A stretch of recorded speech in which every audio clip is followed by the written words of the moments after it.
Mic check 1, 2. Good morning, everybody. How you guys doing? My name is Itumeleng Dube, and today I will be your, I don't want to say, program director.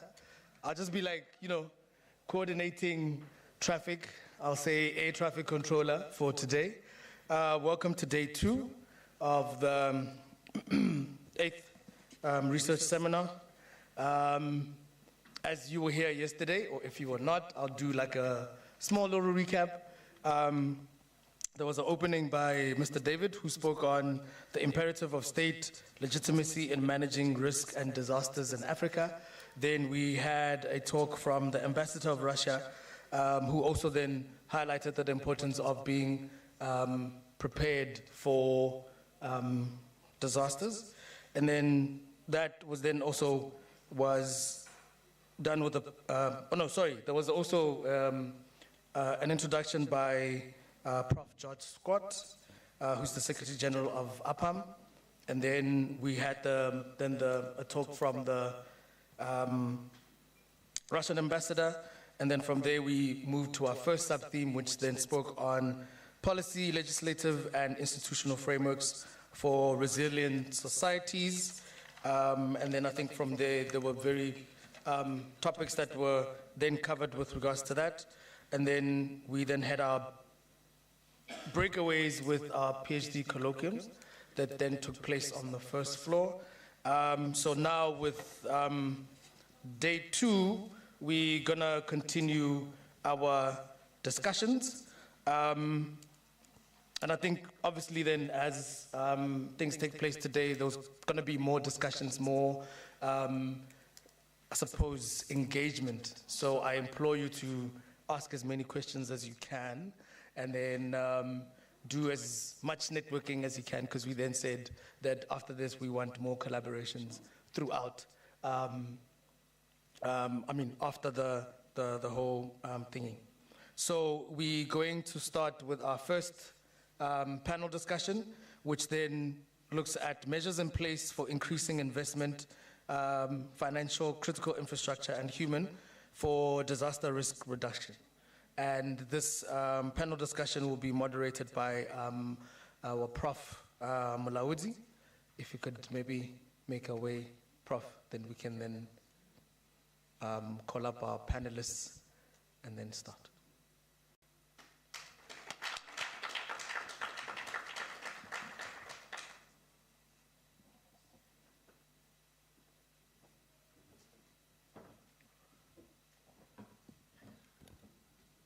Good morning. I hope we all slept well. We had a good night. Those of us who were here last night for dinner, I hope you didn't stay longer than expected. We should have started at 8:30 on the program, but it seems as if people thought that the program will start at 9 o'clock. So we have already gone 30 plus minutes of what we had planned to be our start time. As the program director indicated, the second theme for this seminar is focusing on measures for increasing investments for disaster risk reduction. And I would like to request our panel members to join me on the stage. That would be Dr. Sukela from the Department of Public Service and Administration. We have Mr. Jochens Deisel from the National Disaster Management Center. And we have Professor Joseph Chisasa from the Department of Finance, Risk Management and Banking at UNISA. Those are our 3 panelists for this morning. They can come over to the stage and join me. And then we can commence with the business of the day.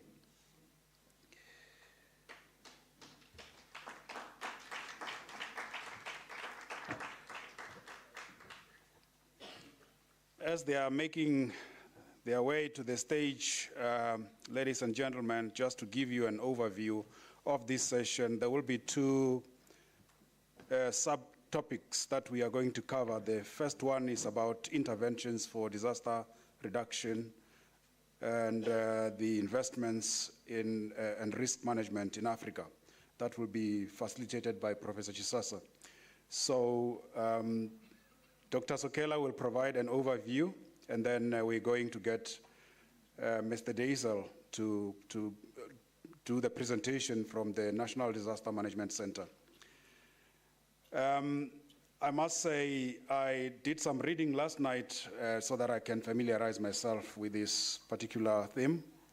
And I just picked that there was a Second World Cities Scientific Development Forum and the first Mayor Summit on Disaster Risk Reduction that took place in China in 2011. And these two events were attended by more than 200 participants from 33 countries in Africa, Asia, America, and Europe. And these included mayors, councillors, parliamentarians, ambassadors, civil society representatives, scientists, and experts, including UN agencies and other organizations. Part of the discussions in these events involved conversations that were very much pointed to disaster risk reduction. Participants in these events stressed that disasters were not natural, but are a result of unsustainable development planning and activities. So natural disasters such as floods, landslides, earthquakes, storms become disasters due to human and societal factors, which can be addressed by decisive policy, actions, and active participation. Participants in these events further noted that disaster risk reduction is not an expenditure, but a no-regrettable investment that could protect lives, property, livelihoods, schools, businesses, and employment. So I hope our panel members will look at this as they take us through their presentation. But disaster risk reduction is not an individual, activity or one institution's activity. It is a multi-team effort that is needed. We require local governments to be involved. We require other sectors such as education, health, transport to be involved. Universities and research agencies must provide research and data. We require the involvement of citizens, including indigenous communities like Dr. Mangai indicated to us yesterday. With New Zealand, the Maori community got involved. We require private sector involvement. We require professional groups such as chartered surveyors, engineers, architects, and planners. We also require national government to be involved by way of providing resources and policy and enabling legislation. We require international organizations, and so at some point we get support from from foreign governments. The ambassador from Russia yesterday indicated at length how Russia has been involved in disasters, supporting other countries. So I just hope that some of these, items that I've spoken to here and the role players that I've referred to here, they'll also form part of the conversation that we are going to hear today from the Disaster Management Center, as represented by Mr. Jens Deisel.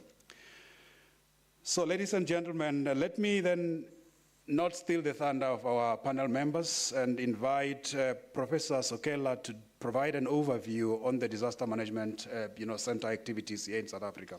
Dr. Sokela, please. Thank you.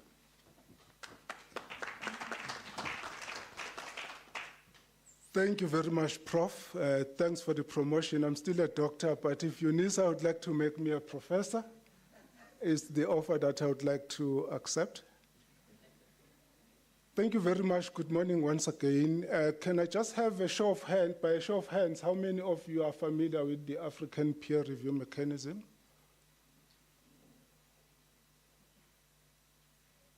Okay. So, by way of a background, the African peer review mechanism is a peer review mechanism at the level of the presidents in Africa. We have got about 44 members now, member states, so almost the whole of the African Union. Member states are members of the APRM, and so it's done at a presidential level. South Africa was behind the formation, or amongst the countries that were behind the formation of the APRM in 2003. Last year, we celebrated 20 years of APRM. It basically has had 4 thematic areas or dimensions, which is the democracy and political governance, the corporate governance, the economic governance, as well as the socio-economic governance. Then in 2021, the heads of states who are members of the APRM added a 5th thematic area called State Resilience to Shocks and Disasters. It's normally called State Resilience. My colleague from APRM yesterday, Dr. Yao, did allude to that. So when South Africa conducted the 2nd generation review in 2002, it became the first country to be peer-reviewed on state resilience. The last review that South Africa had undertaken was in 2007, so there was a time lapse of 15 years, because undertaking a review is quite an expensive exercise. It starts with an internal self-assessment. Let's call it an internal examination, where you appoint independent research institutions. University of Pretoria was responsible, for instance, for 2 thematic areas. Dr. Mangai led one of those areas. So it's an independent process, even at the self-assessment level. They do that assessment and then produce a report, which the stakeholders, in the name of the National Governing Council, then processes, and it's processed to Cabinet, and if Cabinet agrees or concurs, that informs the basis upon which the external mission then visits the country. The external mission came in 2021, in December, triggered by the acceptance of the self-assessment report with the concurrence of the Cabinet. So that external mission is also a mission that represents all the 4 regions of the continent.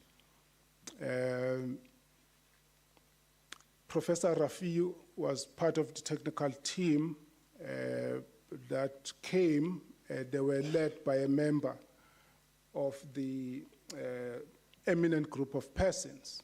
So the report that gets produced in terms of the peer review is an independent report that South Africa does not have any latitude to change, except if they misspelled the name South Africa, you can correct them to say, okay, there's a typo, but you cannot change the content because it's independent.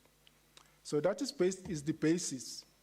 So part of the recommendations that were made by the external review mission is the reason why my colleague is here, because out of that we had to come up with the National Plan of Action, which the Cabinet has to adopt in terms of, what is going to be our response as a country to those recommendations of the panel. And on the recommendations on state resilience to shocks and disasters, our Disaster Management Center, that's where it's coming from, we are working together as the focal point, which is my department. We are working together to actualize those recommendations. That is what it's going to be talking to.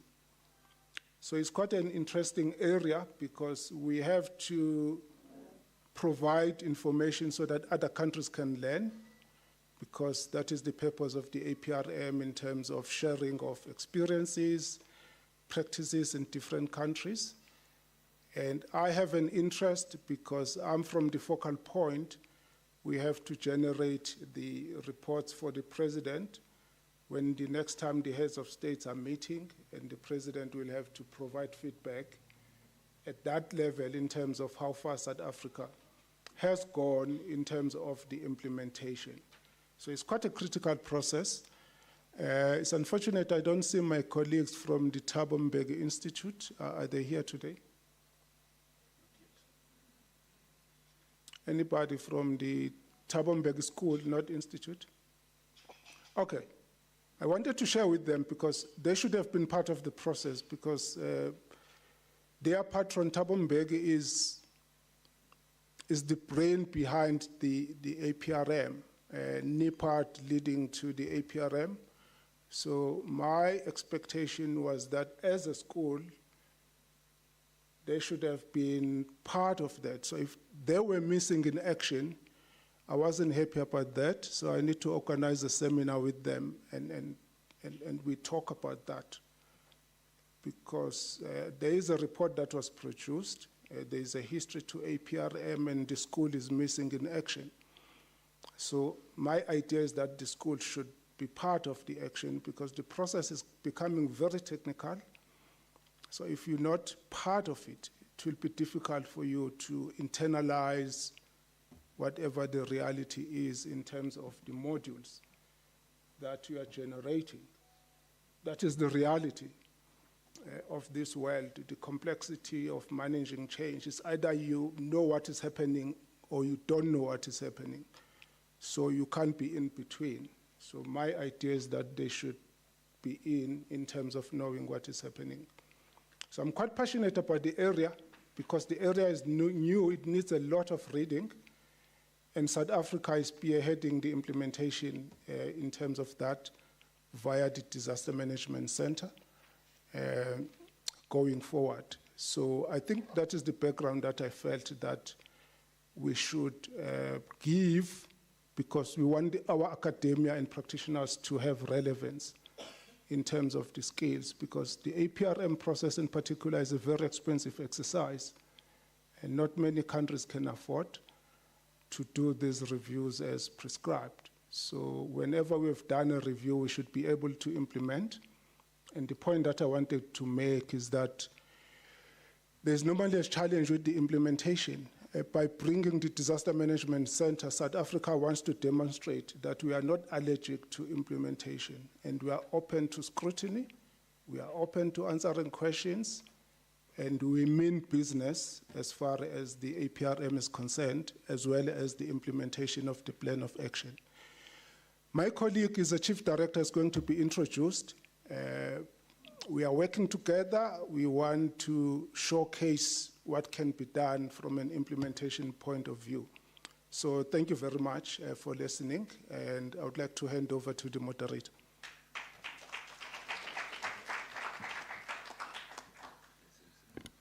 Thank you very much, Dr. Sokela, for that introductory overview of the African peer review mechanism. Yes, Mr. Jachens Deisel is Chief Director in the National Disaster Management Center here in South Africa. He's responsible for the branch that deals with policy, compliance management, and institutional management. Let me take this moment then and invite him to share with us his thoughts and what they are doing in that environment for the benefit of this forum. Mr. Deisel, over to you. Thank you. Good morning, everybody. I just want to get the technology working on our side here.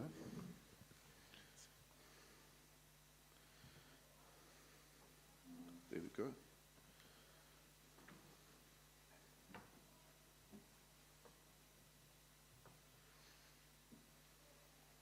There we go.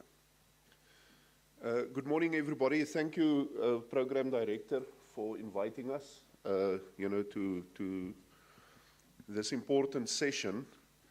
I was originally requested, and the NDMC was requested to look at, what lessons can we learn from COVID-19 from a disaster management perspective, and how these issues, influence our investments in ensuring that we reduce disaster risk. So I just want to check Okay, it's up there. So when we look at the COVID-19 impact, and I think when I speak about COVID-19, I don't think there's any person in the room that don't know what it is. It affected every person on planet Earth in some way or another. In some cases, quite significantly. I don't think there's any one of us in the room that don't have a family member, either yourself, your family member, or somebody that you know that were working close with you, that were either not infected or seriously ill, or people, passed on. Affected business, affected our institutional capabilities to educate.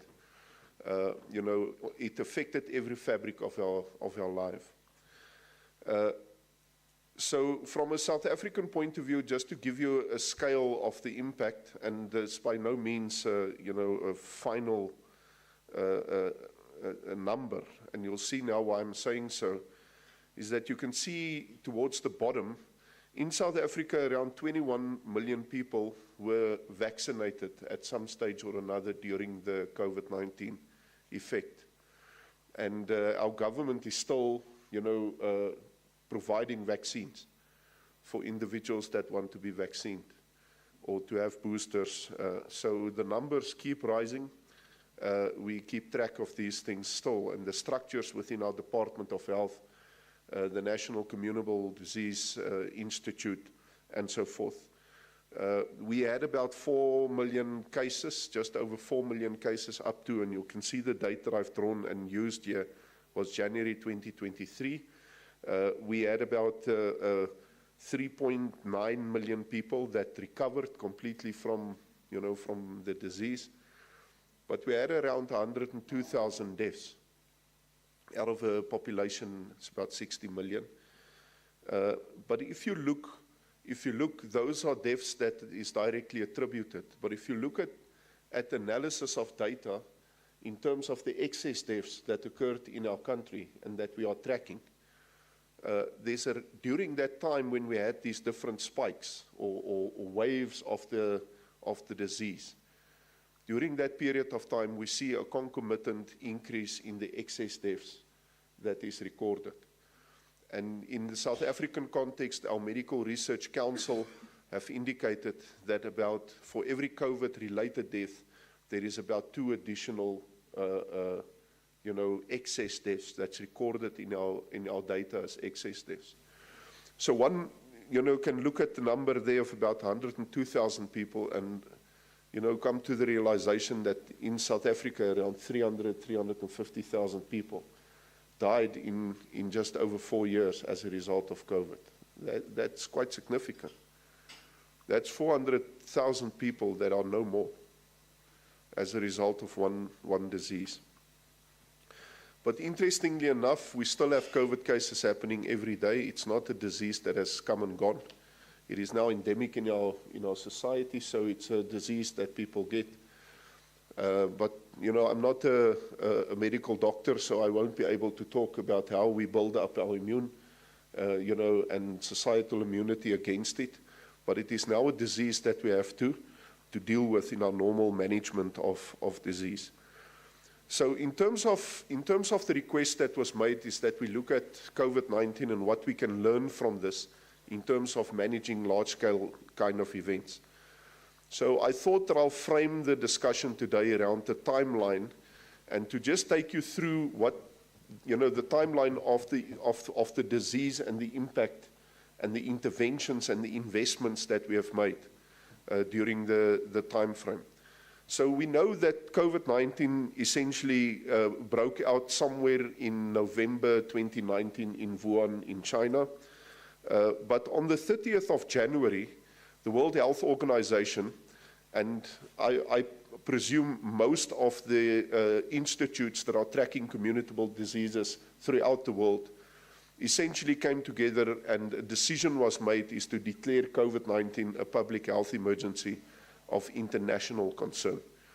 And the principle there is it's now a disease that is moving across borders and it will affect individuals, meaning that it's very difficult to isolate it, it's very difficult to quarantine individuals and to ensure that the disease stays in a particular place.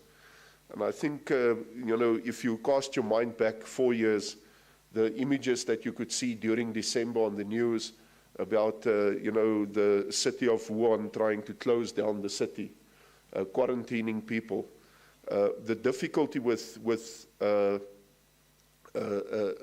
disease like or a virus like COVID is that one is infectious before you are symptomatic. So it's very difficult for you to say this person, is a carrier of the disease. And there's some very interesting papers about, about how long a person could be a carrier before they were actually symptomatic, and for that matter, being infectious. You can be infectious in this disease without having any symptoms. So it's a very interesting field. But from the South African point of view, the next day, on the 31st of January, our Minister of Health, through our National Community Disease Institute and structures within our health department that was functioning for quite a number of years, dealing with the outbreak of communicable diseases, was activated in what they termed to be an emergency operations center. And the focus of that was now to really start tracking and ensuring that we can understand how COVID will be affecting the country. And it's very important for us to understand this, because at that time already, it was no longer a question of whether the disease is going to come to South Africa. That was not the question. The question is, how severe will the impact be? So it's a very important distinction. At the same time, there's a structure that is called the NAJOC, the National Joint Operations Center, which is a subdivision, and I'll talk to that in a slide that follows, that essentially deals as a mechanism where we bring different government departments together so that we can plan. And I'll touch a bit on its, on its growth over the last few years and how important the NAJOC became in managing it. The key issue is that from February, during March, the NAJOC was working in an integrated way to essentially manage and start doing planning about how COVID is going to affect the country. How are we going to ramp up our health issues? They were monitoring what was happening in the rest of the world, what impacts they, is starting to appear, and the scenarios for those events were essentially starting to emerge. It's also important that on the 5th of March, the first case was confirmed in South Africa, although prior to that there was a number of tests that was done, but the first case was essentially confirmed. And on the 11th of March, COVID was essentially then declared by the international or the World Health Organization as a pandemic. And with all the issues that goes with the, pandemics. By the 14th of March, it was a Saturday, our cases was up to 38. We were starting to see a significant rise in the cases, and it started to essentially track what we predicted was going to happen. The next set of events was, and if I can talk about that first part, is call it the preparation phase. The next set of events is starting to talk about how government was now starting to respond to the event. There was a special cabinet meeting on the 15th of March. It was a Sunday. A decision was made during that cabinet event or that cabinet meeting that the COVID-19 was going to be classified as a national disaster, and that our minister at the time was going to declare a national state of disaster. And this is significant because the planning that we did in the previous sections was focused on how are we going to deal with certain components. For instance, what would we be able to do in terms of quarantining? What is our quarantine system? What legislative measures are there in order for us to take these unprecedented decisions that we knew was going to have to be taken? And it was felt at the time that the Disaster Management Act gave us that powers in order to augment our existing legislative gaps. By the 18th of March, the first set of regulations came out. It was basic in the sense of limiting gatherings to 100 people or less. Schools started to close, those kind of issues. On the 27th of March, the first death was reported, and by that time, government also started making the decision on for how long we are going to go into a lockdown phase. The next couple of things I'm going to go through quickly. I'm just giving an indication. There was around 466 million from a fund, what we call the Provincial Disaster Risk Reduction or Disaster Response Grant, was allocated to our Provincial Department of Health to do a number of things. I'll touch on that. But what is important, on the 29th of April, the government implemented what we call the risk adjustment approach. In that period of time leading up to it, by engaging our experts in the health environment, in various different work streams, and I'll touch on them now, the country made a decision to implement a risk adjustment approach. And that approach was going to be implemented based on the infection rate.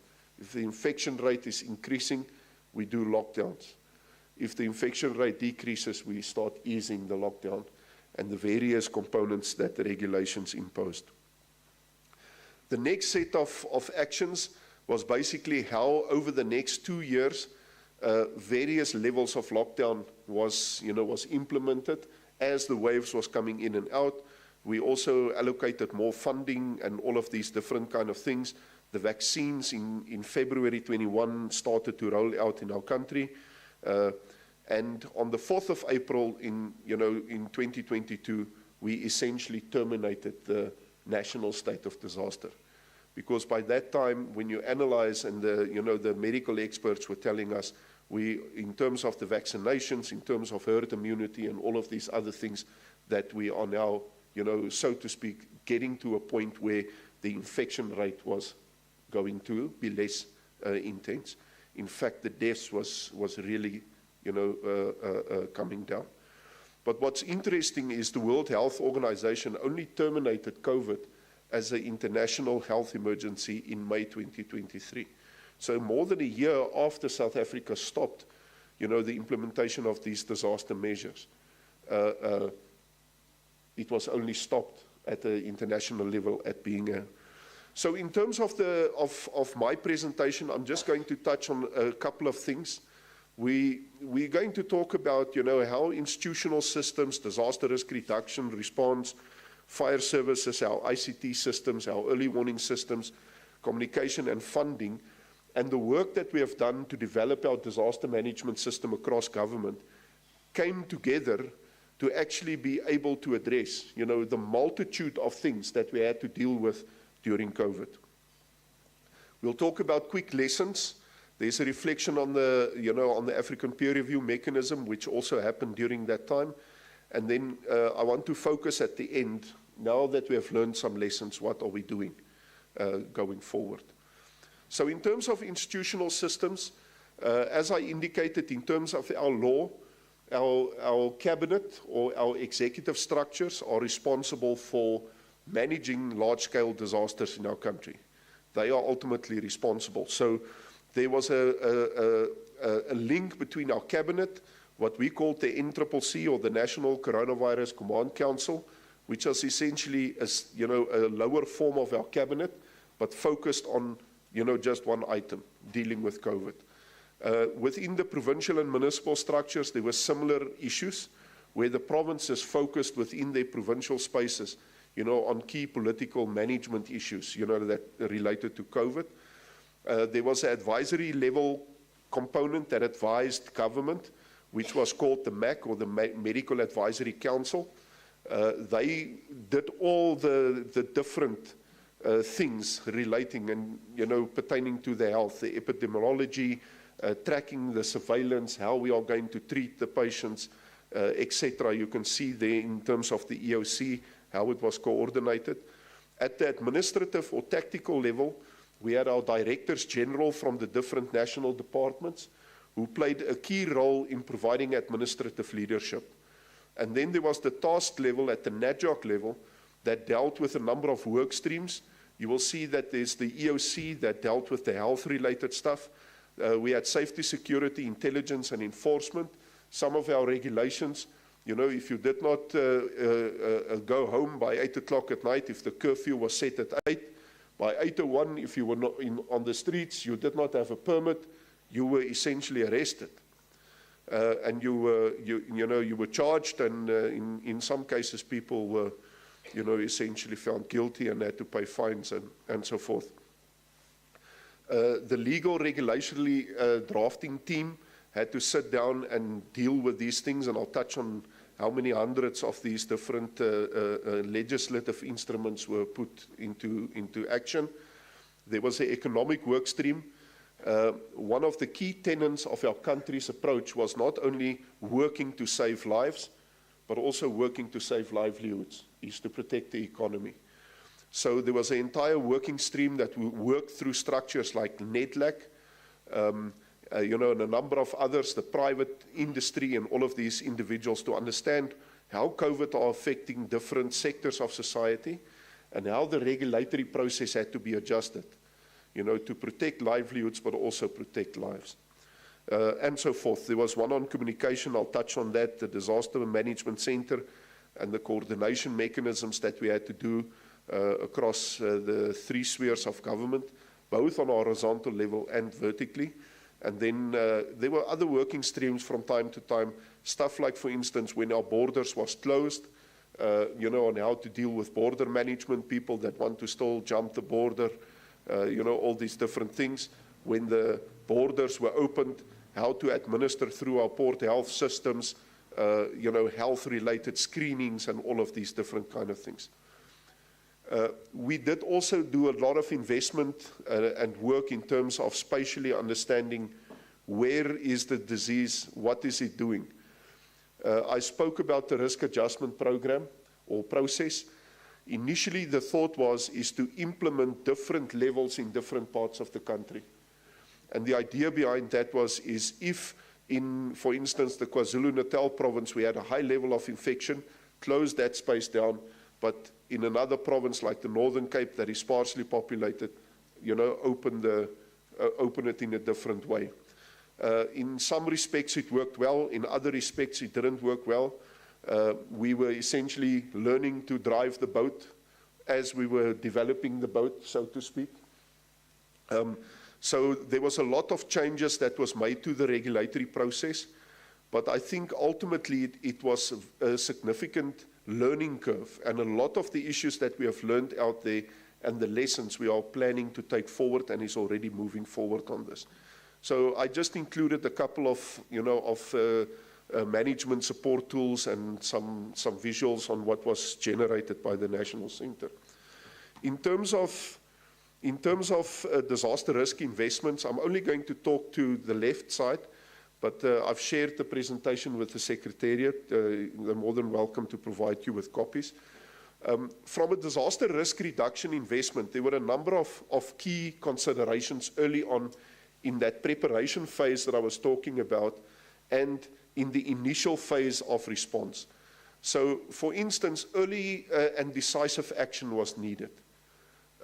And that meant declare a national state of disaster early, do lockdowns when lockdowns are needed, aggressively at first, you know, release it. And all of that was done to prepare our health system in order to manage these events. I can remember, for instance, at the time, as we were going into the lockdown phase, our country was in constant contact. Our foreign office was in constant contact with other African countries, but also within Europe and in other spaces.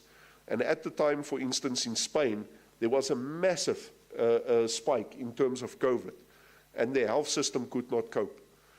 And through the information sharing between, you know, Spain and South Africa, the lessons that Spain was learning was assisting South Africa to not, you know, have to go down the same path. So it's very important, you know, when you talk about these issues, although it's not listed here, that cooperation on an international level is fundamental to reduce the risk. There was I think I can speak for hours just on international, cooperation. Because from our medical advisory component, information was freely shared internationally. Our professors were speaking to professors in other countries. Other countries' professors were speaking to ours, trying to understand. In fact, some of the variants that was discovered, through work that South Africa was doing, in terms of if I can remember, the Omicron and all of these other variants that happened. But what's also important is that public partnerships, public-private partnerships is critical. In the initial planning phases, it was clear in South Africa we have a private health service and we have a public health service. And on a very early stage, government decided that we're going to cooperate and we are going to use even the private facilities at 100% capacity. So there were state-funded individuals that was going to private services or to private hospitals, in terms of providing healthcare. And in many cases, those services was rendered free of charge, by the private health services. I spoke about international, collaboration. We had to be adaptable as things change, as we knew more every day. We had to be adaptable and move. In some instances, regulations were drafted at 10 o'clock at night, were finalized through our state law advisors at 1 in the morning, were published at 3 in the morning, and were implemented at 5 in the morning. And you would only be able to enforce those things early in the morning if you have a good communications mechanism. So we developed mechanisms to communicate to the public, and I'll touch on some of that now. We had community engagement in some instances. I think in hindsight, this is one issue that we need to really move in future, is about how do we engage our community better, and what investments should we do, particularly when we want to make regulations on the fly on how that will affect communities. And then obviously social and economic support measures. There was a number of them that was rolled out. Some of them are still running. The social relief of distress, the 350 grant, is currently still being funded by government. Although the amount has come down, but it's still being funded as a mechanism of relieving, the distress caused by COVID. There's some response investments that, that were made. When we look at, for instance, the Disaster Operations Center, we activated the center early. There was a lot of reporting that was to be done. South Africa has a lot of oversight functions. Our Auditor General was involved. I think if you've read up about COVID in the country, you know that some people, when there is opportunity to make money, they will make them. And when there is opportunity to make money in an incorrect way, they will also do that. Unfortunately, we were not, aware of those matters early enough.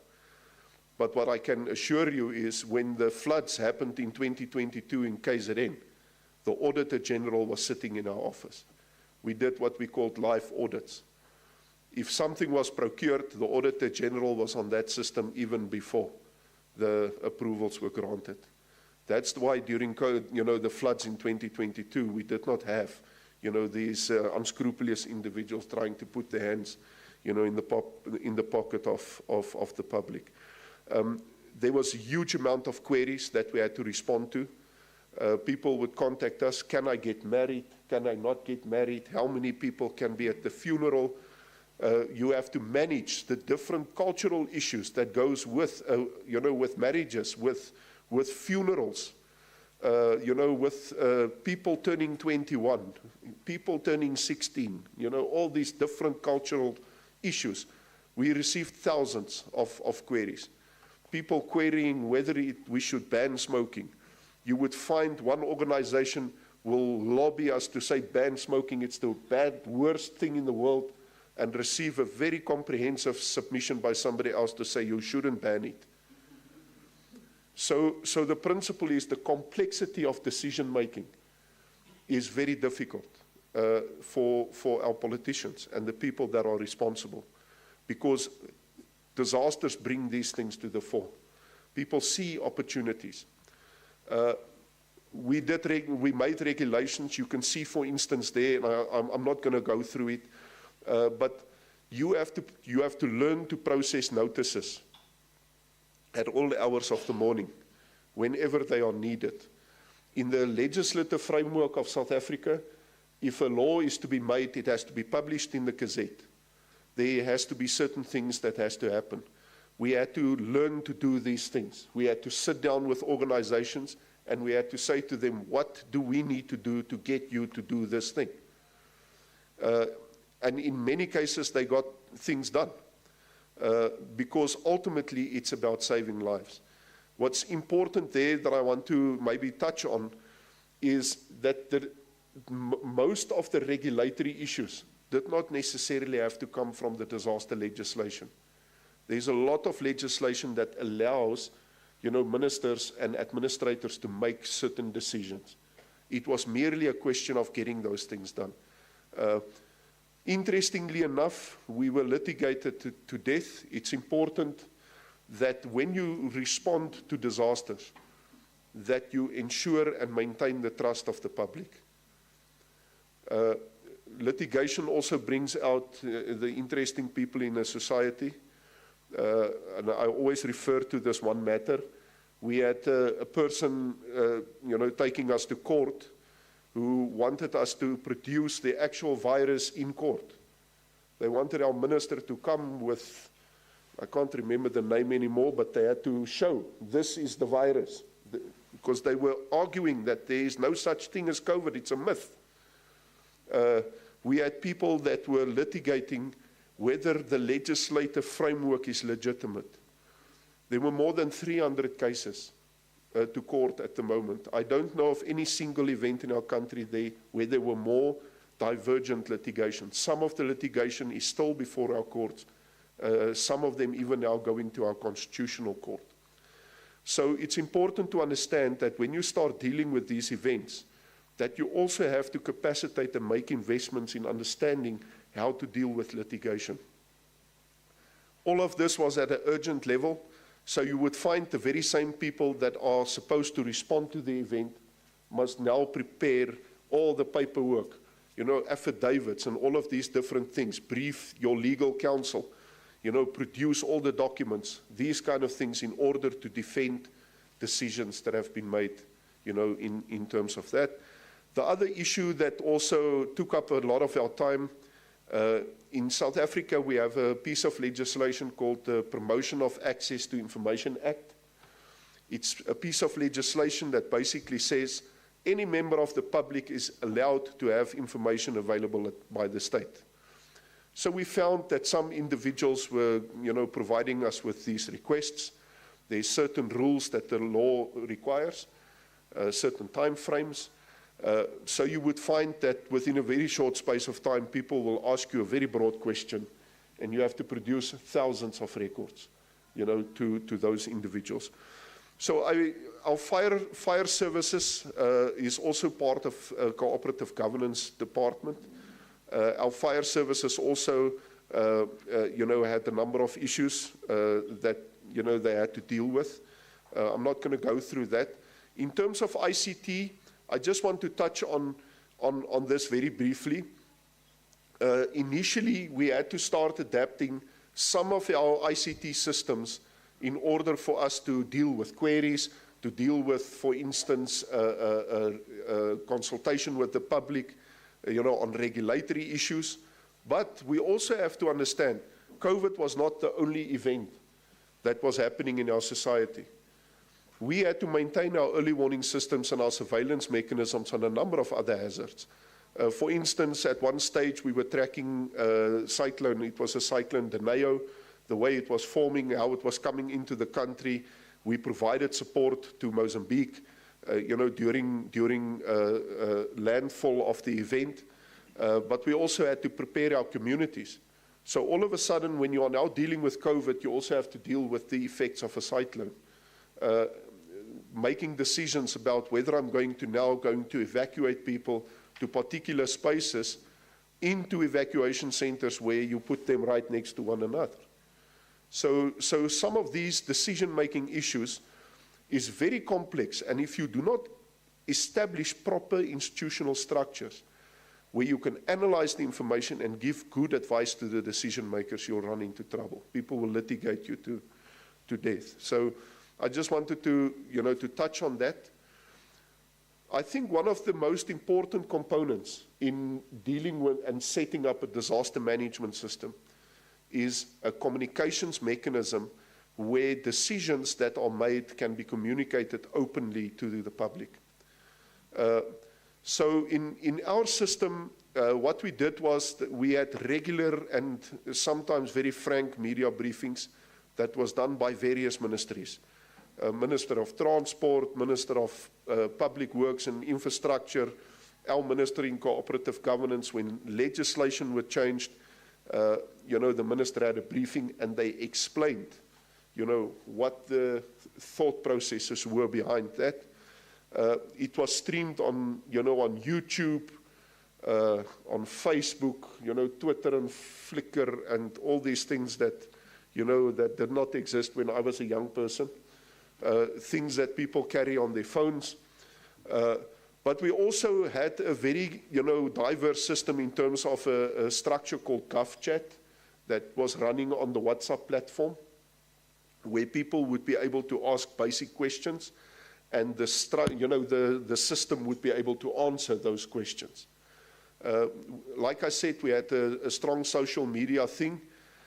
We had to deal a lot with fake news. People would, in the anticipation of regulations to be changed, we would find all of a sudden somebody in a position of power socially would put out a message to say that, government is now going to lock down, for the next 60 days. And you find yourself that the machinery must now focus on just the spelling, what is essentially nonsense. People that, have different ideologies. So some of the pictures you see there is just a conglomerate of communication mechanisms that we were using. There were live streaming events. There were even events where there were debates about, how things are to be managed.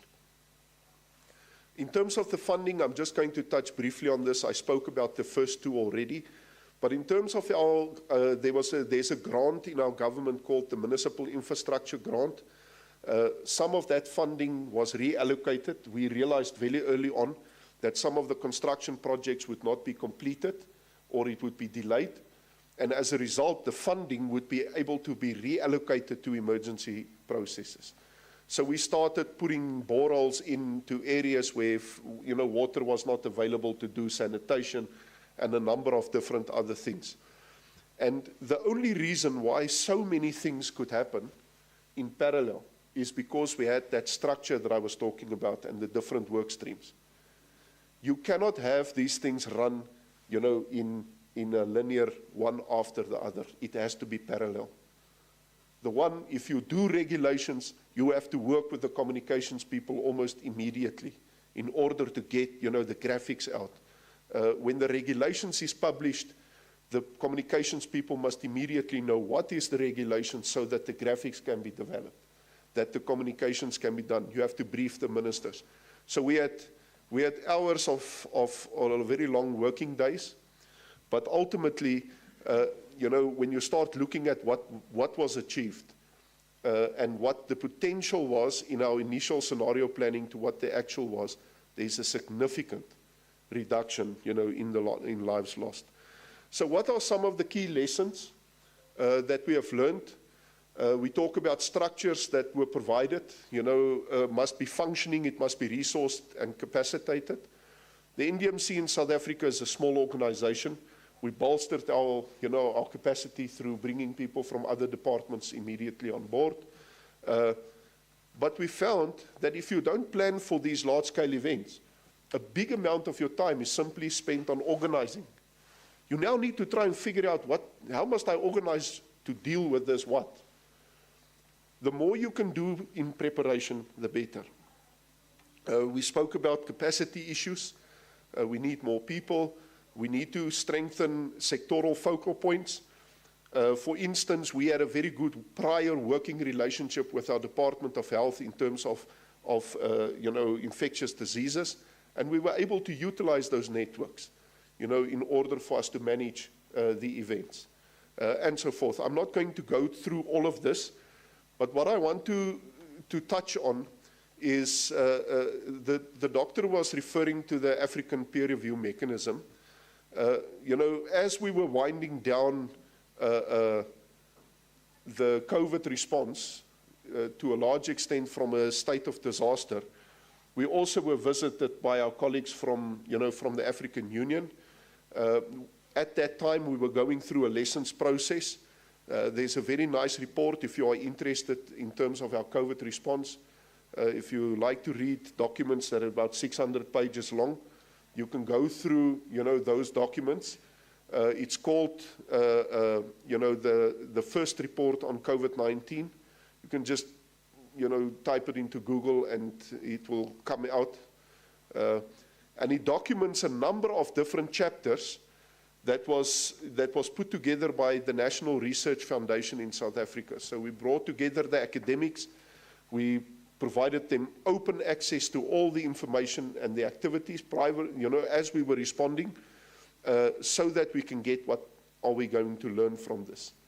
So the economic, disaster risk reduction, our institutional system, legislatively, all these things are discussed in detail. But during that period of time, and as we were going through that, the colleagues from the African Union Commission was with us. They made, they were given access, free access. We were providing all the information they required, and they provided us with the report. They essentially provide us with 4 objectives. There's 4 areas of work that is highlighted in terms of state resilience. And the National Disaster Management Center is now busy looking at, the recommendations that are made in there and how we are taking them forward. In parallel to that, our cabinet also did a review in terms of the disaster management system, and a decision was made essentially that the disaster system must be reviewed. And I'm going to touch on this, Chair. I need 3 more minutes, if you allow me. So on the left-hand side, we essentially put a process in place on how we are going to move from our current operating model to a future. Although we have achieved significant success during the COVID response, our responses to the floods in 2022, 2023, and even as we speak in 2024, requires a different kind of an approach. And we need to understand disaster response to different events are different. Responding to pandemics, responding to floods, different, completely different. Responding to fires, preparing for fires, reducing the risk, different actors, in each of them. So our current operating model talks about 4 key performance areas and 3 enablers. Dealing with institutional arrangements, disaster risk assessment, disaster risk reduction, and response and recovery. And then there's components dealing with ICT, components dealing with public education, training, and research, and the link, between the academic fraternity, represented by yourselves, and the knowledge that comes out of that research and how it should be influencing our capabilities, to deal with disasters. And then obviously at the end, the third enabler being funding. So through all this work, through our own work, through lessons learned from COVID, lessons learned from the floods, etc., we have essentially identified broadly 14 key areas that we are looking to address.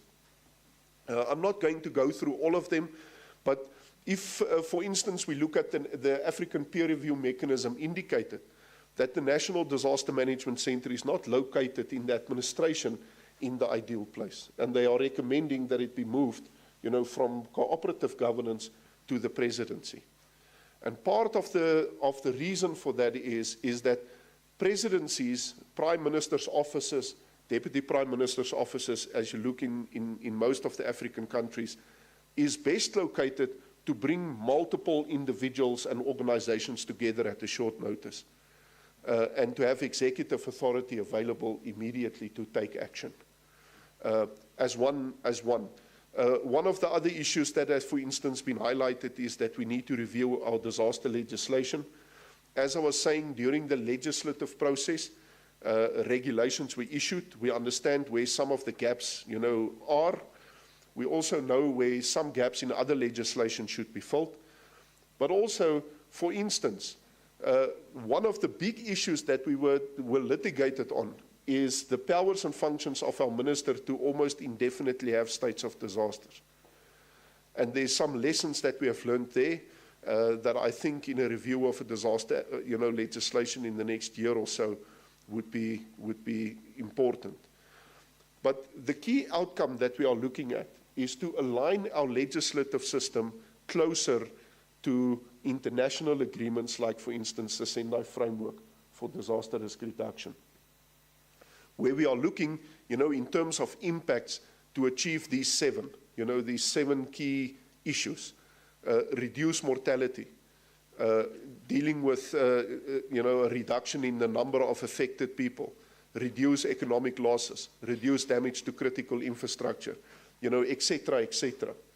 And the way in which we have to do that is to link it to those 4 priorities, that the Sendai Framework, for instance, talks to.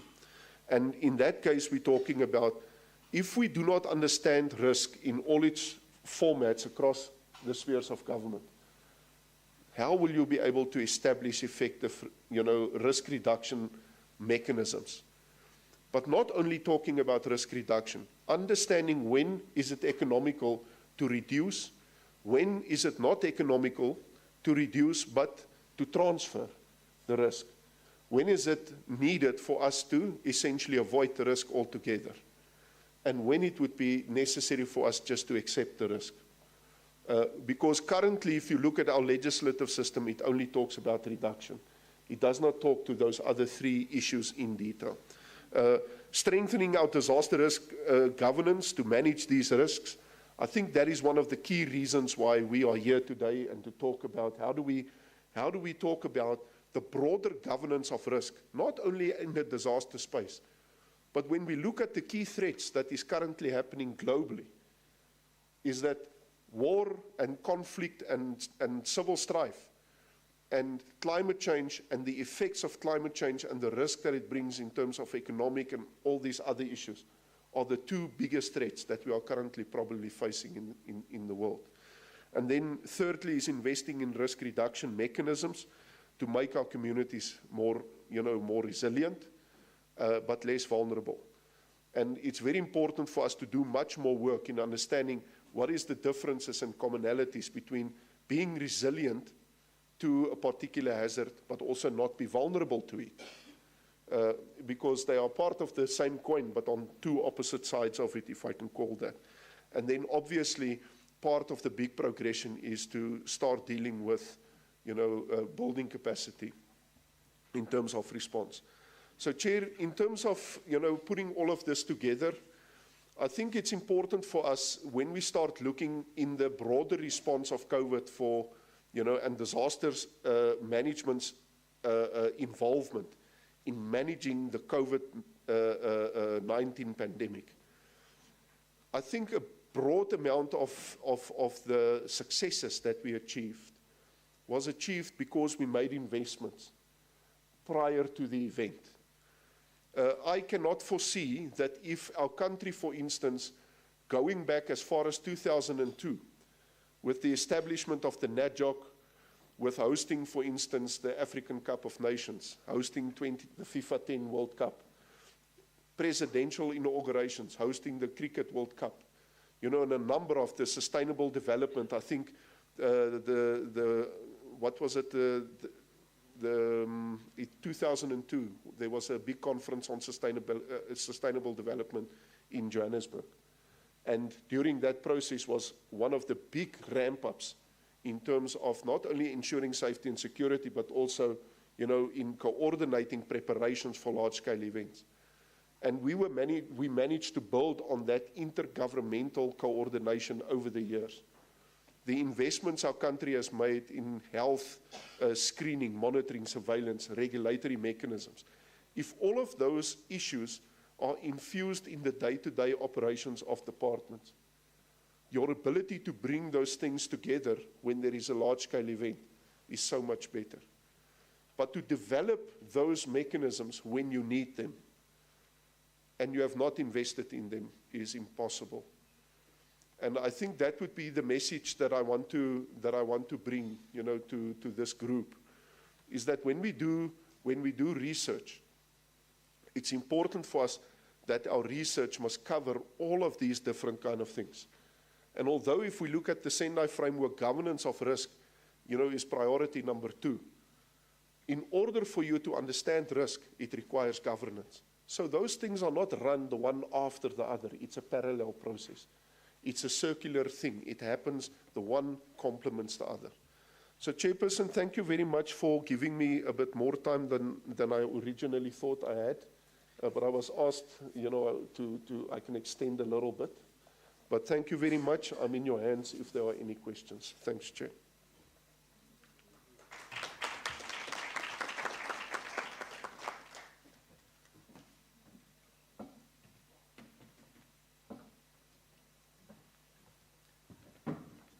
Thank you very much, Mr. Diesel, for that comprehensive presentation. Can we give him another round? Thank you very much. Yes, you really took us through the timelines for COVID, all the way from the World Health Organization until the emphasis of your presentation was also on the institutional landscape and intergovernmental cooperation. And you also gave us a mouthful on several layers of investment that we have made as a country, which I hope colleagues would have picked. I saw people taking notes. And in the end, I think you also reflected on key lessons learned and recommendations and aspects that relate to reflections from the African peer review mechanism. That was comprehensive, I must say, and I think there will be questions that will be coming your way, so we will reserve questions. Let's just handle the last part of our presentations from Professor Joseph Chisasa, who will also speak to capital investments and disaster risk management. Prof. Chisasa, over to you.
Good morning. All protocol observed. I want to talk about something that interests me a lot, a great deal. I want to talk about the agricultural sector, because my love for food is immeasurable, you know. And so I want to thank the organizers of this seminar for inviting me, and I say so because I am probably an outlier. I could easily say I'm in the wrong space altogether. My name is Joseph Chisasa. I am from the College of Economic and Management Sciences, but specifically from the Department of Finance, Risk Management, and Banking. I love money, and I hope that I'm not the only one here. How many of you love money?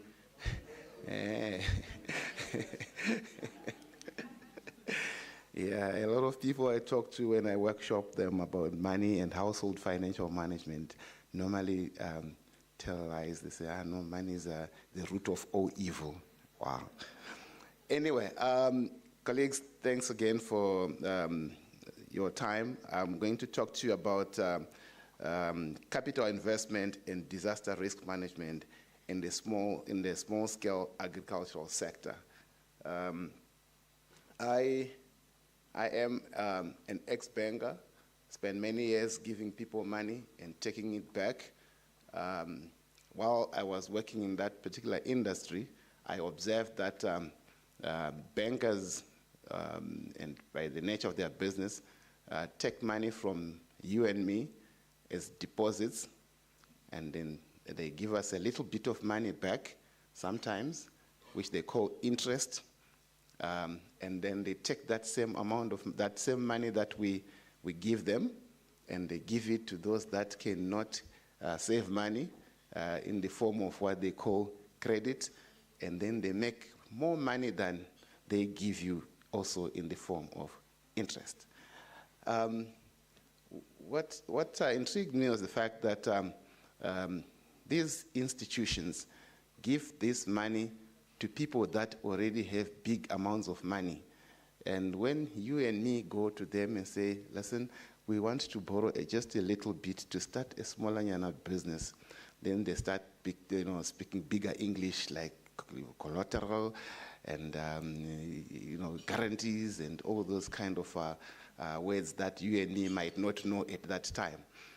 So some of the people that I found not being attended to by these big financial institutions are the smallholder farmers, who in the literature and statistically have demonstrated that they actually contribute significantly to the growth of our respective economies.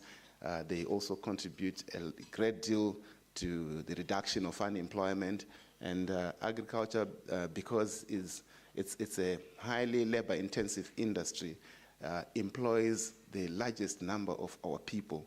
But all that said, they still receive minimal support from our financing houses. So I derive my interest in speaking about them from that experience of many years ago. Now,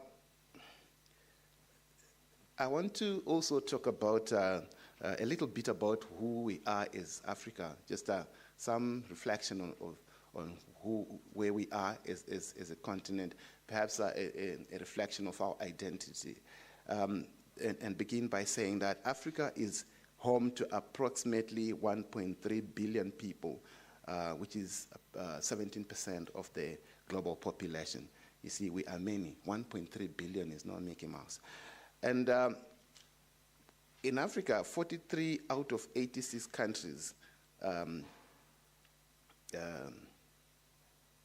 defined as low income and food deficient are in Africa, let me put it that way. The number of undernourished people has escalated dramatically. So you see, we are 1.3 billion, constituting about 50% of undernourished people in the world. That should worry you and me. And then, again, I want to indicate that this presentation is also premised on the Africa Union's Agenda 2063, in particular the first 10-year implementation plan, which the plan was scheduled to run from 2013 to 2023, which is last year. Okay. But then you will see that the Africa Union the Africa Union we speak about today is born out of the Organization of African Unity, which was formed in 1963, I think. And then today we talk of the Africa Union Agenda 2063, which represents an African plan which started in 2013 because Africa Union ran up to 2013, then it was reborn or born again to the Africa Union, and then the heads of states of African governments coined a strategy to transform Africa, so to speak, and it was going to be which is a 50-year plan. So if you add 50 years to 2013, which is the year in which the Africa Union was born, then you get your 2063. So the Agenda 2063 is a document that was put together to represent a plan for 50 years commencing 2013 up to 2063. But it's broken down into 10-year plans, 5 10-year plans, so to speak. The first 10-year plan ran from 2013 to 2023. The second, as I speak, we are at the beginning of the second 10-year implementation plan, which is now running from 2024 to 2034. Am I right? Or 2034? Yeah, do your maths. So the Organization of Africa Union focused on decolonizing Africa from political bondage, while now the Africa Union has shifted its focus from decolonization to development. So Africa faces multiple challenges, including what my brother here spoke about at length, the COVID-19 pandemic, and of course, the multiplicity of civil wars that endless, and so we have so many challenges that we need to deal with. But the objective of this particular lecture is to illustrate the nexus between investment and disaster risk management in the smallholder agricultural sector in Africa. So I think that I want to talk about the agricultural sector again because we have a lot of people that are not fed from time to time. So what is a little bit more on the Africa Union Agenda 2063.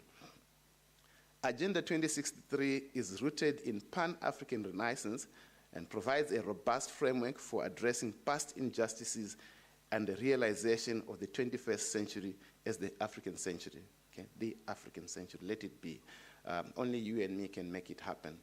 Member states dedicate themselves to perpetuating the Pan-African vision of an integrated, prosperous, and peaceful Africa driven by its own citizens and representing a dynamic force in the international arena. So Africa's citizens are you and me. When we talk about the Africa Union, do not dissociate yourself with it and think that it's a government thing or it's for the politicians. The politicians are also a part of it. They drive it, they lead us, but they create, or at least are expected to create, an operating environment in which we can then implement all the plans that have been put on the table for the African continent. It envisages a prosperous continent with the means and resources to drive its own development. By 2063, African countries will be amongst the best performers in global quality of life measures. When we talk about global quality of life measures, we're referring to measures such as the GDP, the Gini coefficient, housing, and so forth and so on. To my understanding, the happiest country in this moment in the world is Finland, and I think we want the next happiest country to be coming from Africa in a few years' time. Now, the Agenda 2063 has got 7 aspirations, and these 7 aspirations are our aspirations, by the way, because this is a document crafted by heads of states and their lieutenants, representing what you and me aspire to achieve. Okay, the first aspiration is a prosperous Africa based on inclusive growth and sustainable development, and then an integrated continent, politically united, based on the ideas of Pan-Africanism and the vision of Africa's renaissance. The third one, an Africa of good governance, democracy, respect for human rights, justice, and the rule of law. The fourth aspiration is a peaceful and secure Africa. And the fifth one is Africa with a strong cultural identity, common heritage, values, and ethics. The sixth one, an Africa whose development is people-driven, relying on the potential offered by African people, especially its women and youth, and caring for children. Finally, we want in Africa as a strong, united, resilient, and influential global player and partner. So those 7 aspirations drive the Agenda 2063. And all of what we do, time in, time out, we must ask ourselves where it fits into these aspirations. If it doesn't, we are misdirecting our energies, our investments, and our time.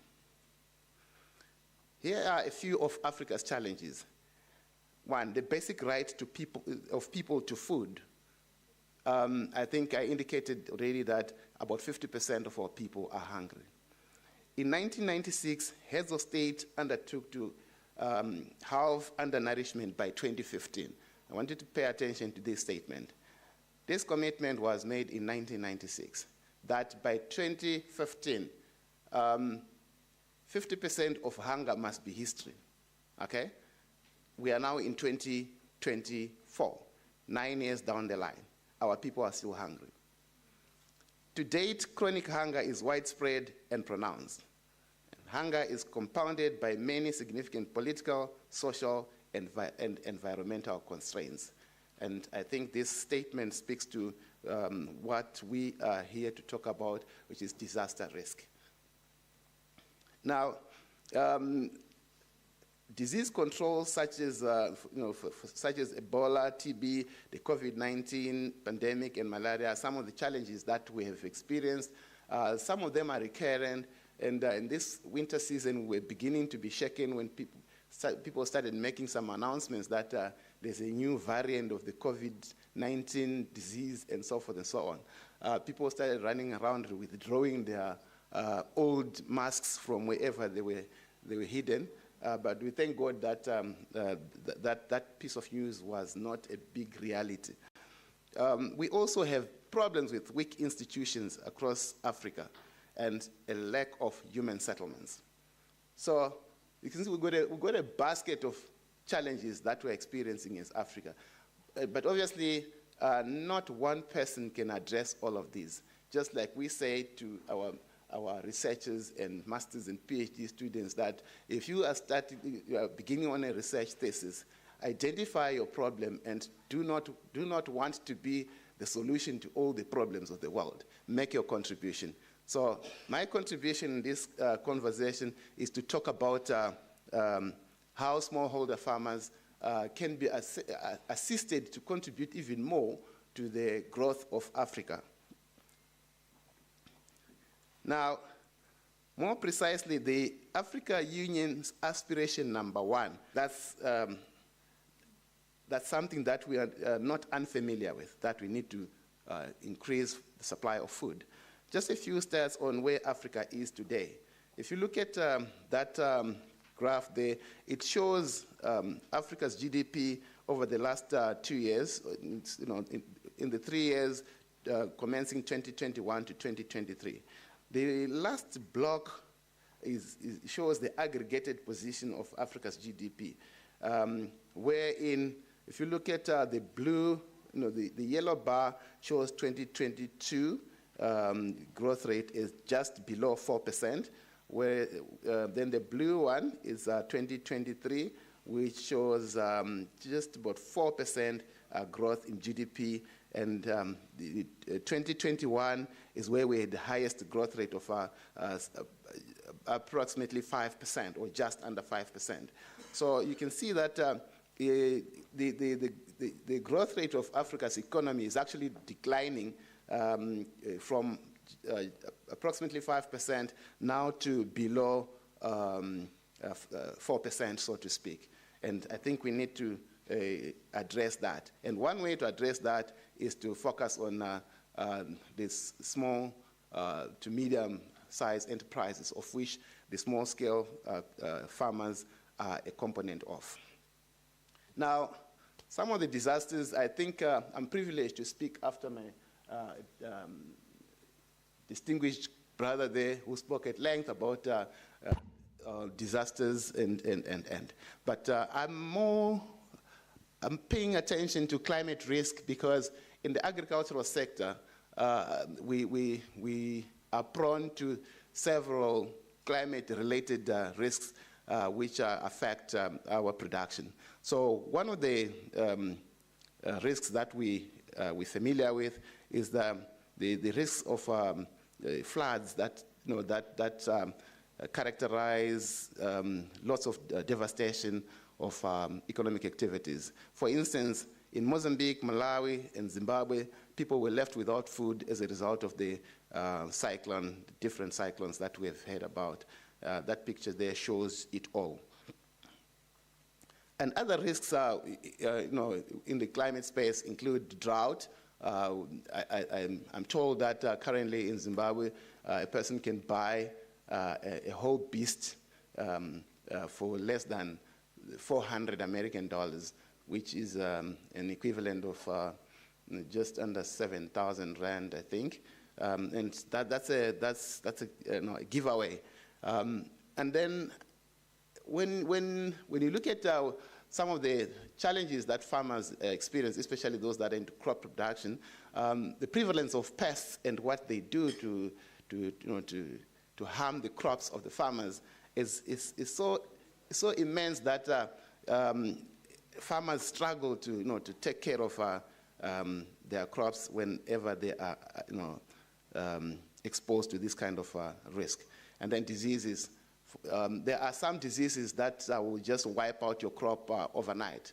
I know for a fact that recently there's been allegations, or rather perceptions, that the West actually planted a disease, a tomato disease here in Africa, called, they call it tuta absoluta.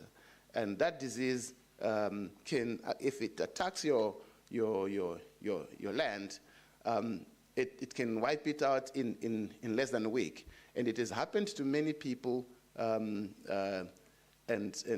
I know one smallholder farmer in Limpopo who was farming on 21 hectares with about 50% of his land under tomato crop. When it was attacked, that was the end of his business life. To this day, he has never recovered. So what do we need to do insofar as small-scale farming is concerned in order to avert the disasters that I've just mentioned? First, it is my proposition that we need to invest in infrastructure development. And I think that's an area that we as Africa are still very weak. We are very good at the level of large-scale commercial farmers. But when it comes to small-scale farmers and subsistence farmers, we still have a lot to do in that particular area. For instance, irrigation systems are required, especially in drought-prone regions. We know that the world is getting warmer and warmer, and therefore reliance on natural rains is no longer something that we can talk about, except maybe if we're looking at countries that are lying on the equator, where they get some reasonable amount of rain throughout the year. And then added to that, we need to invest in water storage facilities, like those big JoJo tanks, or some people construct dams at the farm site, or we can even construct large dams to feed a certain area, which is, I think, a very good thing to do. For instance, right now, one of the projects that the Africa Union sought to have achieved by 2023 in the first 10-year implementation plan was the construction of the Grand Inga Dam, which was going to be the largest dam on the African continent. The plan is still on the table. Hopefully, it can be completed in the second 10-year implementation plan. The dam would be helpful in generating hydroelectricity and also providing water for agricultural purposes. The construction of the rural road infrastructure is also an important area that would actually help the small-scale farmers, particularly when it comes to delivering their produce to the different markets. Currently, sometimes you find that because of the poor road infrastructure, the produce that may be perishable does get perished because it takes quite a long time to move produce from the farms to the markets. Investments in technology would also be quite a good idea, especially investing in the adoption of climate-smart agricultural technologies, such as drought-resistant seeds. So I think we're looking here at investing into research in this particular space, so that we come up with varieties that are resistant to drought. I know, for instance, that if you look at a crop like spinach, the spinach that we know, all of us, that's a very strong variety. It resists drought risk. It also is the kind of crop that you can grow even in winter, like right now.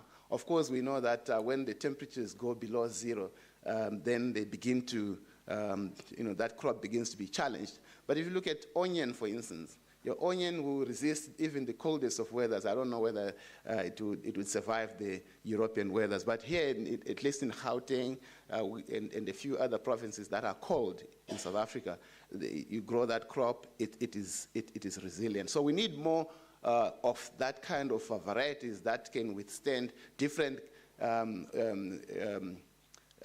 climatic conditions that are hostile. We also need to invest in weather forecasting tools. A lot of our resources might be directed in that area, so that farmers can actually be informed of what the weather patterns are going to be like. Not in the present facilities that we have, where sometimes they'll tell you that tomorrow is going to be raining, and then it turns out to be the hottest day in that particular time. We also need to invest in efficient irrigation methods. Currently, you find that if you go to the large-scale commercial farmers, they've got diverse methods of irrigating their land. You come to the small-scale commercial farmers, if they are irrigating, we thank God. But if most of them are not, those that are will probably be using the traditional overhead irrigation, the sprinkler type of irrigation system, which does not work for all crops. Some crops require that you get the water direct to the soil, direct to the plant that is being watered. If you could use, for instance, your drip irrigation that goes direct to the plant that is being watered and minimizes the growth of weeds, because when you use overhead irrigation, there's a lot of grass or weeds that then germinate, and there's more work that needs to be done, more money required to pay labor for them to weed. We should also move towards investing in the use of drones. Modern technology is quite, amazing. Yeah, I watch a few video clips on drones spraying crops, and I say to myself, wow, my living God, willing, I must own this thing. But believe you me, those things are very expensive. Much as they do a good job, they are quite pricey. Just one single drone will cost you approximately 400,000 rand. And look, for a small-scale commercial farm or small-scale farmer, 400,000 rand is money that they will need to actually buy the inputs, pay wages, pay rent, and all sorts. So to take that and invest in one tool will not be a good investment altogether, but they need it. That becomes an area that I think government and other institutions need to be looking at. Perhaps it could be a good idea if funds were available that we look at providing the small-scale farmers with frost covers, so that if the temperatures are very low, then they can use those frost covers to cover their crops, and then be able to continue with the cropping season. Then greenhouses and shade nets are some of the facilities that we need to direct our capital towards, because they protect the crops from insects, from excessive rain or thunderstorms. If we do that, we are able to improve our production capacities, and then, of course, work towards reducing the level of hunger on the continent.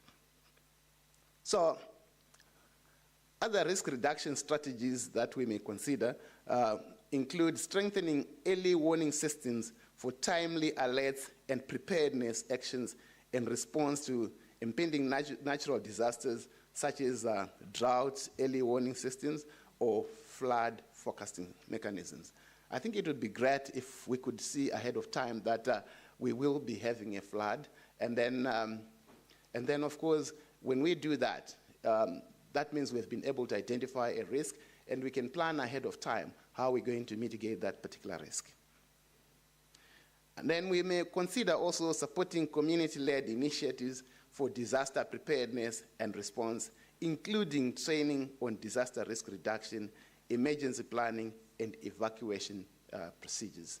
Of course, we at the University of South Africa emphasize a lot on engaging communities, and I'm quite sure that our College of Agriculture and Environmental Sciences would have an idea how to deal with this particular intervention. Above all, we need to strengthen our financial services sector in the areas of insurance and risk management. I think that while insurance is a business that is known very well by individuals across the world, we have not heard of any products that serve small-scale farmers insofar as their business is concerned. What we know for a fact is that the sector is deemed a very high-risk area, and therefore not many institutions want to assume that particular, the respective risks inherent in those businesses. So we need scholars that will then interrogate that space and do some kind of new product development, research, risk management strategies that can be applied or adopted by financial institutions when it comes to the agricultural sector. Of course, microinsurance, which is promoting microinsurance products tailored to the needs of small-scale farmers. I think that if we could manage to get those products across to the small-scale farmers, that would be a fantastic thing to do. I think also that we need to educate our small-scale farmers to consider, insuring their products. In this moment, not many people do, obviously because the cash flows are constrained. Insurance will probably be the last thing that one thinks about when it comes to such kind of businesses. Even at an individual level, you know how much insurance brokers struggle to get you to sign an insurance policy, even a funeral insurance policy, when you know that your death is certain, but that somebody has to convince you that you need a funeral cover. And so, yeah, we need to do more. Policy and institutional support. We can talk and talk until the cows come back home. But if the environment, the policy environment is not conducive to what we want to achieve, nothing happens. So we need an enabling policy environment that prioritizes disaster risk management, climate adaptation, and sustainable agricultural practices. In summary, disaster risk management for Africa's small-scale agricultural sector requires a comprehensive approach that integrates climate adaptation, financial mechanisms, policy support, community resilience building efforts. And so, having said that, what are the benefits of investing in disaster risk management? One, sustainable agricultural development, food security, poverty reduction in rural Africa. And I think I want to reflect on the first, one of the first few statements I made, that Africa makes approximately 50% of the hungry world. I don't think we need to perpetuate that. We know what we must do, and we must do it. I want to thank you.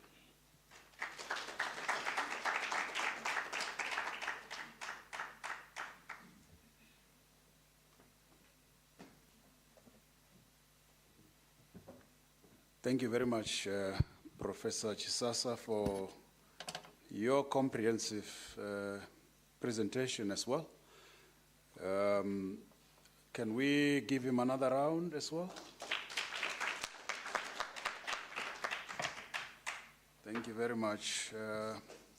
The focus was on smallholder agricultural sector in Africa, and he gave the background to the AU agenda and the 7 aspirations, the challenges that we face on the continent, climate risks, and investment needs and opportunities. And towards the end, then he gave us a few benefits of making such investments as part of disaster risk management. Ladies and gentlemen, I think we should open the floor now for questions. We had our 2 presentations. Then after this, we'll break for tea for about 5-10 minutes, and then we'll take the next session. There's a hand. Yes, you can proceed and ask your question. Thank you, Program Director, and thank you to the presenters for the comprehensive presentations. I think Dr. Sokele there mentioned the APRM, and my question would be, is there awareness on the APRM? I think having worked closely with it, and also coming from a province, I think there's that gap. Perhaps there's some low-hanging fruits in terms of trying to get people to understand what the APRM is, but more importantly, towards the inclusion of its agenda within government's functioning. My second contribution, thanks to the doc from the National Disaster Management Center, And I think for me, as a capacity builder and a strategist in this regard, having to sit in the national capacity building and formulated the strategy there too. One of the low-hanging fruits for me would be the information filtering to the relevant forums, just in terms of what you've presented. I'll say this because the capacity building strategy talks about the different interventions, and one of them I seem to believe through my research would be most impactful is for the right people to have the right information. As I was listening very attentively, coming from a province, I do feel that the other component that should actually also be included in the disaster interventions are the amakosi. And this speaks to what we spoke about yesterday, the indigenous ways of us having to deal with some of the challenges that we are having by going back to basics. The amakosis are there, and maybe through speaking from a perspective of KZN, which has the largest rural areas, that should be a component, but also government needs to be a bit more integrated, because there are, I hope my colleagues from NSG are here, because the training that is part of the strategy is actually training which is compulsory. And what you've just presented to me would be compulsory for everyone who works within the disaster management unit to get to understand. Reason being, we've gone through COVID, but from where I'm sitting, I can tell you that some of the people who work within those units do not understand this particular perspective. And the DDM as well as a model, I saw it playing an integral role, speaking to what you've said around the fact that the systems should speak to each other. And I think on policy formulation, your question was whether disaster is accurate in Kokta. I'm from Kokta, and I've seen it having an impact in terms of the systems that are in place, which you spoke about. So that's my contribution. And on the good docs intervention with regards to the aspects of risks and rural and food security, again, a low-hanging fruit, the Amakosi have been integrated into the system, and there's a capacity building plan for them as well now. And for me, also, information should filter towards them. And I think being here for me, I'm a conduit. So whatever I'm getting out of here, I'm going to be implementing moving back, because as a person who's responsible for strategy and has an ability to influence what can happen in an entire province, I'm able to do so. So I'm happy for the collaboration that we could get out of this. And thank you, Program Director. Thank you very much, Prof. Konwete. Another hand?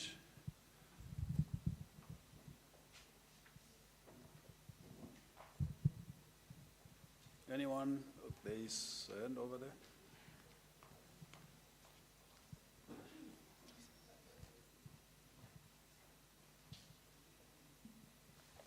Okay, so thank you very much.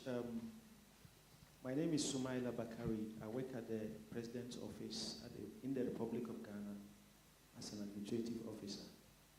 My question, in fact, I have something I should call a puzzle. And it goes to the person that presented, the Director General for the Disaster Management Center. And so if we use COVID as the reference point for planning how to manage future disasters, from the presentation, it was clear for him to tell us the number of people who lost their lives in South Africa. But what I haven't seen is whether there is an attempt to find out how much that disaster costs South Africa in monetary terms and also in terms of the GDP. Because this then will help us to be able to determine what investment we should be making in managing future disasters, such as even empowering our research centers and our research scientists, so that next time there is a disaster of the scale of COVID, then our vaccines will even come from within Africa itself, not to depend on the developed world. Thank you. Thank you very much. Professor Beshola. Thank you so very much, Professor Malauzi, and thank you to all the speakers.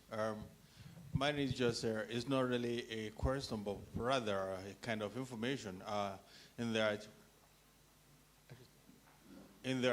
when it comes to risk and disaster management, I can say that because I was part of that forum, the APRM put together a conference during the peak of COVID, sometime in 2021 in Cairo.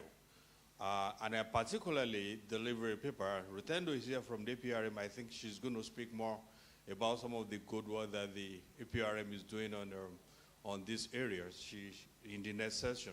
So one of the things that came prominently from the African Union was that Africa has to document our indigenous knowledge on how we have been able to deal with a series of disasters that has befell Africa in the previous years. I mean, Africa is one of the continents that has witnessed so very many disasters in the past. But the question is, whenever there is any disaster, instead for Africa to take a lead, we now become a follower of continents that do not even know how to deal with disasters. They now start telling us what to do, and erroneously we just follow them blindly. And this is some of the things that we have to pay attention to as Africans. When are we going to have the consciousness, the indigenous consciousness, to really take up leadership? And this was one of the challenges this was one of the questions that we posed to the head of states that were at that panel that year. And I think as academics and as conscious elites, I think it is our role and our responsibility also to galvanize that process and that discourse on how is Africa going to be able to take ownership of African continent and take up leadership whenever there is need to respond to anything. I have to particularly commend Ghana. They took up a series of initiatives. There were a lot of discoveries in Ghana during COVID on how to tackle COVID. They did it so fantastically well. The same thing in Senegal. Senegal developed their own ventilators and so very many other things during COVID. They didn't wait for anyone. So we have to isolate. We have to, the lockdown was a terrible disaster for Africa. I'm sorry for taking, more than the 2 minutes that's allocated to me. It was a particular disaster for Africa because we cannot isolate in Africa. We don't have complexes. We don't have those beautiful, what do you call them? Those isolated houses where people live in.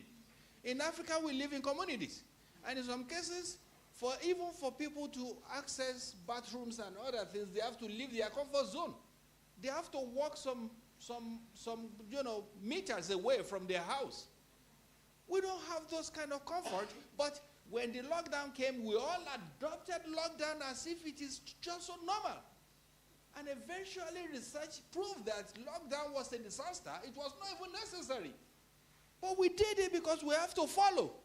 So I think I am challenging everyone here.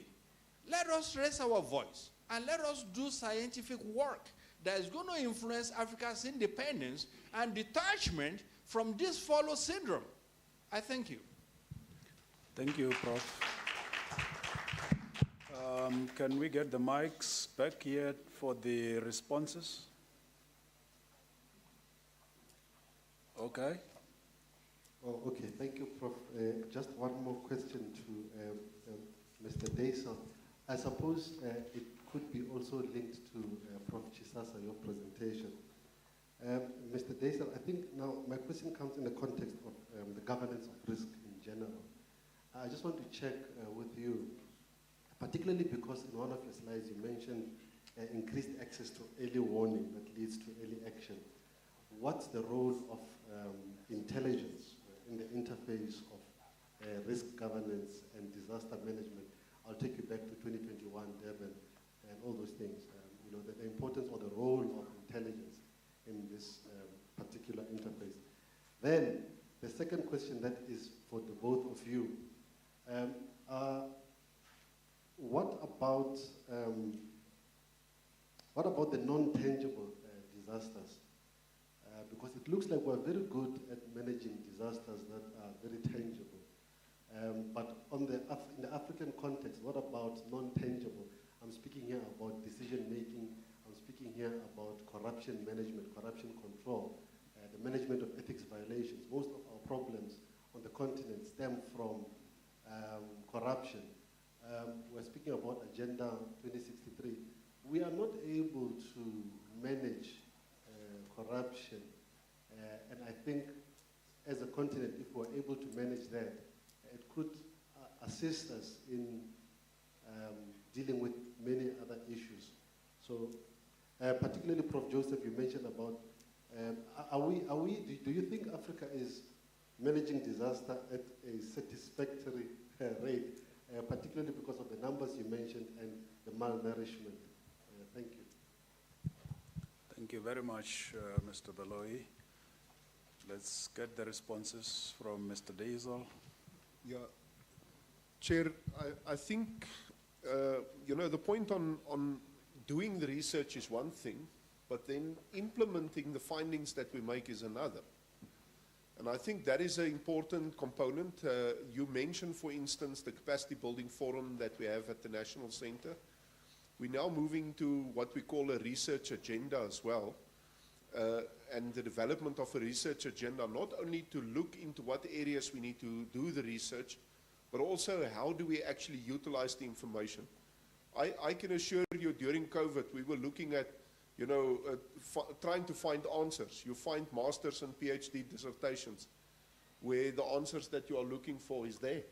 It's written in paper, it's researched, but we have not taken the time at a policy level to sit down and to say, how do we now take this knowledge that we have developed in our universities to bring it into the policy space?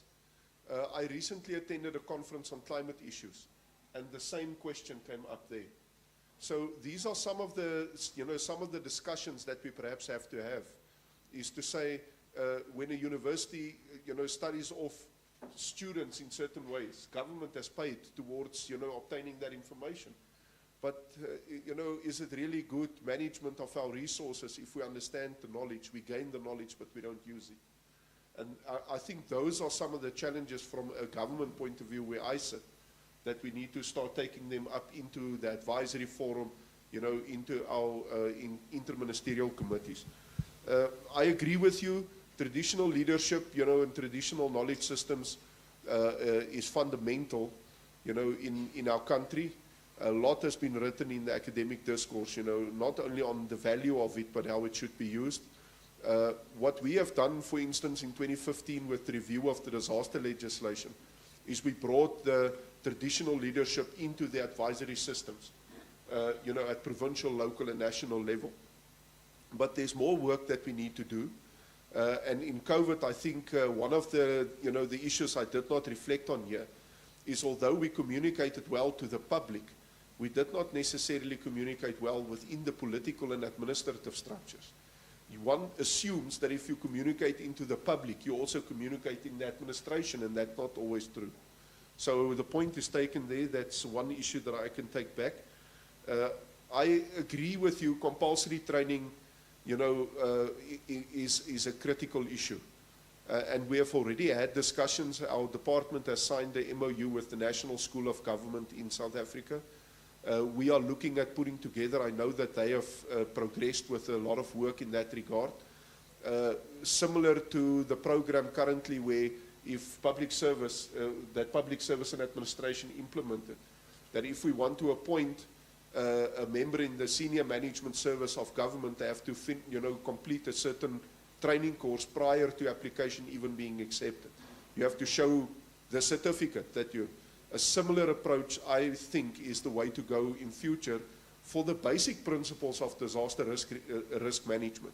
Not only in just understanding I need to reduce risk, but it links to one of the other points that is made by one of the colleagues.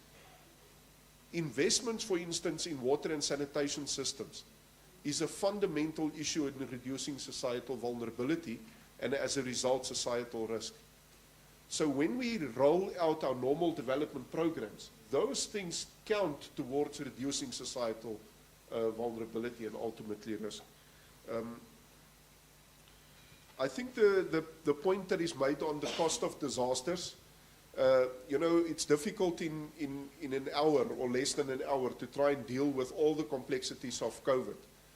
But if you look on the one side, government put around 500 billion rand towards responding to the COVID disaster.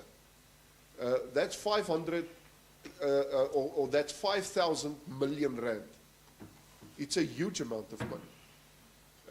You know, and if you start looking at the losses that we incurred, some of the academic scholars will tell you between 15 and 20% of our GDP has been lost per annum as a result of COVID.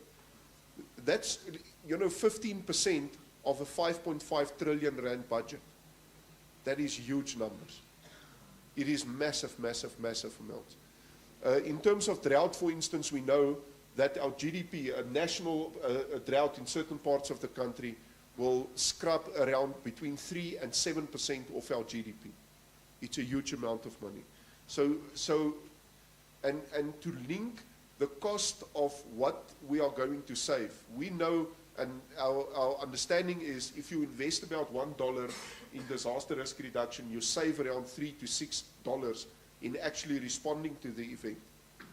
And I mean, if you give my department 100 billion of that, you know, or not even 100, give me 10 billion of the 500 billion to respond, and you see what we are able to do in terms of reducing the, you know, the events, not losing lives the way that we are losing children, losing the next Picassos, the next savants that we need to try and address, you know, the issues that we need. I think in terms of the question, you know, the role of intelligence in early warning systems, without intelligence and analysis, there is no early warning.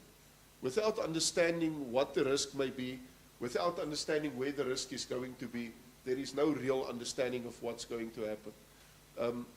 You know, if you are talking about the riots that happened in KZN, you know, in Gauteng, if that is the incident, we also need to understand that from a national disaster management perspective, we don't necessarily get directly involved, you know, in intelligence gathering pertaining to criminality and, you know, social unrest.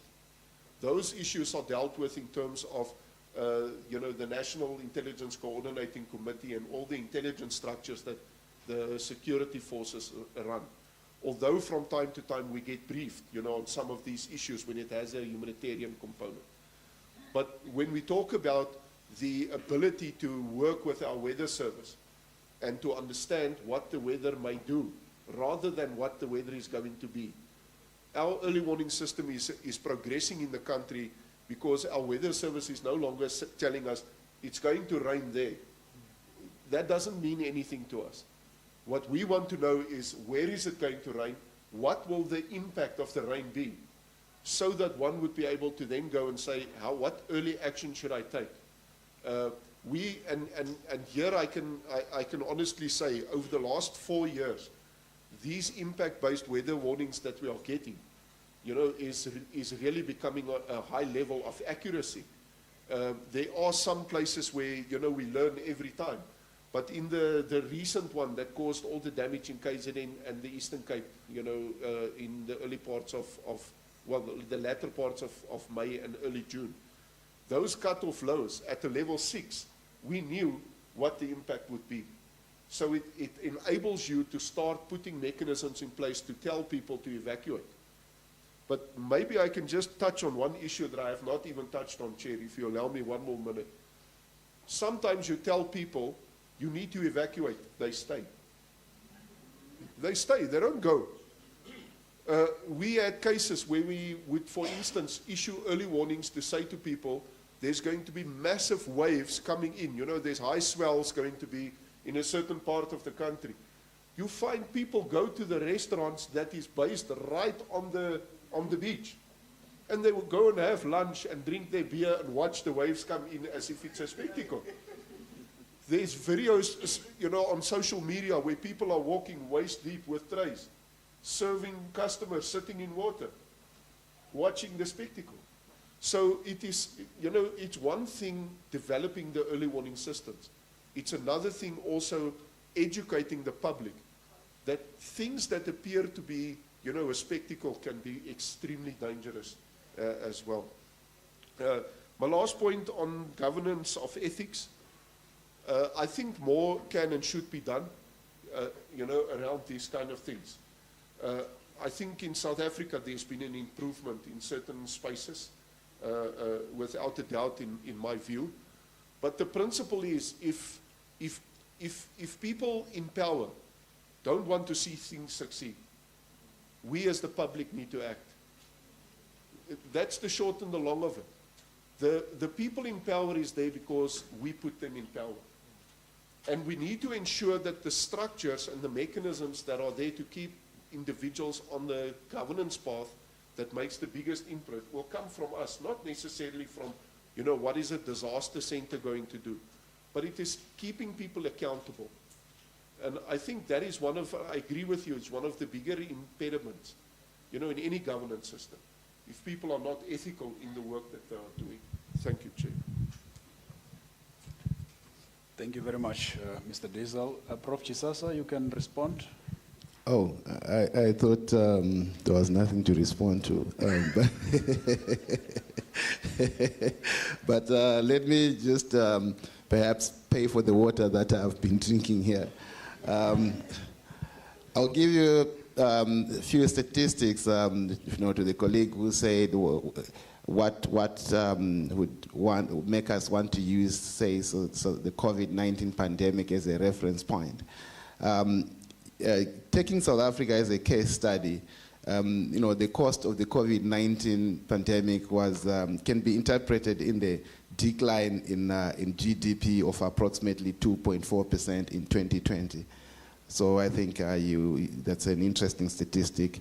And also the fact that South Africa had approximately 3.6 million COVID-19 cases during that time, and which resulted in deaths of 97,250, at least based on the last report that I accessed, compared to other, you know, jurisdictions where, for instance, the second highest was Ethiopia with 467,575 cases. So you can see that the variance there is quite high, all the way down to Algeria with 262,000. So if you also want to look at the financial implications, you know, the IDC and DTI put in place, you know, put aside 3 billion rand for supporting distressed businesses and also for the purchase of essential supplies. You know, in addition to the 500 billion rand stimulus package that was put in place by government. So there's a lot of money that went into managing that disaster. If I may also respond to the issue of corruption as a disaster, although he tried to sugarcoat it and call it intangible disasters. Wow, what a big word. Yeah, it's I would say that much is corruption is very high in Africa. I think that it is deliberately left out as a, you know, to be declared as a disaster when we know it is. So I think from a small scale farmer perspective, we know that corruption is rampant both at a macro and micro level. I'll give you an example of what happens at the micro level.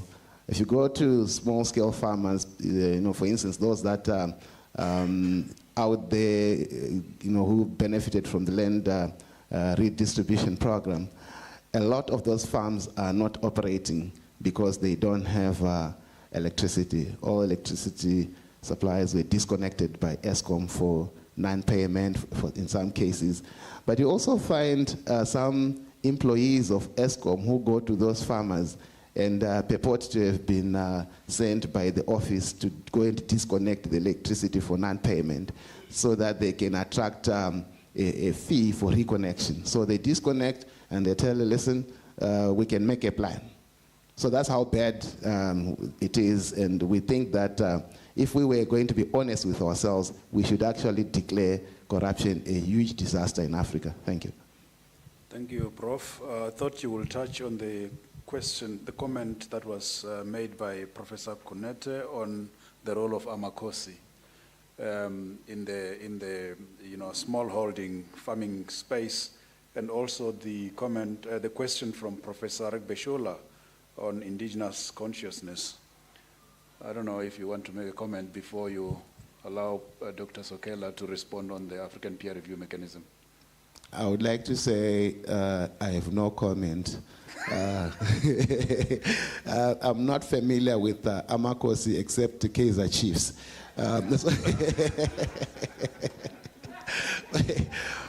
But Prof, you say that you are conduit to the small, let me say, development projects in your province, and that you and I can collaborate. I think we can talk more about what Amakosi does, and if it serves the interests of the small-scale farming sector, I'll be keen on working with you, particularly if it can drive more financial resources towards that sector, and perhaps assist in managing, disaster-related risks. Thank you. And Prof. Arik Bishola, Prof, you and I can also talk over tea. I'm getting hungry, by the way.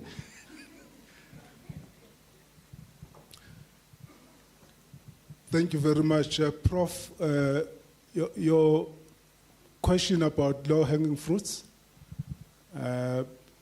this is part of the awareness, the fact that we put this item on the agenda and invited the Disaster Management Center just to showcase what we are doing as a department is part of that process.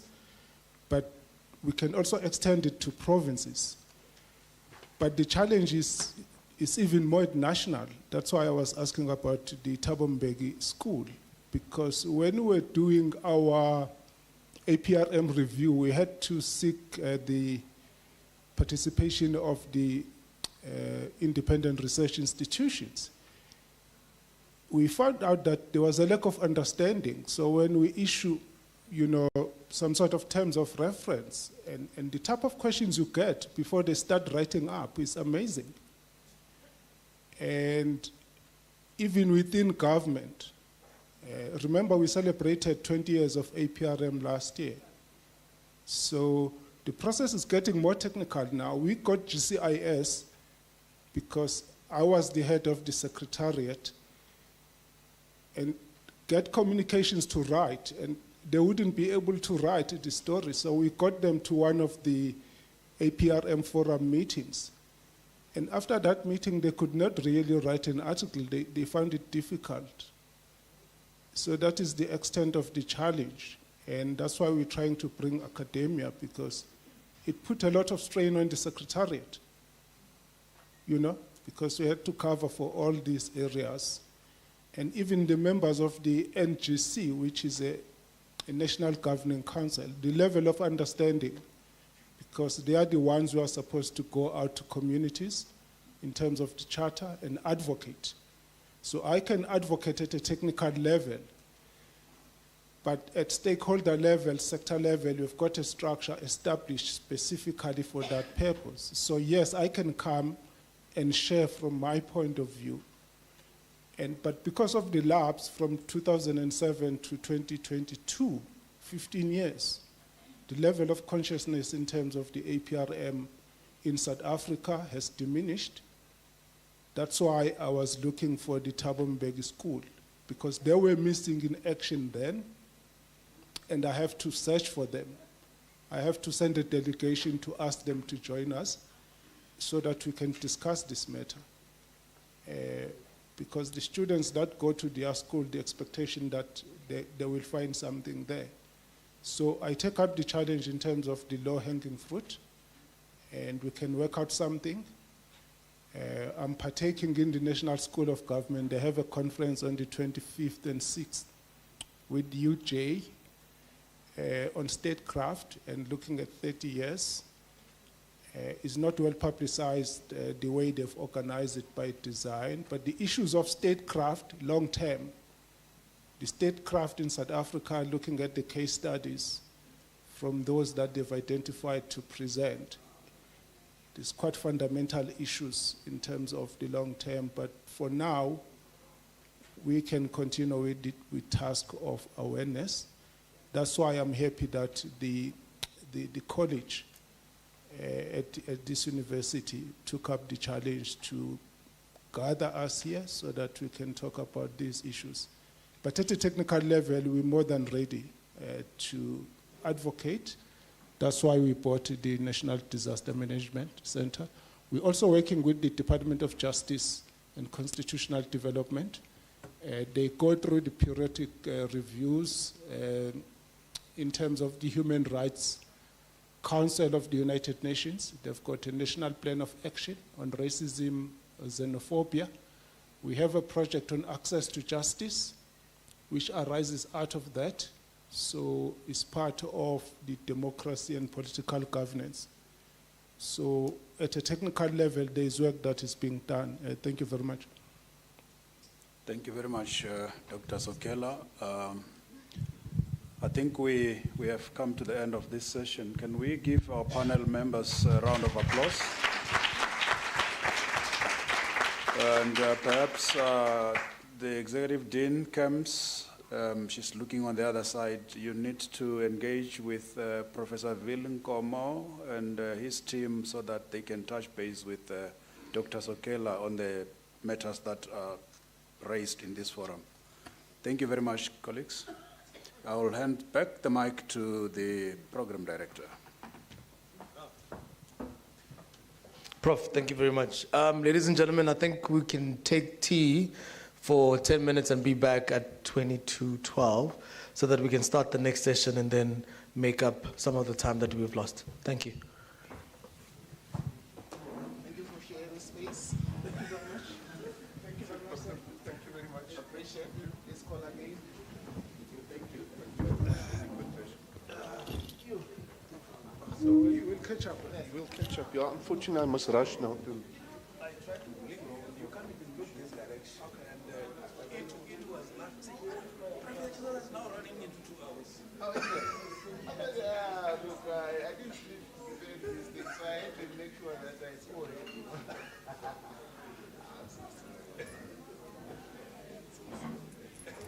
But anyway, I'm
infrastructure, critical economic sectors, governance, and social systems. If I can then maybe call on my moderators, Prof. Boya, who is the Chair of Department in Business Management at UNISA, and also Dr. Naidu, who is a Chief Director at Human Resource Planning, Employment and Performance Management at the DPSA. So if we could make our way back to our tables, those who are in the T section.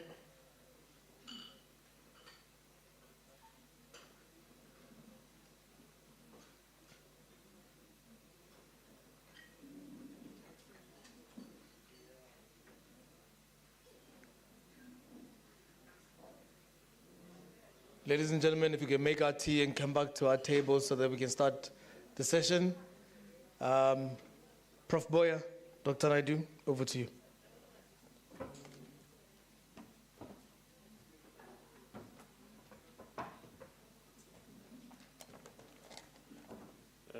Is it still good morning? Good morning, colleagues. I know you are eating, so you can just wave your hand instead of speaking because there's something in your mouth. As they've introduced me, Kauhelo, from the Department of Business Management, School of Management Sciences, College of Economic and Management Sciences. I'm with my co-pilot here, Dr. Anusha Naidu. She has dedicated over 3 decades of her life to public service and recognition for visionary leadership and strategic acumen.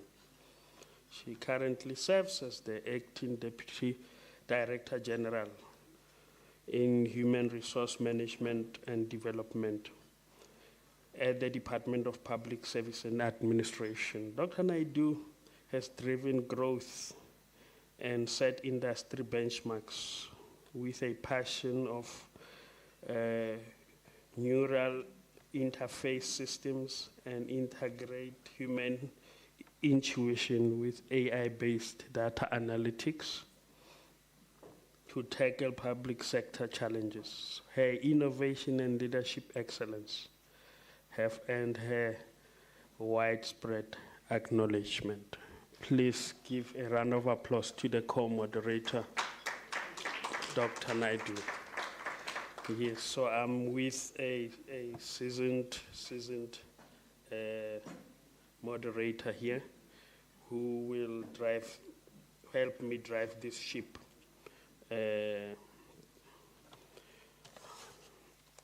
Very well. Now, our theme, as they've already alluded, we are looking at taking steps that countries can take in strengthening infrastructure and critical sectors, government and social systems. So our key topic will be on harnessing open government for more responsive and resilient capacities in the wake of socio-economic challenges. Colleagues, there is a change on our program. Prof. Shepard Malefane will not be taking the podium, but we have Mema Tsidiso Kotazo Semela, Regional Coordinator, Africa Open Government Partnership. As I mentioned names, I request Me Matsidiso Kotazo Semela to come to the fore and take a seat. We also have our esteemed professor, Prof. Michael Chiyoyo, Associate Professor at the University of Pretoria. Prof, please come to the fore. We also have Me Rutendo Nazare, UN SDG and Agenda 2063 expert, APRM. I request Madam to come to the fore and take your seat. Colleagues, this issue of infrastructure development in Africa has been a thorny issue, especially when we're talking about building resilience in this area. We also know that infrastructure is a catalyst for economic development within regions of our continent. Thirdly, we know that when infrastructure is built, especially road, rail, and that type of infrastructure, is labor intensive. So with the modern technology that is in place, how do we continue to build resilience? The previous session alluded to issues of disaster. Is our infrastructure able to hold its own and avert disasters as well? And how will the issues of modern technology affect the issue of unemployment? Because infrastructure development jobs are often created and lives are changed, but also some of the jobs are seasonal in this area. Now, I also want to put it across that the wheel in Africa is turning very slowly when we deal with Africa. We had a vision called Cape to Cairo. Where did it end? Do we have the requisite infrastructure that we can really move from Cape to Cairo seamlessly, doing business, touring the African continent, or is it a struggle? I remember there was this soccer player, a soccer supporter called Botham Sila in South Africa, who left South Africa to go to Egypt, and he struggled to get there, but he used lifts, eventually he got there. So infrastructure has a bearing on our social stature as society as well, and how we can make our communities thrive. Now, I have experts. I'm not gonna take the time. I'm gonna take this time to introduce Me Matsidi Sokotatso Semela, the Senior Regional Coordinator in Africa and Middle East Open Government Partnership, responsible for South Africa, Malawi, Seychelles, Cabo Verde, Sierra Leone, Liberia, and Zambia. Me Kotatso brings 23 years of senior management experience as a practitioner in civil service, international development organization, and civil society. I'm summarizing, and she has published various publications such as Politicon, International Policy Briefs, South African International Institute of International Affairs, occasional papers, and she's a co-editor of books, a book entitled Africa Parliament's System of Evidence in Practice. Among other things that she did, she's a seasoned strategist. Her area of expertise include public sector governance, gender and politics, democratic governance, and citizen engagement, donor management and funding, monitoring and evaluation. I would want to usher Me Kotatso to the podium to share her thoughts with us. A round of applause for Me Kotatso Semela.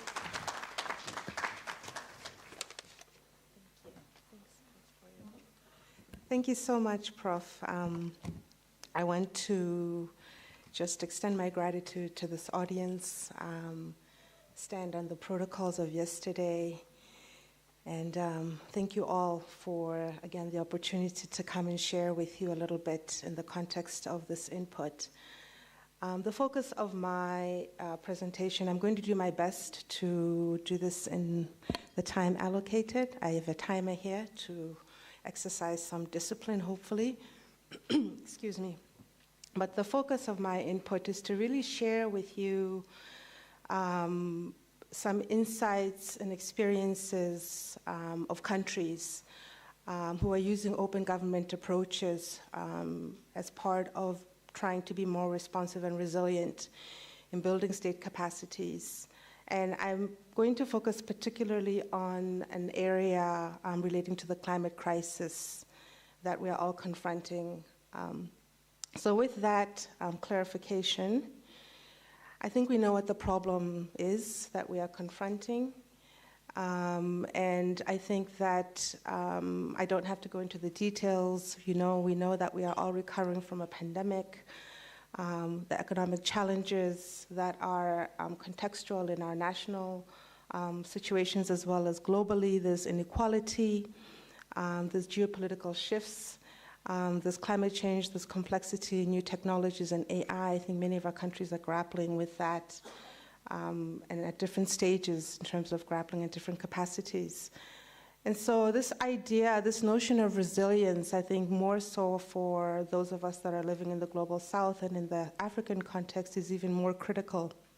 And for the context of this input, I guess the definition and the framing that one is using in terms of our understanding of resilience is there's really the ability of the state to withstand the stress, adversity, and challenges and adapt to change in order to function more effectively and meet the needs and the expectations of its population.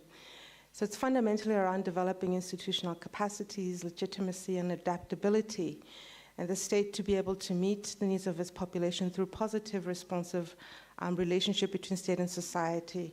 So the question that one grapples with, and as one says, the open government approach, what does it contribute to that? To what extent are states doing that, and what can open government approaches contribute to the challenges that we face using this notion in the context of state building? So how are the ways in which open government approaches can strengthen state resilience before I get to some practical examples in the context of those three areas that relate to the climate crisis that I said I would speak to? First of all, open government approaches assist in terms of building trust in government institutions. They insist in building increasing transparency and accountability, and this trust is a critical feature for state legitimacy and the ability to effectively respond to crises and challenges. And I think we know very well that we are suffering from a trust deficit. We often associate it to democratic values and democratic governance, but the reality is that when citizens don't trust what the state is saying, then citizens don't respond to early warning measures, early warning calls for situations of disaster. And that's just a very simple example of the many ways in which this lack of trust manifests itself, and we know its adverse effects. Open government approaches can also assist the state to leverage the collective expertise and knowledge of citizens, and it can help to improve government practices for meaningful ways of enabling the public participation and collaboration. This can improve the quality of policymaking and implementation. Another way in which it can assist us is in terms of holding the state accountable, particularly around government operations, decision-making, and performance data.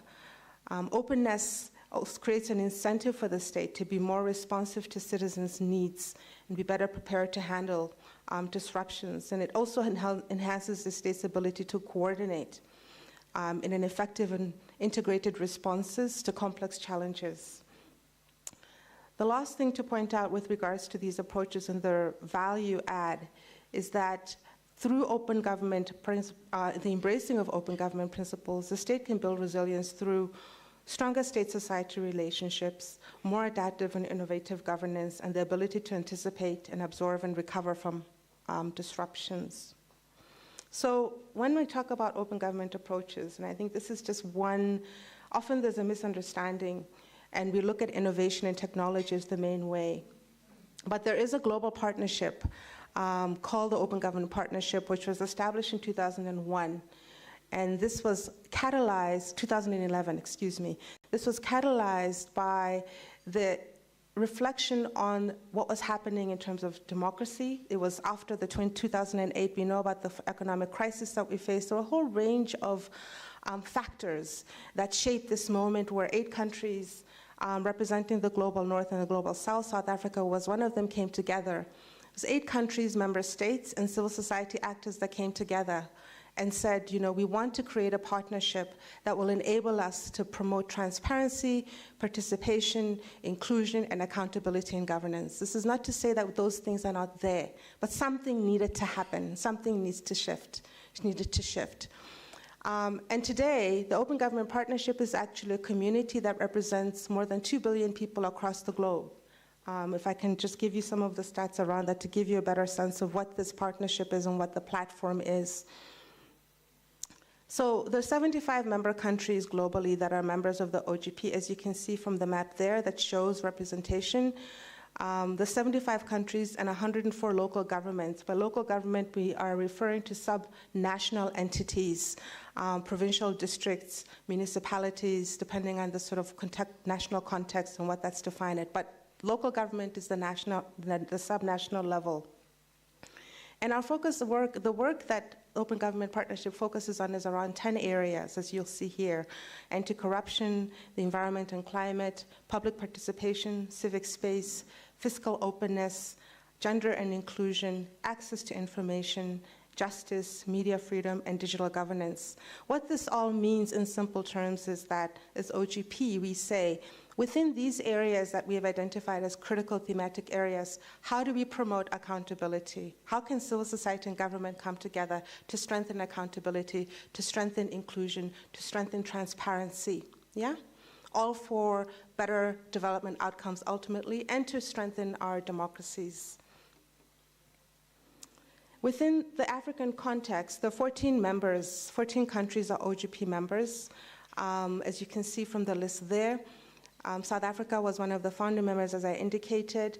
And there's representation, the strong representation, you know, across. It's not something that's just happening where we have member states just within one particular region. There's quite a spread between Southern, Eastern, Western, and also North Africa.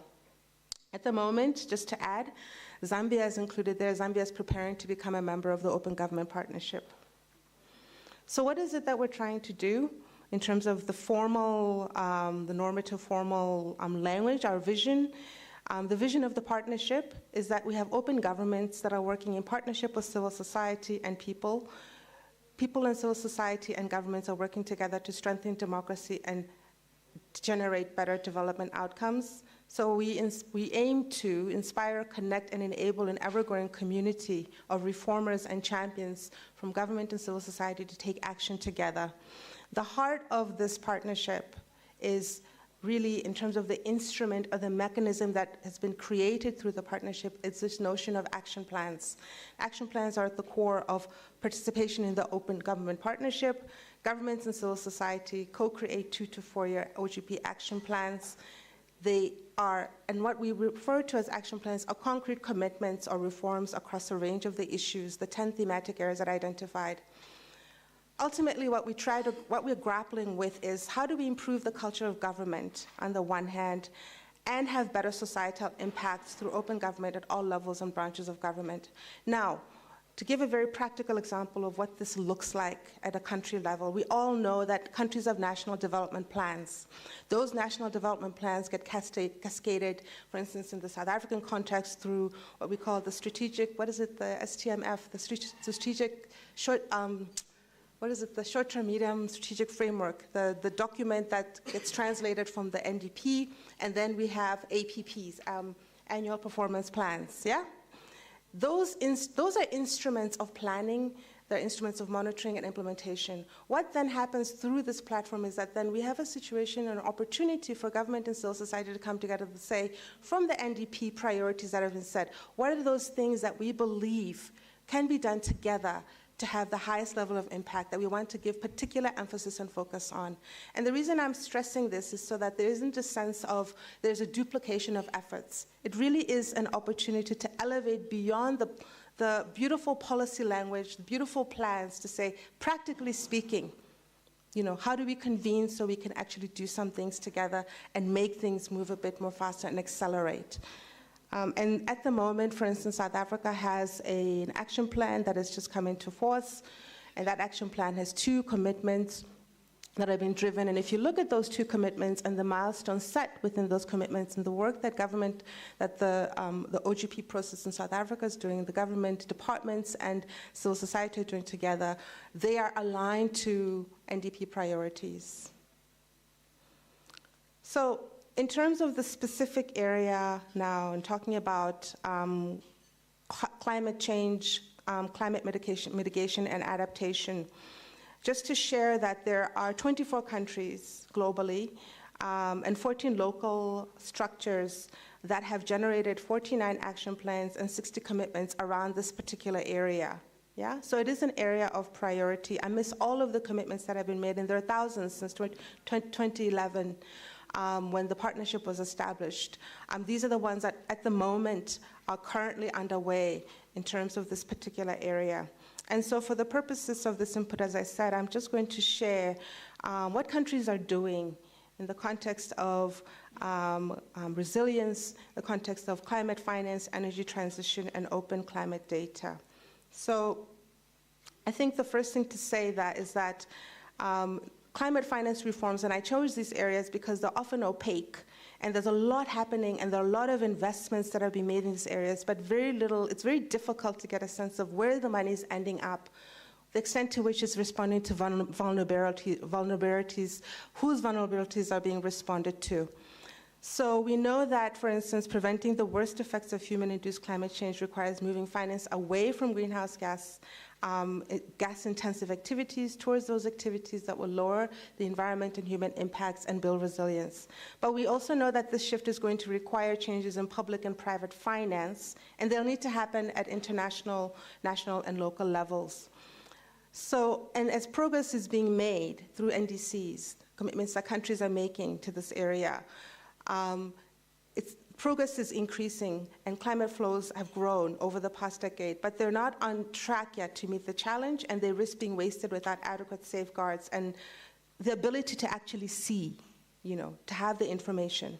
So we need mechanisms and processes that make climate finance flows more inclusive in the first instance, and we need to ensure that our governments, we are taking responsibility to ensure that the most vulnerable become more resilient to the effects of climate change. So I've given the 3 examples here.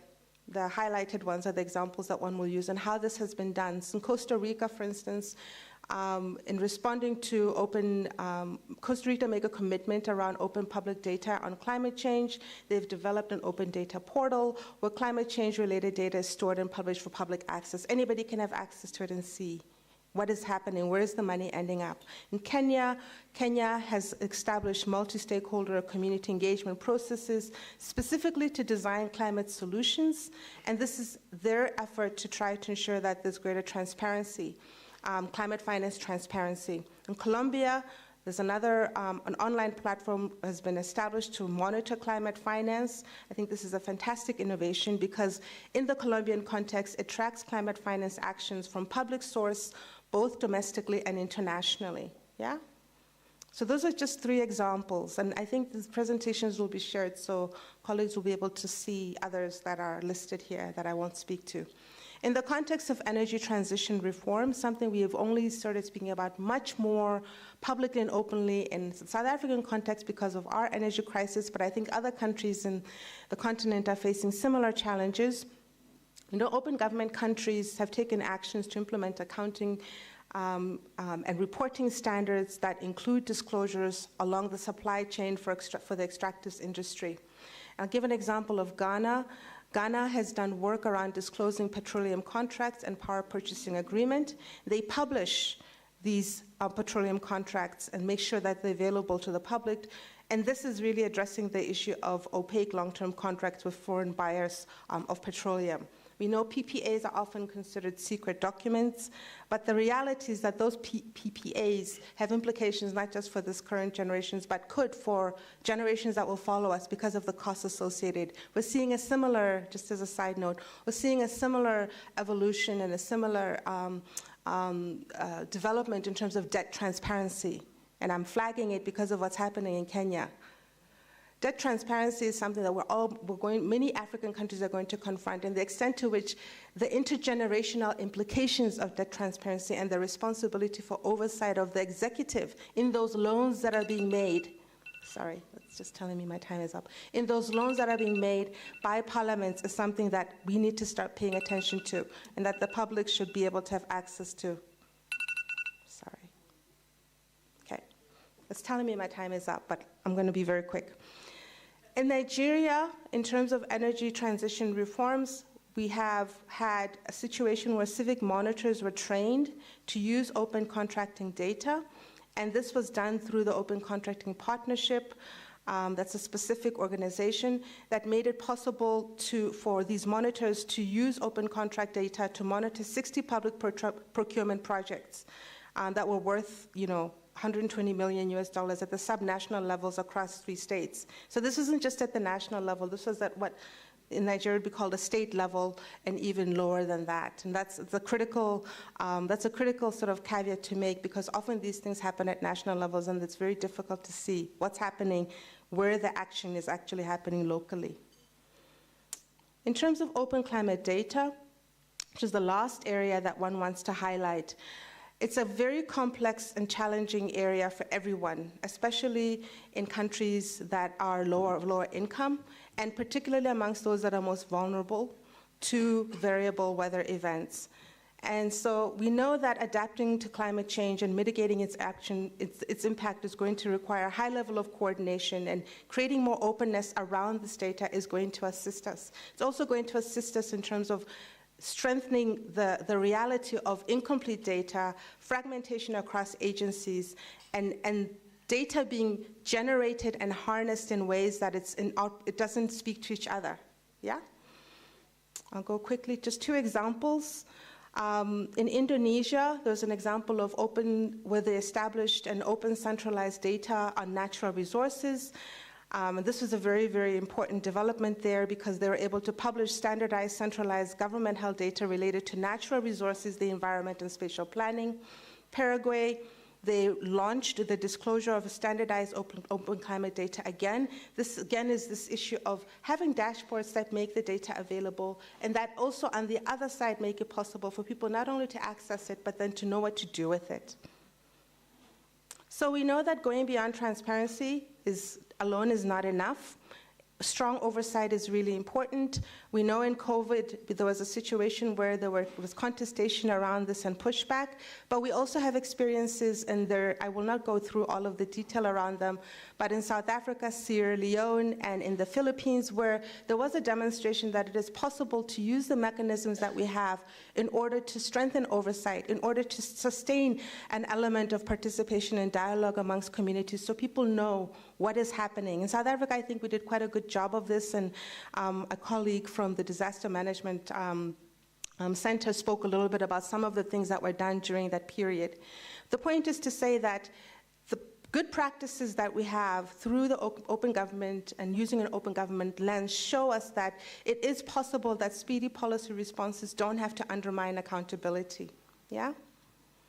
So to conclude, in a nutshell, the argument here is to say that there is an innovation that has been underway, that has been tested, where a preponderance of evidence has been generated around its value add as an enabler for state resilience in terms of fostering trust, participation, accountability, and coordination.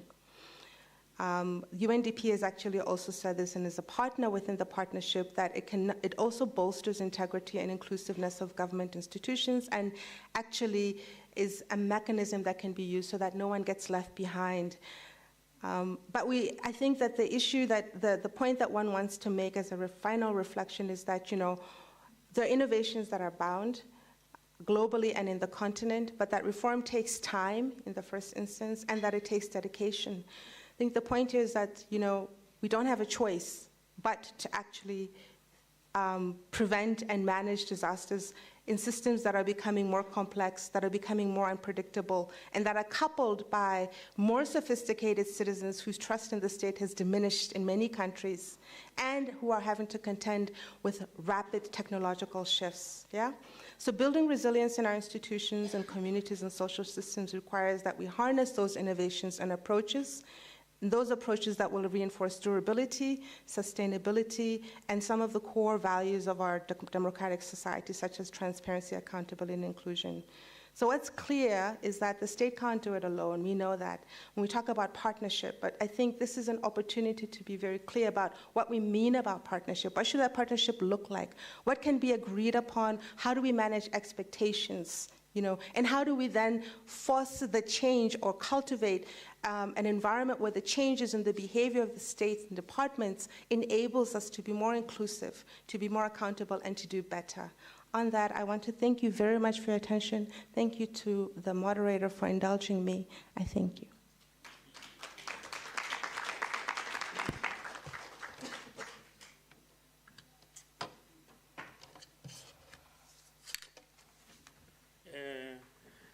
I would appreciate another round of applause for Mayor Kotatso. Thank you, Mayor Simela, for challenging us and for articulating on open government practice that can assist us in issues of heightening resilience, issues of accountability and inclusivity.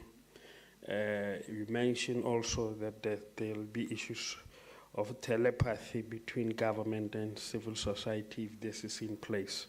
But you mentioned also aspect of data sharing, which is important to enable us to make critical decisions, but going beyond government and civil society, that even researchers can tap into the space to make things happen.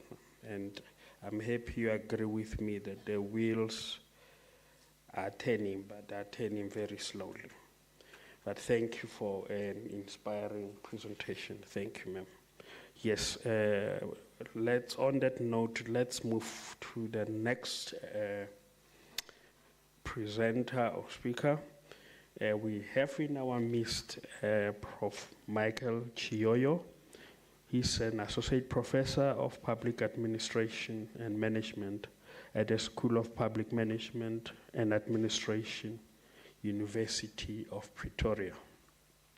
Now he teaches various modules related to the field of public administration at undergraduate and postgraduate levels. He has published widely in international peer-reviewed journals and books with particular interest in the following research focus areas: public policy, government leadership, governance, non-profit sector, and organizational development. Now, Prof's research goes beyond his work. Prof has also coordinated the MBA, the BAdmin program in public management and policy, and he is a facilitator of various management training programs. Based on his wealth of knowledge and expertise, Prof. Mayoyo supervises masters and doctoral students who pursue their studies in his research focus areas. Colleagues, let's warmly welcome Prof. Chiyoyo to the podium with a round of applause. Over to you.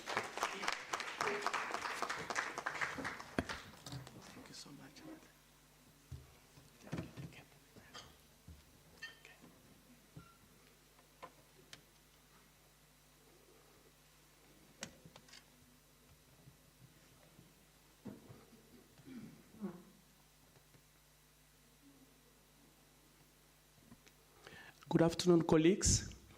You'll pardon my voice. I'm still coming down with a flu, but I'll try my best to do justice to my presentation. My focus today is on precision governance as an enabler of government resilience in South Africa. listening to all the presentations of yesterday and even this morning, I was reminded of a story when I was visiting a scholar in Germany. As we were driving around, I was praising the resiliency of Germany in terms of what they've achieved on the European continent and all that. But my host has to raise something to me. He said, Michel, Africa is not confronted as Europe or other parts of the world have been confronted with dire weather conditions and difficult situation which pushed them to do what they have done. He said in Africa you can wake up and eat from your backyard. You can have a chicken running in your backyard. You can go next door, you can kill an impala or something you'll eat. But in Europe, you need a shelter during winter because snow is there, and when it's cold, it's really cold. But you know, in Africa, when we say winter, the Khoi San people can walk half naked, nothing will happen to them. But you don't do that in Europe. So it's just to provoke all of us, because we are talking about research. What provokes resilience in a nation or in a government or in a society? So please look around those. I know we've been talking about indigenous knowledge since yesterday. How do we go back and tap into the potentials that are available on the continent? So talking about precision governance, we're looking at data analytics. Data are available in assisting decision makers to be precise and to adopt policies or to take decisions that are informed by clear-cut findings of different researchers. And in South Africa, for example, we have Statistic SA, which produces numerous data set or data that can guide government decision. And beside that, we do have universities and research institutes which produce numerous studies relating to different issues across the society. But my question is, during the past 30 years in South Africa, for example, what has been the basis of our decision? For example, when you look at RDP, the Reconstruction and Development Program, did they result from informed data, or it was based on just observing what was happening around that time, or the need of what the government that took place in 1994 had to take? Did we rely on data produced by acknowledged research institute, or it was more about political motive or based on the political manifestos of different political parties? But when it comes to the definition of precision governance, one would say it involves the administrative capacity to use data and technology to enhance policy making, decision making, and also improve outcomes by using information about individuals and groups' preference and context. And it enables public servants to streamline a seamless flow of public service through the use of digital tools and information. And precision provides instances where data analytics allow to pinpoint specific pockets of need and identify more targeted and efficient resources allocation.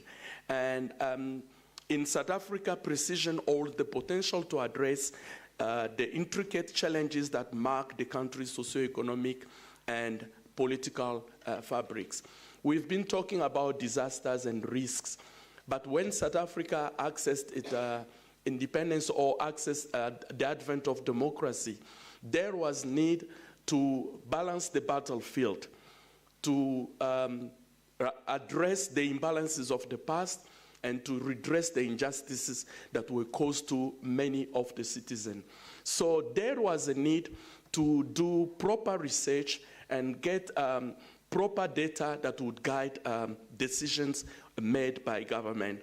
As you'll see around my bottom picture that is there, it shows some of the categories of decision-making that has been taking place. And I can just pinpoint some of the policies that we've been taking. Let's say Black Economic Empowerment, BEE. We are doing something, but is that something the right thing or the precise thing that was needed to be done to address the imbalances of the past? So if you check well, you will see that we are shooting, but shooting within our circle, but moving, depending on the precision of the information that we have. So for you to shoot in your target and precisely to respond to the need and specific need, you need to have clear information that will guide that. So using precision governance, it can guarantee the public service delivery that is of higher standard and leads to the building a capable and developmental state, which is envisioned in the National Development Plan. Why am I bringing all this? Is to say only a capable state or a state that is strong and it has all the required strength that can sustain challenges whenever they happen, or it can deal with difficulties as they arise. So as you can see, from the first cycle, we are shooting but within the target.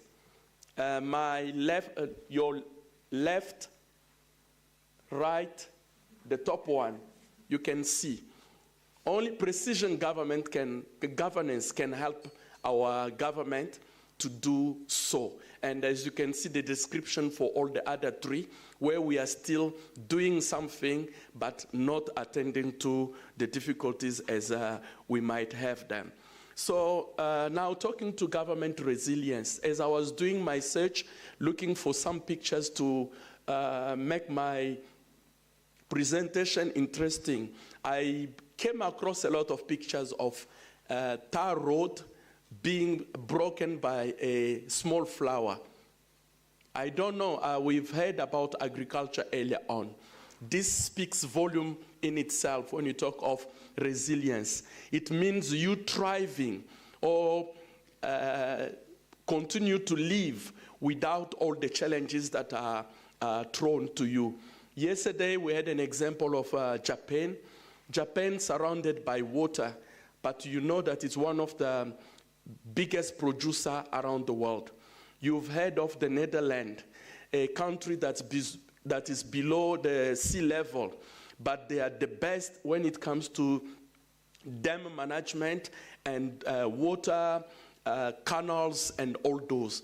You look at Dubai, for example, a country that had to, a city or country that had to reclaim the land from the sea. And for those who have visited, you know how they've tamed the nature to make space for what they wanted to achieve. So those are some of the examples that shows resilience. Resilience meaning you are thriving despite all the challenges and the circumstances that you are facing. So I would like to link all I was saying to the public value theory. And here we speak about our social contract. The government exists to do certain things for its citizens. But when you talk of precision governance and resilience, it's no longer about just doing things, but how well do we do things? And how well do we safeguard our environment? And when I talk about environment, I'm looking at pastel, so that whatever situation that can happen or challenge that our environment can be faced with, we are able to address it and continue to move forward. So there are some two element of risk management that can be applied to precision governance. The first one is the ability to plan, such as the development of pre-crisis strategy plan by predicting the resources required to face a potential crisis, and training as well as preparing people to act and react during turbulent times. And some people will tell you the dry run. You're planning for the unforeseen, and be ready so that if it happens, you know what alternatives or solutions that you can adopt. The second one is the capacity of management to transparently and clearly communicate the complexity brought about by a crisis event, both internally and externally. And this can be done by sharing the plan's contents and objective and creating a participatory environment. So this provides a theoretical background that one can tap into, especially if we need to apply precision governance to improve or to make our government to be resilient and cope during difficult times. So how does precision governance drive government resilience in South Africa? It first enhances decision-making processes. It helps us to improve on collaboration and communication between stakeholders, all those who are concerned by the specific situation or situation. Permits the adoption of specific and precise intervention programs, and optimizes resources allocation. And it also improves policy outcomes. I have few examples of how precision governance has been implemented, for example, in the Department of Basic Education, the healthcare system, Home Affairs. You know, previously it used to be called the Oral Affairs, but most of us today, we don't talk about the Department of Home Affairs anymore because it's running smoothly and they're doing the mandates that they were supposed to do. SARS thriving no matter the circumstances. During COVID, SARS businesses continued because e-filing and all the other means were implemented prior to crisis occurring and so on. So a few examples. The first one is the mobile technology for health services. Example of the Mom Connect initiative, which exemplifies this transformative power of precision governance in the healthcare sector. For example, through mobile technology, pregnant women in South Africa receive personalized health information, appointment reminders, and access to crucial maternal and child health services. This initiative utilizes data analytics to tailor health interventions to the individual needs of pregnant women and thereby improving health outcome. That's one example. The second one is the data-driven policing in Cape Town. So precision governance here is being applied to law enforcement through the short spotter technology. This system uses acoustic sensors, so it's just one of the examples. I see the chair is up. I'm just going to share a few other examples and to move on. I spoke about DOH. There is more happening there. The Department of Basic Education and all these few departments, I had a number of examples that I could share with you, but just look at those. It shows, showcasing how precision governance has been implemented and the fruit it's bearing for the country. There are a number of challenges that affect the implementation of precision governance. I will not go through them. I will just move quickly to just see if I could capture this last slide. So for precision governance to be implemented and to improve or enhance governance resilience, we need to have collaboration between various stakeholders or departments to improve communication and so on. Proactive engagement, which ensures that the country implements relevant interventions, and bridging the digital divide, and many, many other pointers that could be considered in applying precision governance. So a lot has been done in South Africa, and us as researchers, I think we need to continue producing relevant and adequate researches that will be able to guide actions of government. But beyond all that, government should also be able to come to those research institutes or research society to get guidance in some of these issues that it is faced with. So thank you so much for your attention, and that's all I had to present to you. Thank you.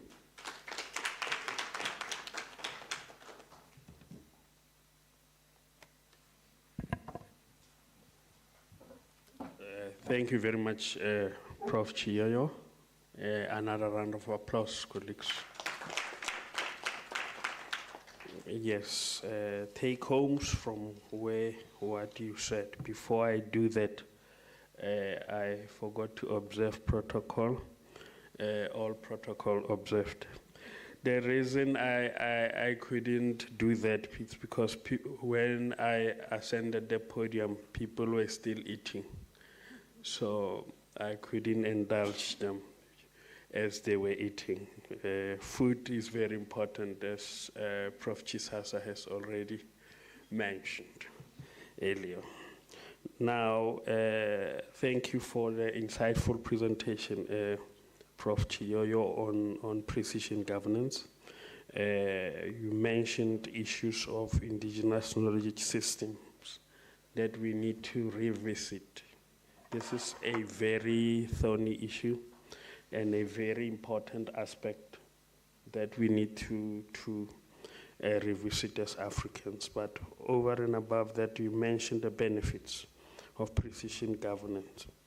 And the two aspects or take-homes is that it's such that it has the ability to plan properly and taking issues of risk management into consideration.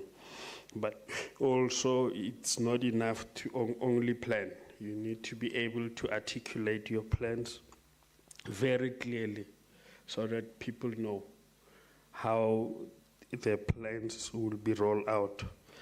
So it's participatory in nature. So thank you for challenging us in that, and that contributes towards resilience or a resilient government. So on that note, we thank you for your work. Moving along smoothly, we have another seasoned speaker. Ms. Rutendo Nazare is a governance researcher at the African Peer Review Mechanism, working in the Governance and Specialized Reporting Directorate. Her work has focused particularly on implementing the African Union Agenda for 2063 and UN SDGs. The beauty of it is that she looks very young. So in 2063, she'll still be around to witness the fruits of what she's doing. Unlike those who are planning and they know they won't be there. So on that note, let me welcome Ms. Rutendo Nazare to the podium. Over to you, ma'am.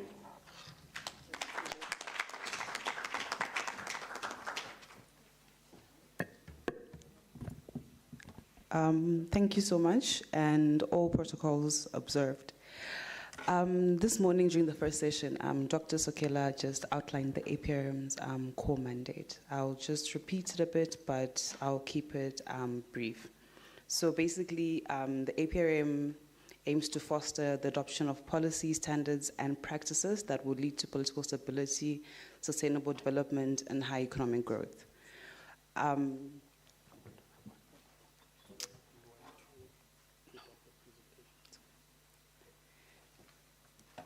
So my presentation will be mainly focusing on Agenda 2063, and this was added to our mandate in 2018, essentially to monitor governance across all AU member states and to monitor the governance aspects of Agenda 2063 and UN SDGs. So essentially, the aim of the APRM is to assess the governance needs of countries, and we were formed from NEPAD, the African Union Development Agency, which essentially the aim was for the APRM to go into countries, like Dr. Sokela was saying, and go and have a country review. The country has its own self-assessment, and essentially we see which areas governments might need help with. We basically have recommendations that pertain to standards and codes that are international, but also policies that might help better economic development and accelerated regional and continental economic integration. So essentially our work, after we've conducted the missions and we have our recommendations for heads of states, it goes to the African Union Development Agency. So it is to feed into those development programs to be able to help African countries in the areas that they actually need help with, and not on a general scale. So we would know, for example, with the 2022 South Africa country review, we would know which areas South Africa might need help with and how the NEPAD, African Union Development Agency, can assist with their programs. So they have a number of programs which include in the areas of bioeconomy. They touch a bit on mining, but because of natural resources and their emphasis in a number of AU documents, including Agenda 2063 and the African Union Mining Vision, it's an area that we're all trying to increase our work in, because it's not just large-scale mining, it's also artisanal and small-scale mining, like the other presenter from the first session was mentioning. So in terms of how we can build resilient state capacities in the wake of socioeconomic challenges, as highlighted in the topic, through the use of open government, it's to look at not just the large scale and the governance policies that basically are at the national level, but also the local levels. So how are people being involved in policies that affect their lives? Because with regards to mining and the artisanal scale miners, they are a large proportion of the informal labor market in Africa. Estimates are at around 25 million across the sub-Saharan continent. I know it's a crude term, but these are the estimates. So basically, it's to see how this can be harnessed, because even the Africa Mining Vision, adopted by, again, African Union heads of states, it prioritizes, It prioritizes the potential of artisanal and small-scale mining to stimulate local, national entrepreneurship, improve livelihoods, and advance integrated and rural and social economic development. So they identify them as a major player and a vibrant, competitive player in the national, continental, and international capital and commodity markets. So currently, we see a lot of policies from African countries, and namely, there's in the last 2 years, Ghana, Namibia, South Africa, and Zimbabwe, they have banned the export of raw unprocessed lithium, and this is to essentially ensure that there is value addition to these resources before they leave the countries. And because of this, there are a number of refineries that have been tabled to be built in these countries, and this will really contribute to the economic development. So with these policies, they stand to basically be key suppliers of automotive parts and components towards basically being hubs instead of just exporters of raw materials that are very important. As I mentioned, lithium. Lithium is a resource that is also not just like gold and platinum, it's also a green resource. So for Africa to be leading in this green economy would be very good for the continent. So linking it to building resilient economies, this is good in terms of large-scale and industrial mining, but in terms of how these policies then affect local and small-scale miners is the issues that we're also grappling with.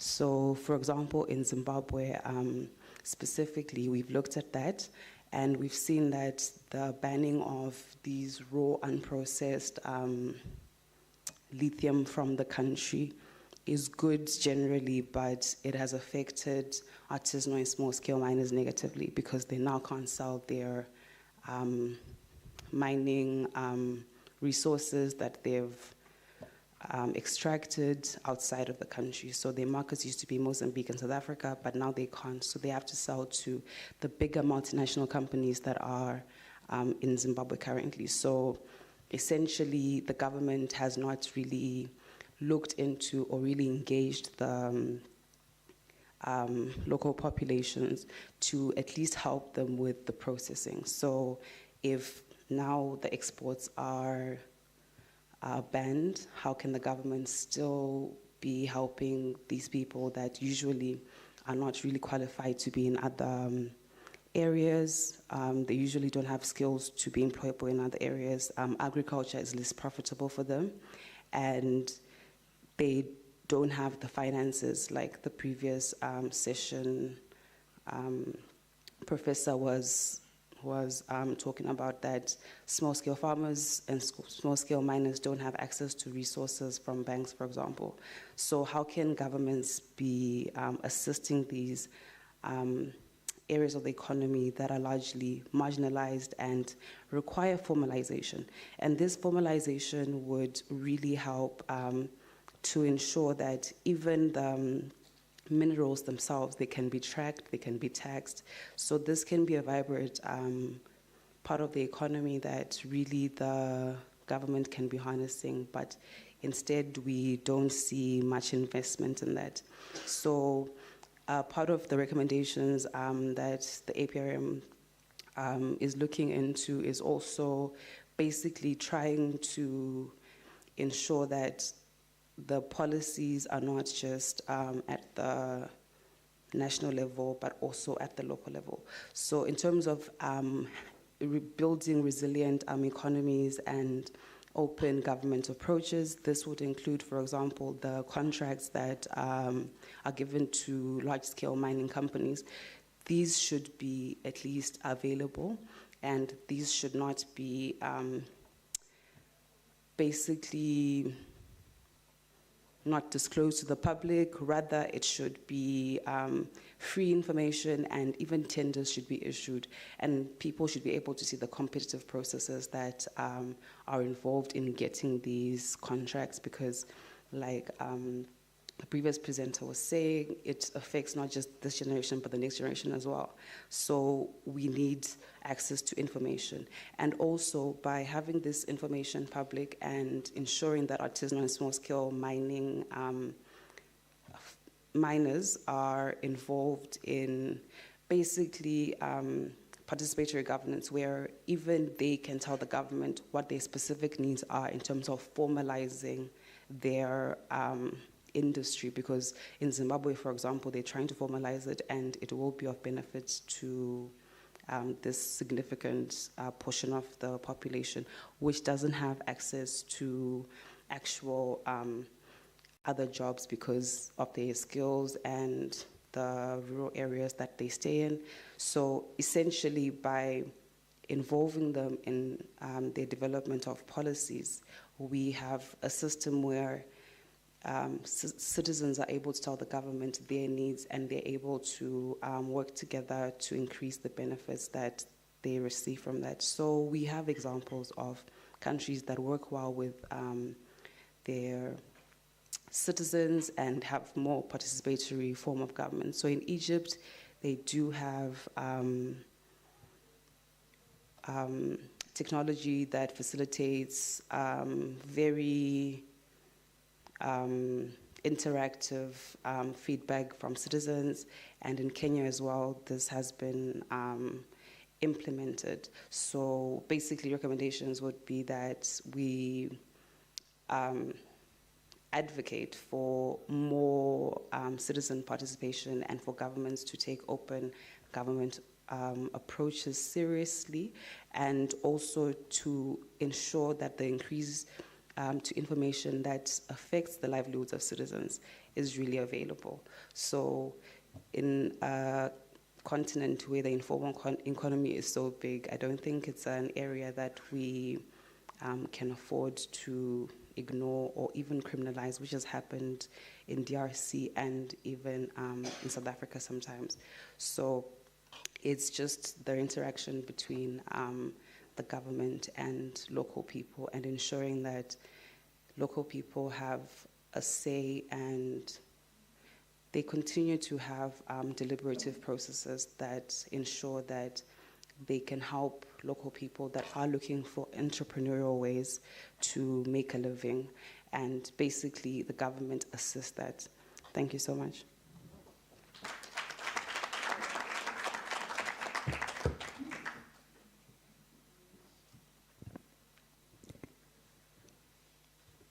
Good afternoon, ladies and gentlemen. Wow. Good afternoon. Now I'm saying wow because we didn't have lunch and you all said good afternoon. It sounded so great. Thank you. Please allow me to humbly declare all protocols duly observed. I'm not going to introduce myself because the great professor thought that it was my graduation and he almost did a thesis on me. Thank you, Prof.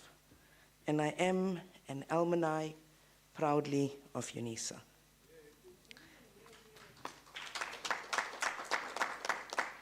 At this point in time, as you know, I work for the formidable, world-class and leading organization, the Department of Public Service and Administration in my beautiful, the Republic of South Africa, and our beautiful Africa. Give it up. Ladies and gentlemen, harnessing an open government, and we've heard our speakers. What came out of this? What are some of the key words? What would give us sleepless nights? I think, therefore I am.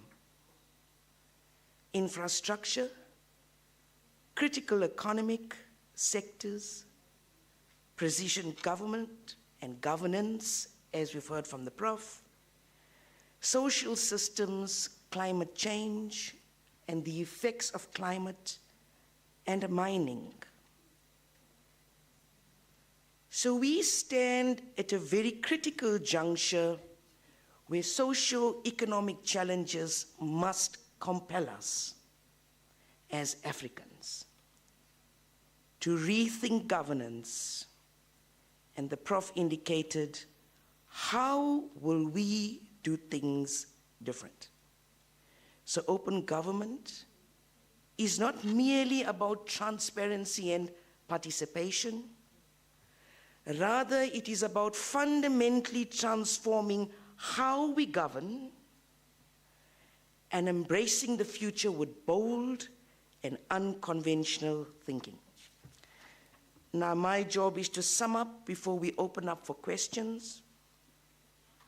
Prof, you mentioned something at the corner table earlier today, and it is important in my job this afternoon to also integrate so that we can make sense and lay foundations as we depart from this last session to lunch and the next one.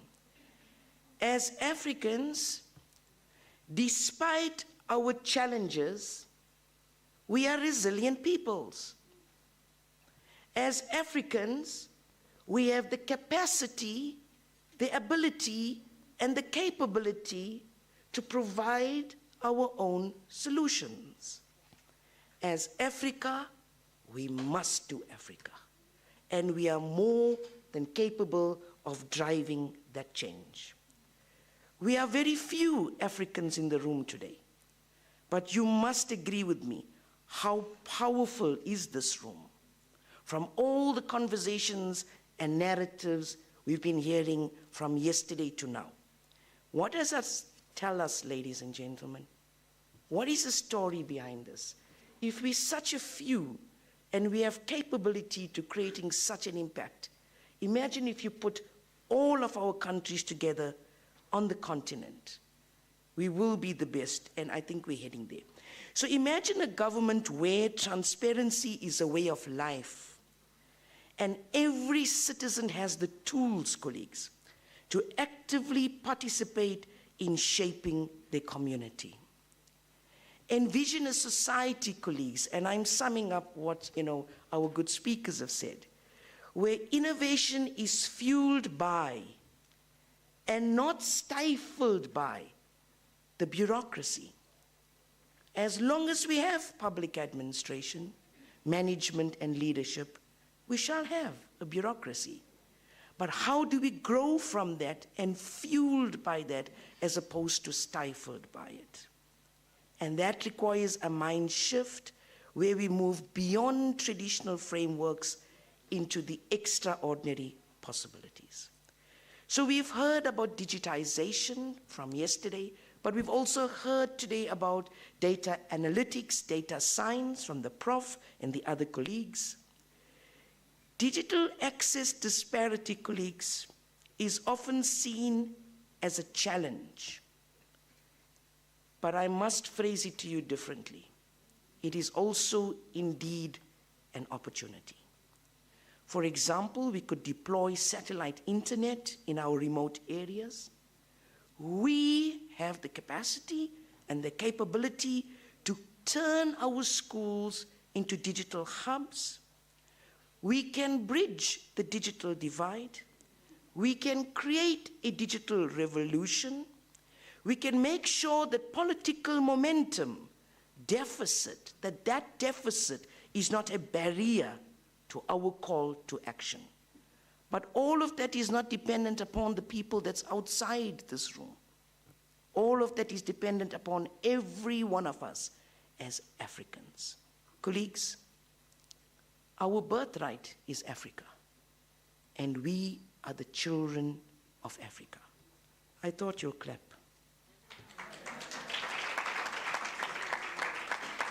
So let me close my part because there is so much to say and hand over to you so you can indulge us in some of your good questions. But there was a question asked in a presentation by the madam on stage, how do we make a bigger societal impact? And I want to give you a very simple example. A gentleman from the table here, Marcus I think it is, from Uganda, came to me this morning and gave me a little beautiful booklet that speaks about pregnancy. Why are we going to Europe? Why are we going to America? We don't need to go to America. We've got it in Uganda. It only sells for $3 to $5, Ugandan dollars, I suppose. Maybe US. We could get a discount. We've got it right here. Why don't we obtain that book and why don't we give it to every person in Africa? That's how we're going to build Africa. We've got the resources and we can do it without discounting the challenges. So there was something asked as well about the value for money.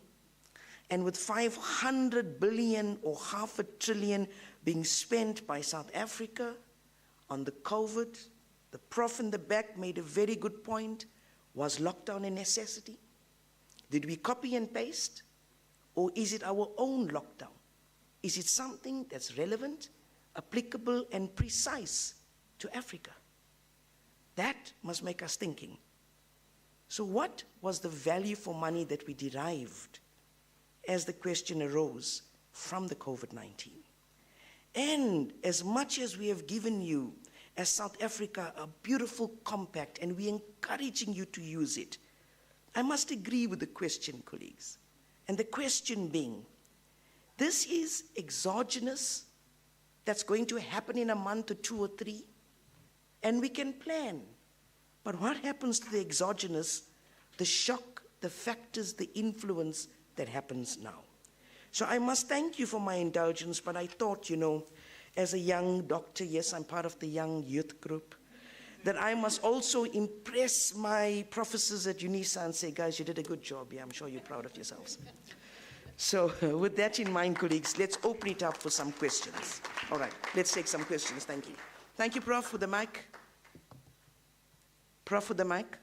Thank you. Anyway, questions? Any questions? We'll serve you lunch, colleagues, for now questions.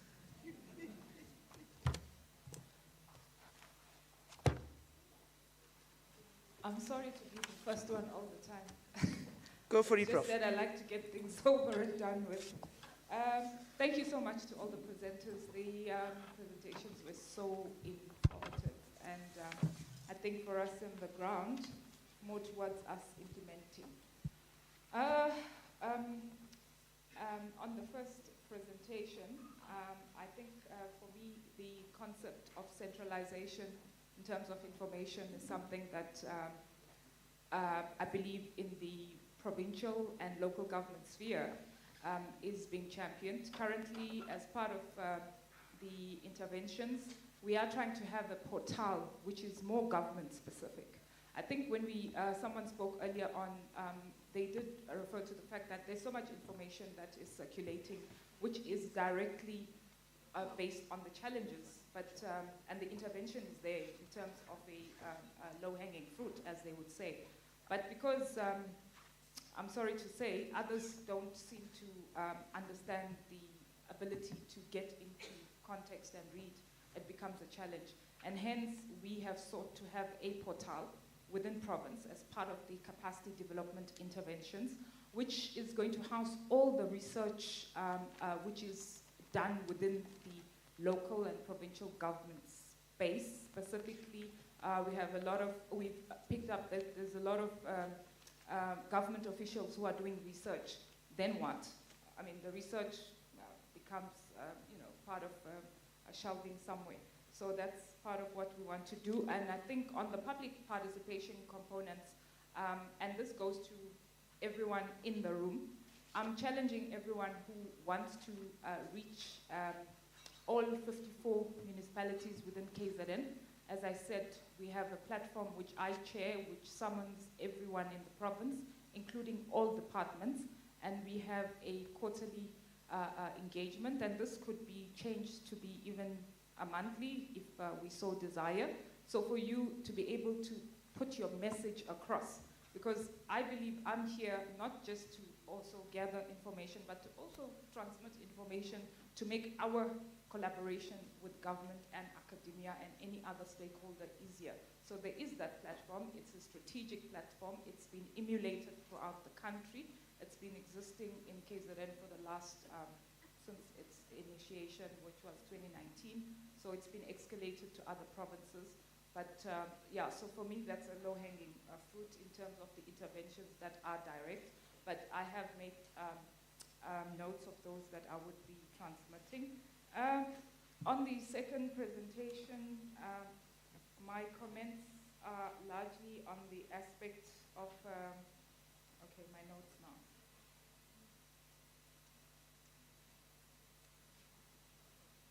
On the aspect of the DDM and its inclusion, and your pictures were indeed telling a story on their own. Precision governance, shooting in terms of targets towards a capable state. I think those are important things, and that's what we are trying to realize. More decisions based on precision rather than trying to find the solution. So that's very progressive. Yeah, I think on the APRM, I do sit in the committee, so I do feel that Dr. Sokela did cover what I wanted to ask. Otherwise, thank you for the presentations. Thanks. Sure. Thank you, Prof. Next question, colleagues. Thank you, moderator. Perhaps maybe the first thing to do is to introduce myself. My name is Tapeng. I'm from Botswana. I work in the public service, particularly at the Ministry of, specifically at the Ministry of Trade and Industry. We are from the Research and Policy Development Department. Probably the first thing to say is just extend our appreciation. We have learned a lot in the last 2 days. We've learned extensively issues around government preparedness, around disaster management, government resilience in responding to disasters. But coming back to the session for now, I want to especially recognize the first speaker. It should be Prof. Shepard, who spoke so eloquently, so good around issues of open government, and of particular interest in thematic areas. They were very, thank you so much. The 10 thematic areas were very appealing to me.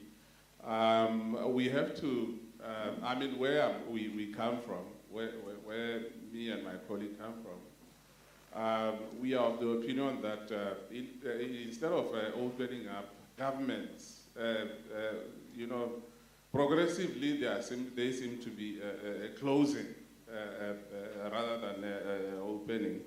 And maybe something that I also appreciated is the issue around participatory budgeting.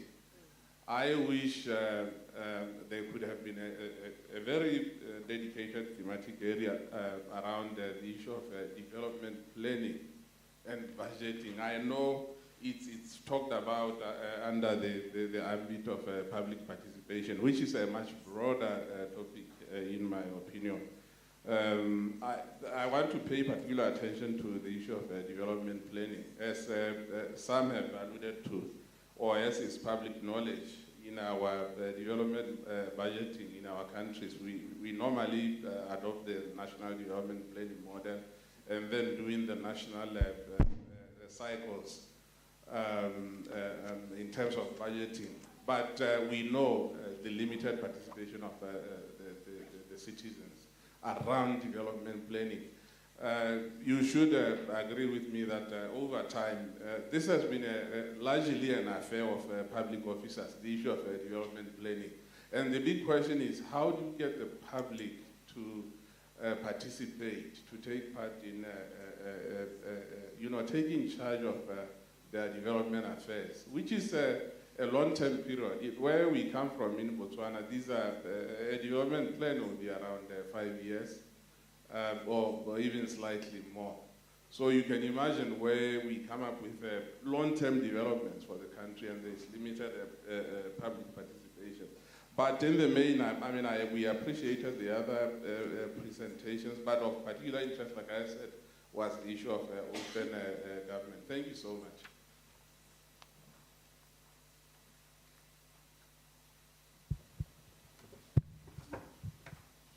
Prof, can we take this round?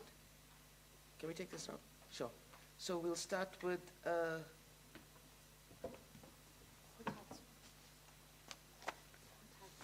colleagues, we'll start with Mark Kotatso. Then we'll move over to Prof. Michel, and then we'll move over to Ms. Lutendo. Thank you. Thank you very much, moderator. Thank you to the two colleagues who have reflected.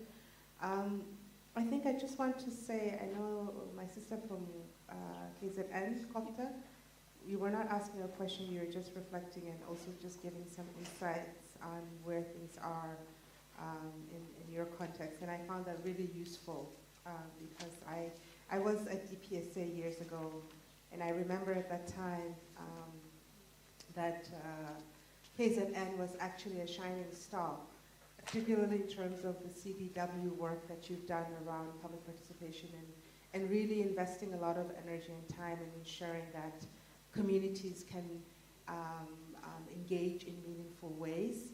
So I'm pleased to hear that those processes, I mean, this is for me many years ago, those processes have evolved and matured from what you're sharing. I think the one thing I want to say that I think is quite critical, we take it for granted because in many ways our systems are quite advanced, particularly because we have like a CSIR, we have a 4IR Institute, these entities that are really working hard in the data space. We take it for granted that some of these things are in place. So I'm very much encouraged to hear when you talk about the fact that you are centralizing a portal of information and knowledge. Knowledge is power. And it's not something that's always easy to try to aggregate that in a meaningful way across different entities in the government system. So the fact that you're actually endeavoring on that I think is very significant. And the fact that you're asking the question, the so what question, so what must happen with that information? And questions I would assume around who has access, how do they get access, to what extent are they able to make sense of that information, and to what extent are they capacitated to know what to do and how to channel energies on the basis of that information. So I'm hoping that as part of the so what, those are some of the things that I was super grappling with. Which brings me to now to respond to, also there's one more thing, we can have a bilateral, but there are a lot of civil society actors in the KZN space that are doing some very interesting and nice work, like Open Lab and others that you may already be familiar with that you're engaging with. So we can have a bilateral about how the connection can be strengthened. Because at the moment in South Africa, there's only one municipality that is doing work at the subnational level, and that's Makanda, within the open local space. So there are opportunities there that we can talk about. But I want to move to my brother, my colleague from Botswana, and I want to respond to what you were raising around the issue of participatory budgeting and actually the relationship that exists, or the gap that you were referring to in terms of development planning.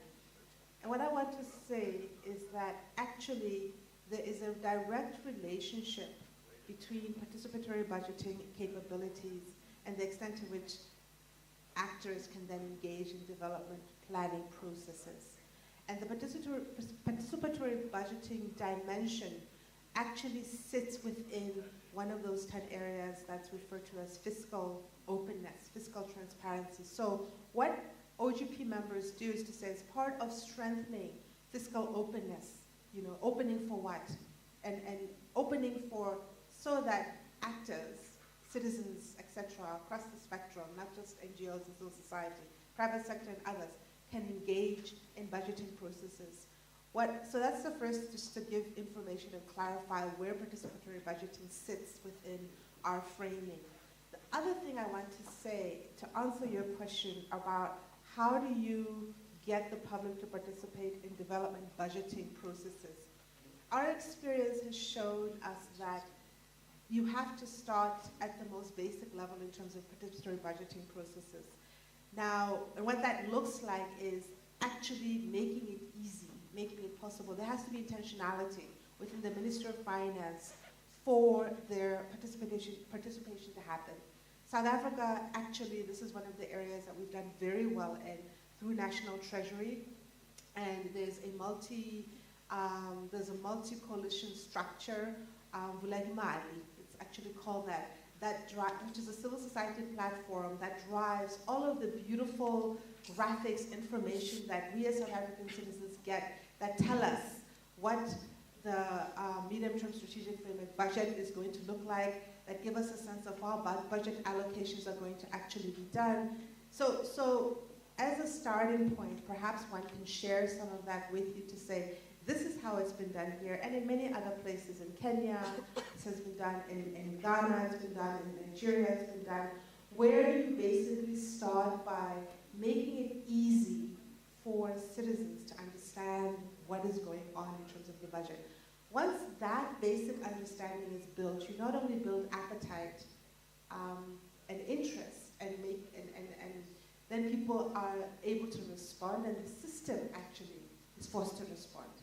You know. So at the moment, right now, National Treasury in South Africa is one of the most transparent, open spaces for us as citizens in South Africa in terms of knowing what is going on with our finances.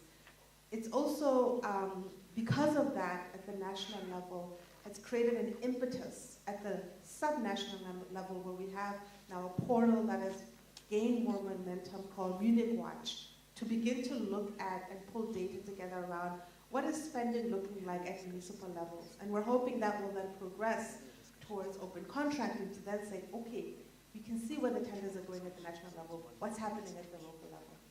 So I'm happy to, again, talk to you and connect you to some of those actors. I think you probably have similar actors on the civil society side in Botswana that might be interested, so that that knowledge and that peer learning can actually happen, and then you can build from there in terms of then positioning communities, positioning actors to engage in meaningful ways in the sort of broader, longer-term development planning processes. Yeah. I hope that responds to your question. Thanks. Okay. Mine is maybe just to thank the colleagues who gave feedback on the presentation. So what I would say in conclusion is South Africa is a sophisticated country. Planning is one of the key functions in our discipline. So in planning, we need proper information so that we can foresee, forecast, and plan adequately. Meaning our plan and realization must be close to each other. There is not to be gaps between what we planned and what has been achieved. I cited one example was of the first BEE before it became a triple BEE. I can name some of the policies or governmental actions that were taken, but down the line, or 5 years, 10 years later, it created more problems than the solution that we wanted to bring. I will cite the child support grant. I will talk about the human settlement, where we say we're building housing for our people. But then when you talk of to people who have been benefiting from those houses, they will tell you we didn't want houses, we needed land to build for ourselves. So where is the precision? So, and that's what we are advocating for. We need to start now pinpointing, as I said, South Africa being a sophisticated country, we need to be sophisticated in how we plan so that our realization are not far apart from what we planned. Thank you so much.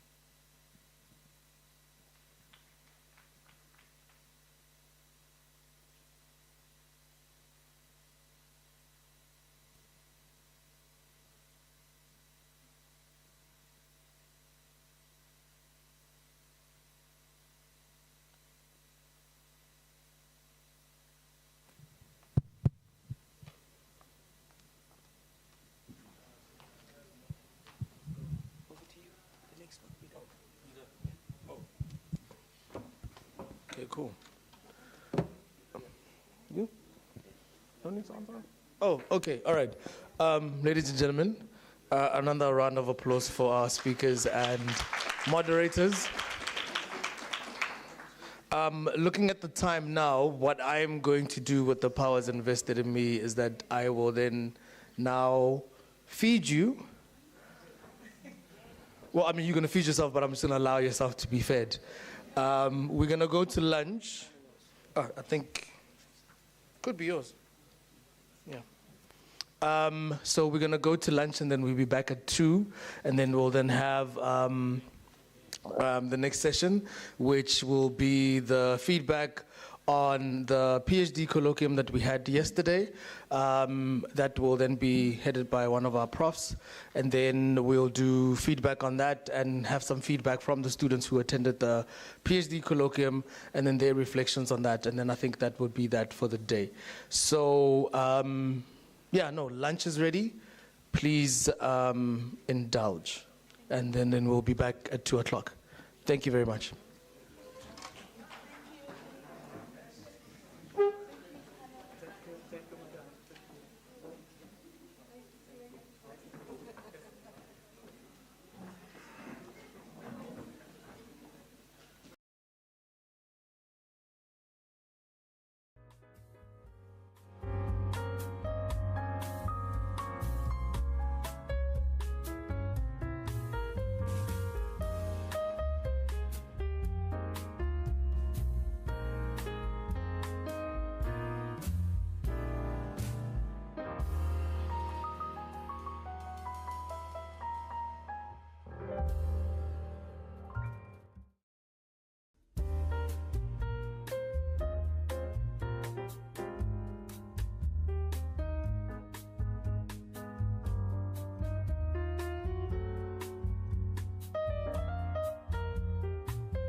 And that will also be combined by the colloquium report that will be done by the moderators that were busy with the PhD students yesterday.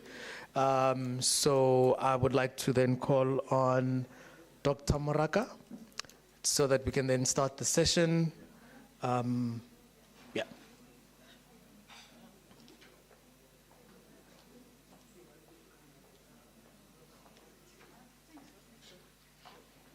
And then also I'll call Prof. Millo as well. They can, how you want to do it? We're going to combine it. Combine it, okay. Yes. All right. Good afternoon, everyone. Can you hear me? You can't? Oh, there we go. How are you doing? So this session is going to be called a dessert session. We promise that it is going to be very sweet. So please give us the attention for at least an hour. I'm here with Professor Mello, and we'll be doing reflections on the colloquium presentations that we had yesterday afternoon. I would like to call the session chairs, Professor Maroza, as well as Professor Chisasa. I don't see Dr. Bester Petri, but the two profs can please join us on the podium so that we can start with the session. I'm Dr. Moraka, and I'm a director of School of Management Sciences here at UNISA.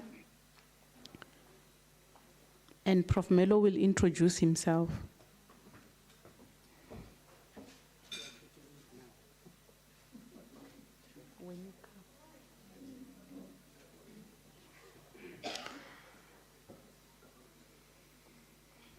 Thank you. So Professor Maroza is a professor in the Department of Finance, Risk and Banking He's a chartered financial analyst, CFA charter holder, and his research interests are in market microstructure, market liquidity, funding liquidity, banking liquidity, financial markets, and many others.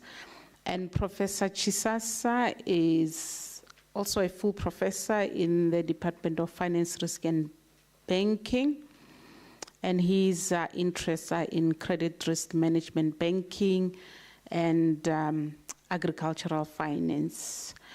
So, in reflection of the PhD colloquiums yesterday, I actually have got a confession to make.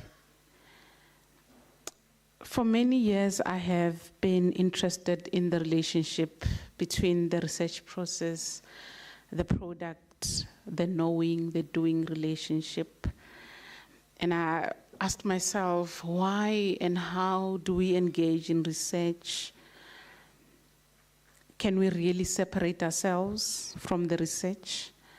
Can we truly imply that there is no subjectivity in the overall research process without reflexivity? And in those questions, I found the works of Leatherby and Hesse-Beiber, who are scholars on subjectivity and objectivity in social research. And they have answered those questions. In an argument that they've made for theorized subjectivity, which requires a critical interrogation of our personhood, both intellectual and personal, within the production of knowledge. And that starts by recognizing value as in worth rather than moral value, both positive and negative of the subjective. And they called on researchers, particularly PhDs, to reflect meaningfully on their research experience and take responsibility for the knowledge they produce. And so what is reflexivity? It means that the researcher is aware of their own biases, their assumptions, and their positionality in the research process, that they must examine their own belief systems, judgments, and practice during or even before the research takes place, and determine how those belief systems influence how they choose their research questions, their methodology, and how they're going to interpret and report data. In fact, the researcher is a product of his or her own societal, social structures. So therefore, whether we admit it or not, our belief systems, experiences, and emotions contribute to the process of creating knowledge. Also, research is an intellectual activity that comprises of power, emotion, and politics within and outside the research process. So, reflexivity actually draws onto the researcher themselves. Instead, or as opposed to brushing him or her under the carpet, as if they did not have an impact on the influence on the research. So how does one ensure reflexivity? Hesse-Beiber gave us questions that one should ask themselves as PhDs. How did the topic become visible to me? How does my personal autobiography affect the research process? What is my background, both personally and professionally? What are my life experiences? What are my value systems? What shapes the questions that I choose to ask and my approach to studying them? And how does specific social, economic, political context in which I reside affect the research process in all areas? This is particularly important taking into account the theme of this conference, where we are talking about our aspirations as Africans of decolonizing knowledge production, interrogating the challenges that we have, and using our own intellect to solve them. So we promote social justice and equity. Yesterday's colloquiums were quite interesting. We had a feast of extremely interesting presentations. Some PhDs were, in one PhD you could find 3 more PhDs. That's how broad-minded our candidates are. And we have our moderators, the 2 profs, to come and share with us the reflections on those colloquiums. And hopefully they will account for reflexivity in those reflections. I will start with you, Prof. Chisasa, to share the experiences with us. Thank you. Program Director, I will delegate, I'll cede my right to Prof. Okay, delegation of powers have been advanced. So Professor Marovza is going to be responding. Over to you.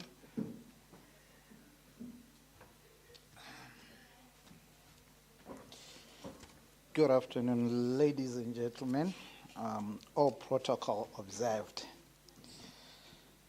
I'm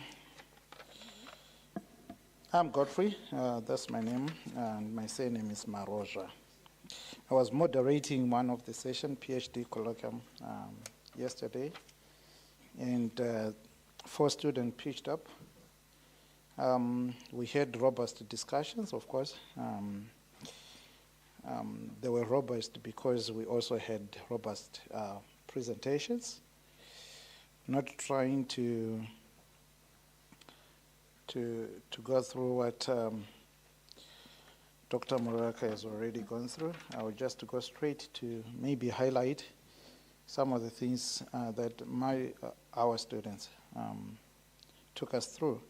So of the 4 students that pitched up, the first presentation was done by Oliver Mdenda, where he was talking about strengthening oversight mechanisms of South African civilian intelligence service. So pretty much he was focusing on socio-economic problems and also the role of labor union in driving economic growth.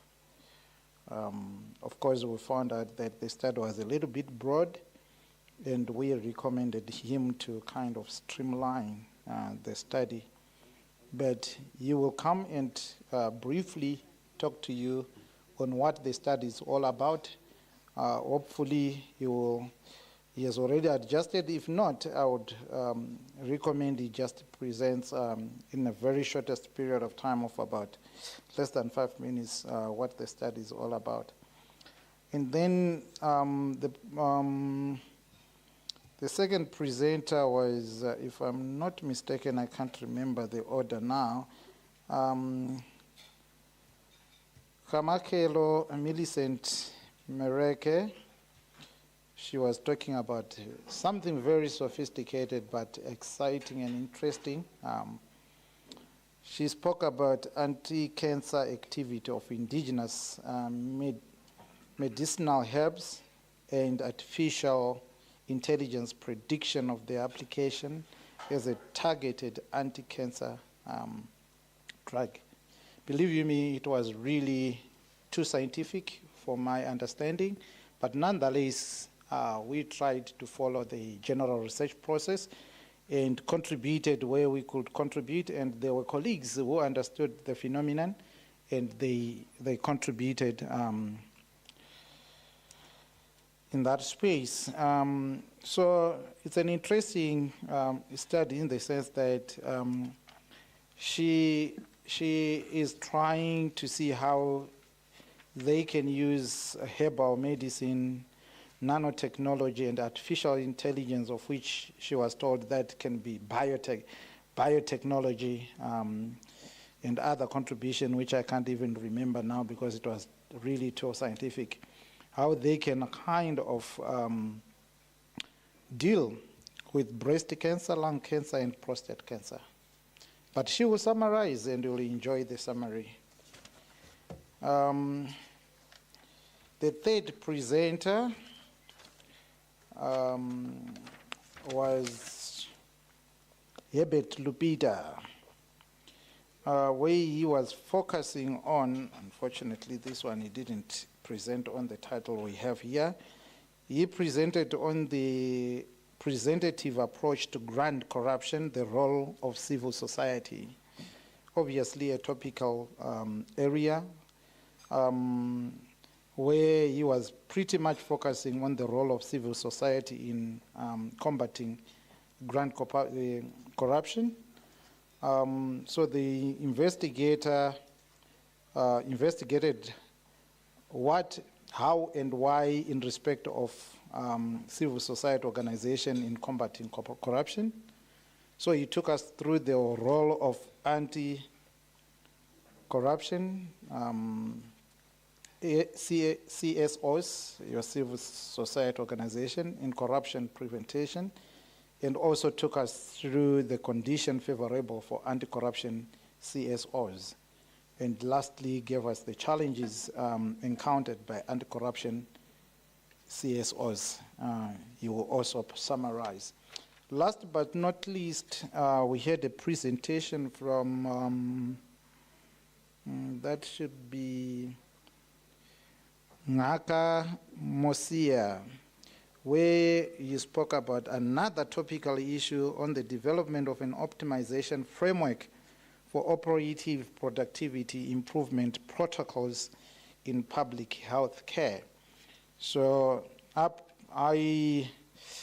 I believe this gentleman is an engineer, so he's trying to take some of the engineering systems theories there, try to apply it in the health care system and try to optimize. Please, I'm using this, I'm saying trying because I need to be careful, otherwise I was saying he is doing this, yet it's not working. So that's his bid to help in the optimization, in the operative productivity of the public health care.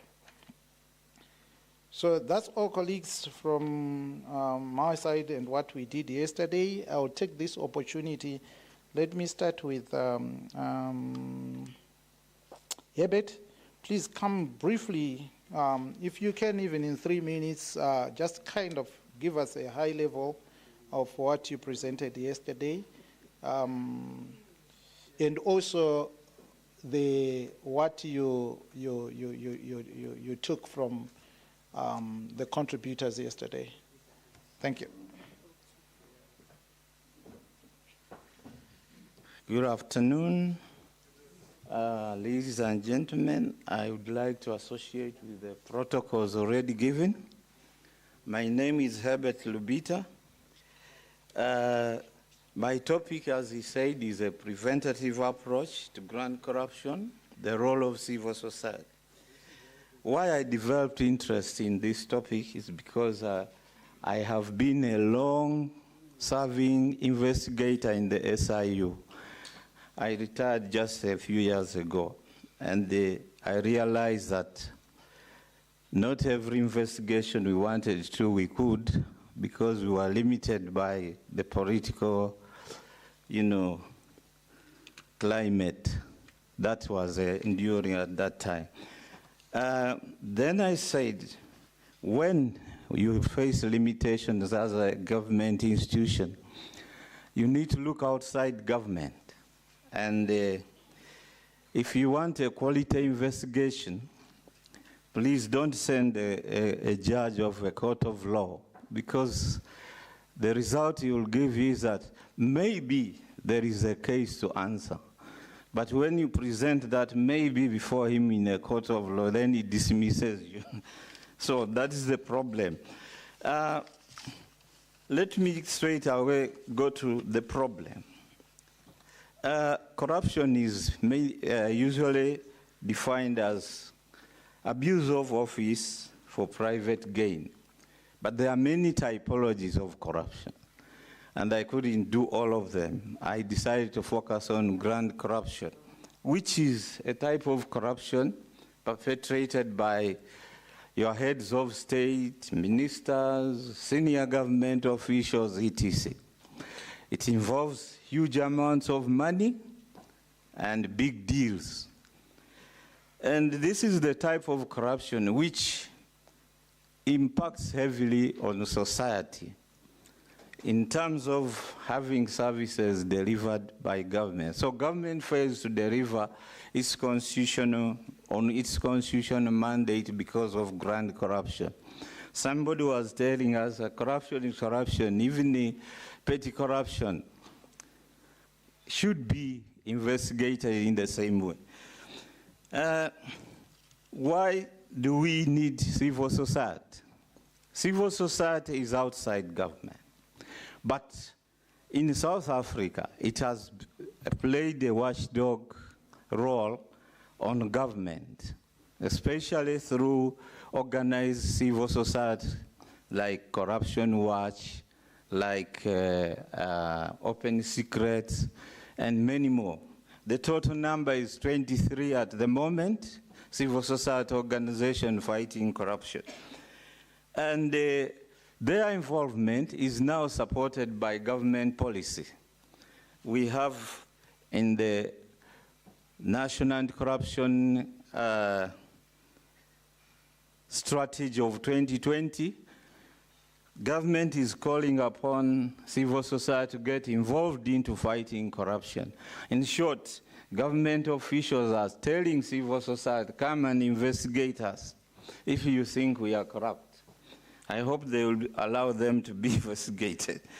And then we have it also in the UN Convention of 2003, the AU Convention on Corruption of 2003 again, and the SADC Protocol of 2001. Then civil society involvement is also accommodated by the new public service paradigm, which emphasizes the involvement of active citizenry in solving societal problems. Since I have limited time, I'll just run through the methodology I use and the data analysis, and then I will end with one of the roles. I think you can skip the methodology. Okay. Just go to the roles. Okay. 1 minute. Okay. Yeah, I've been advised to fast forward, so I'll just give you some of the roles that civil society is playing in South Africa. One of them is civil litigation.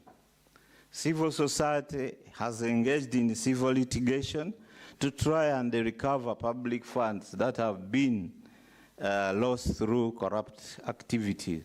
An example here, we have a case between Corruption Watch and the CEO of SASSA, that is South African Social Security Agency, whereby they managed to recover 316 million from a private firm in 2019. We have evidence collection. I'll just give the example of the Zondo Commission. When the Zondo Commission was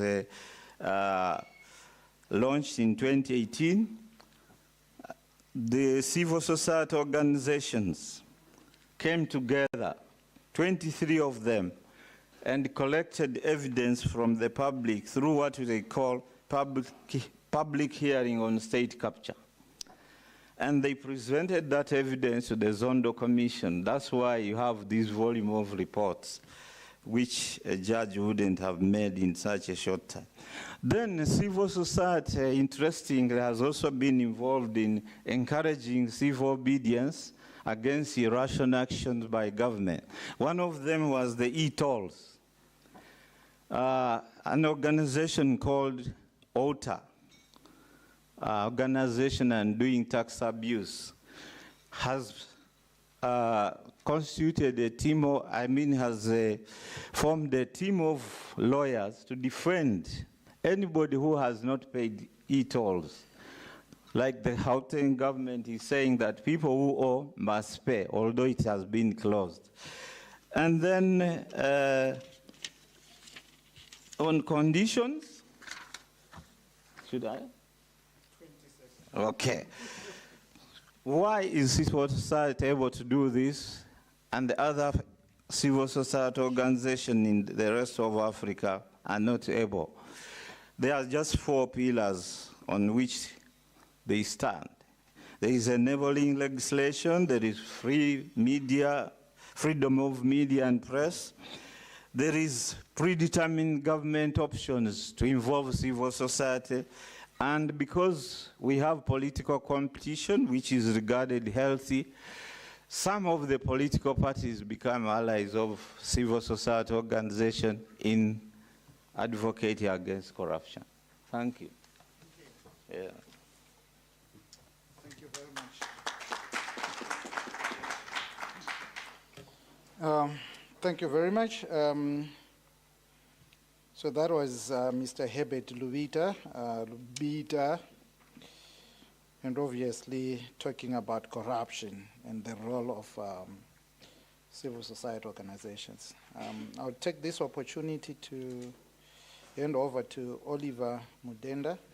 Please, again, let's stick to almost 3 minutes. I know you have got a lot of bubbling ideas, colleagues. Just give us an overview, high level. We are not doing our presentation once again, so just summarize, 3 minutes. Thank you, Prof. Maroja. Good afternoon, ladies and gentlemen, all protocol observed. And Prof, thank you so much for ambushing our lunch hour, disturbing it in such a manner. In typical student fashion, we thought everything was done yesterday and all that was left was to enjoy Pretoria. Dr. Murake has indicated the critical elements of being a scholar in terms of knowledge generation. I'm not going to touch on that aspect, Doc, for time constraints. My topic was on trade unions in an evolving environment, the quest for new strategies in support of the South African economic revival initiatives. We'll all agree that South Africa has got a long documented history of socio-economic problems. You talk of poverty, inequality, you look at crime, and all those problems have been, I think, worsened by a poorly performing economy. Over the years, whenever our economy needed to be rejigged or recalibrated, the approach has always been to come up with economic blueprints, socio-economic development programs. We can go back to 1994 where we need the Reconstruction and Development Program, the RDP. We had GEA in 1996. We had the Accelerated Shared Growth Initiatives in 2006, New Growth Plan in 2010. Fast forward to 2020 with the Economic Reconstruction Revival Program. In all those programs, a central theme that comes up time and again is the issue of social dialoguing, social compacting. And it's no surprise because I think the whole nation of South Africa owes its birth to a lot of social dialogue and social compacting. Scholars have argued that South Africa was born out of a negotiated settlement. Our constitution is also a result of such negotiations, social dialoguing. We even went on to have legislative bodies in the form of NEDLAC to guide how we can work together. Looking at the theme of this conference, we were talking about resilience to exogenous forces. Forces will come from anywhere, but the resilience is upon ourselves to determine how we can prepare ourselves and respond to those forces. And in the quest for economic revival through the latest economic development initiative, the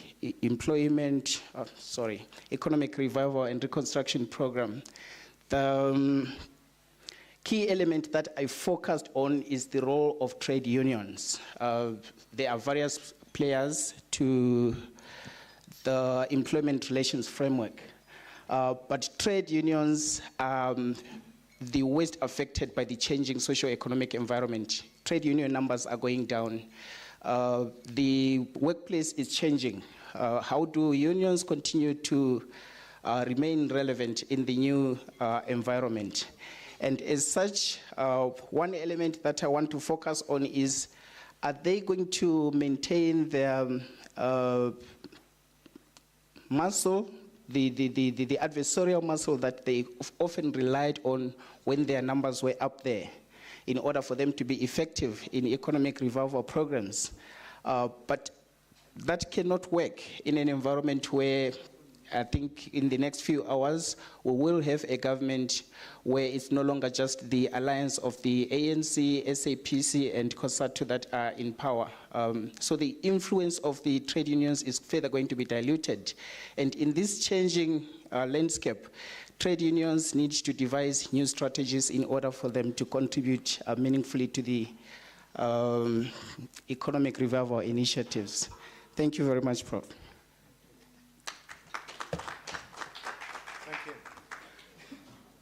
All right, I know we are racing against time, colleagues. At least one of the students is not here. Now I'll call forward Hamokela Millicent to come and please give us a highlight. As you can see, time is not on our side. So after 3 minutes, you'll see me standing there. So you need to kind of conclude. Over to you.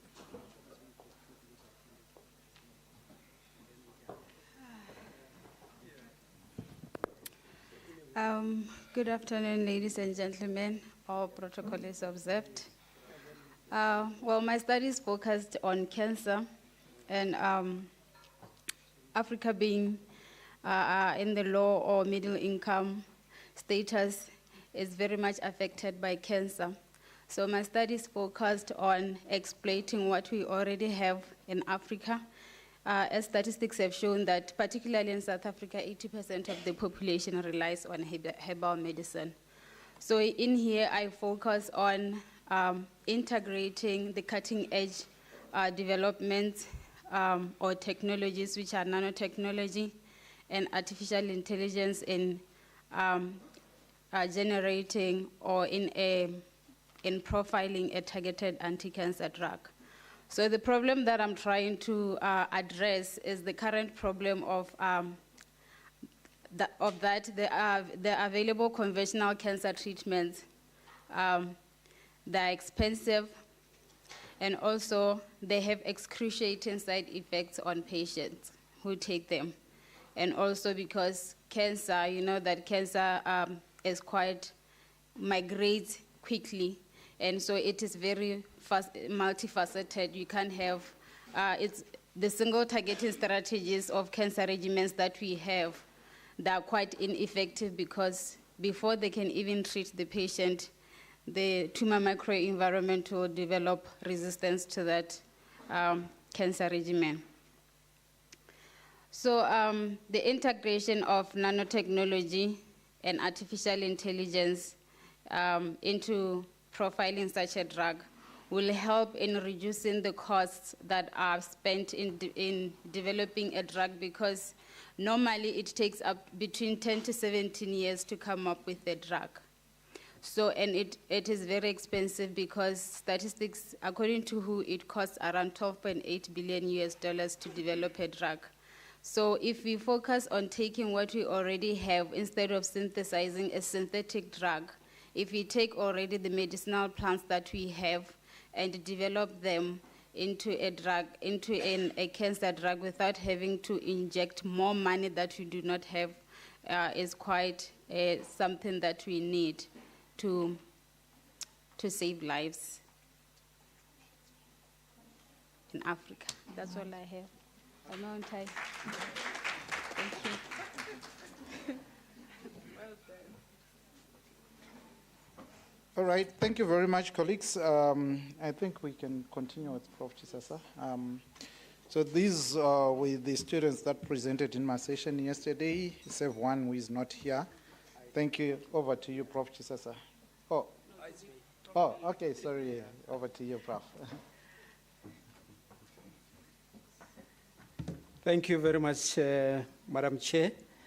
I'm sure, good afternoon.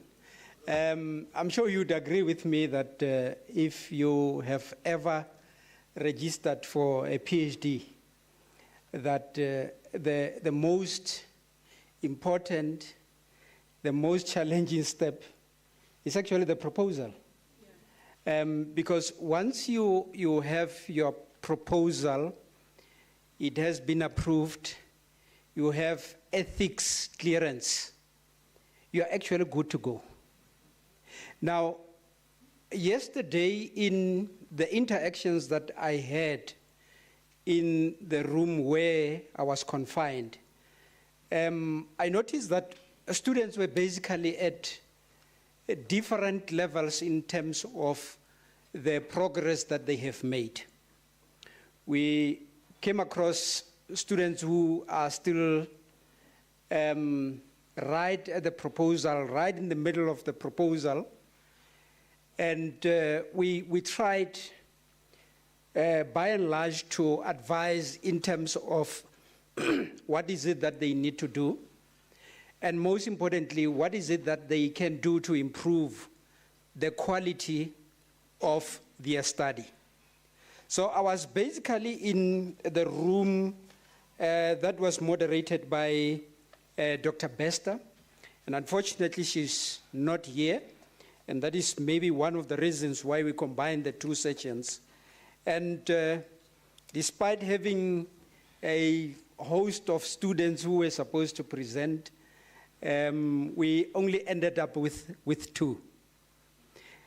The interesting part of the presentation was that one presentation was from Zimbabwe. The study was focusing on Zimbabwe.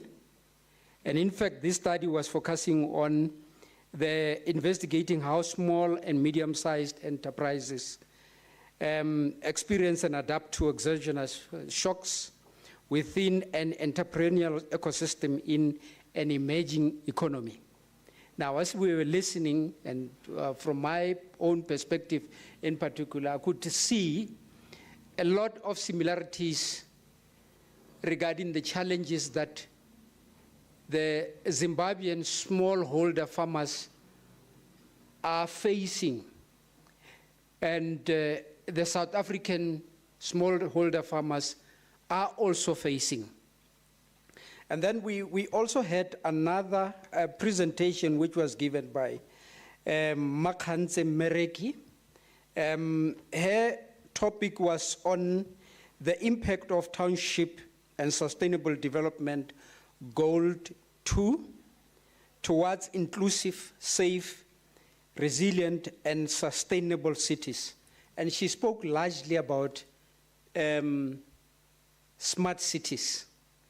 And she was comparing between Soweto as a township and Sandton, asking questions whether it would be possible to upgrade Soweto from where it is to become a smart city, not that it will be able to catch up with the Sandton city.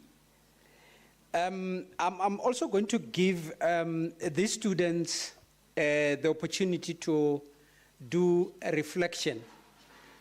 But when they do the reflection, I also want them to highlight the benefits.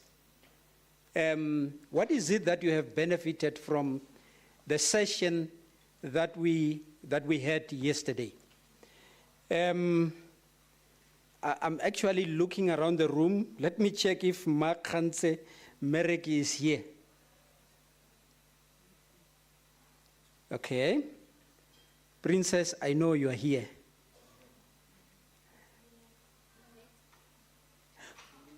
Lynette. Okay, Lynette. In 5 minutes, just a brief overview, as well as the benefits that you derived from the session. Thank you.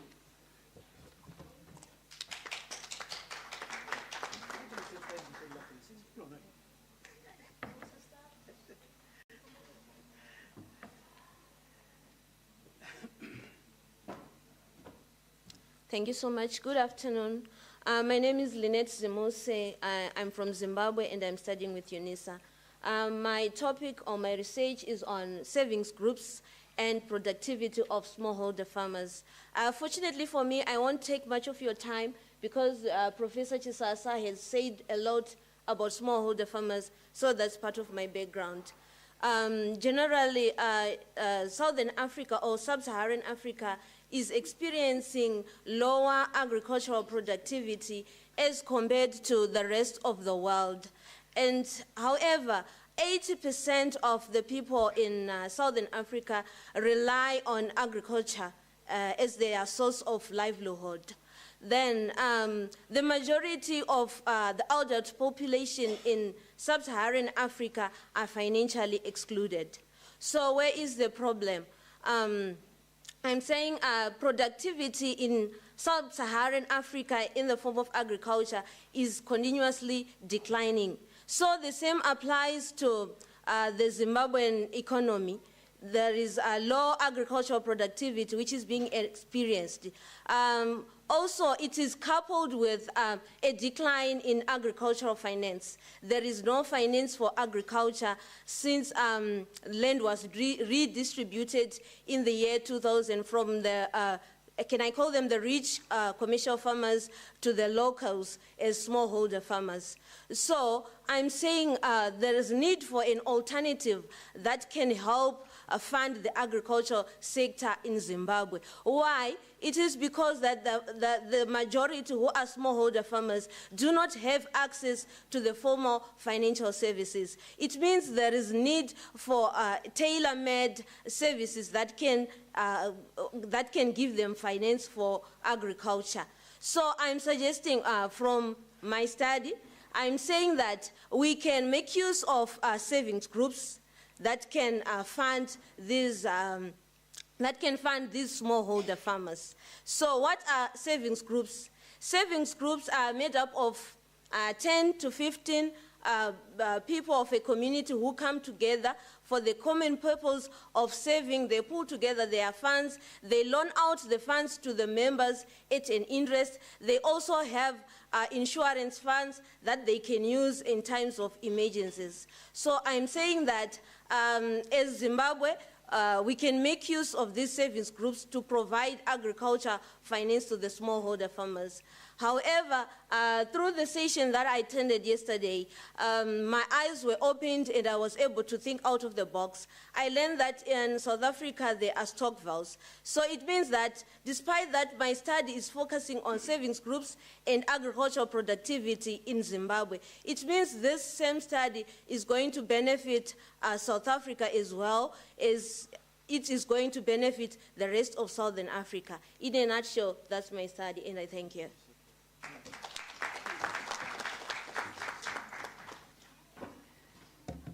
Thank you, Lynette. I actually gave you an additional name of a princess. Please accept it, because it's a beautiful name, very suiting. Thank you very much for the reflection. It looks like we do not have the other candidate who was to give us a reflection about what I spoke about, the township versus the suburbs in South Africa, in particular in Gauteng. And therefore, I would now hand over to my colleague, Professor Chisasa, to also proceed with the group that he was busy with. Thank you so much.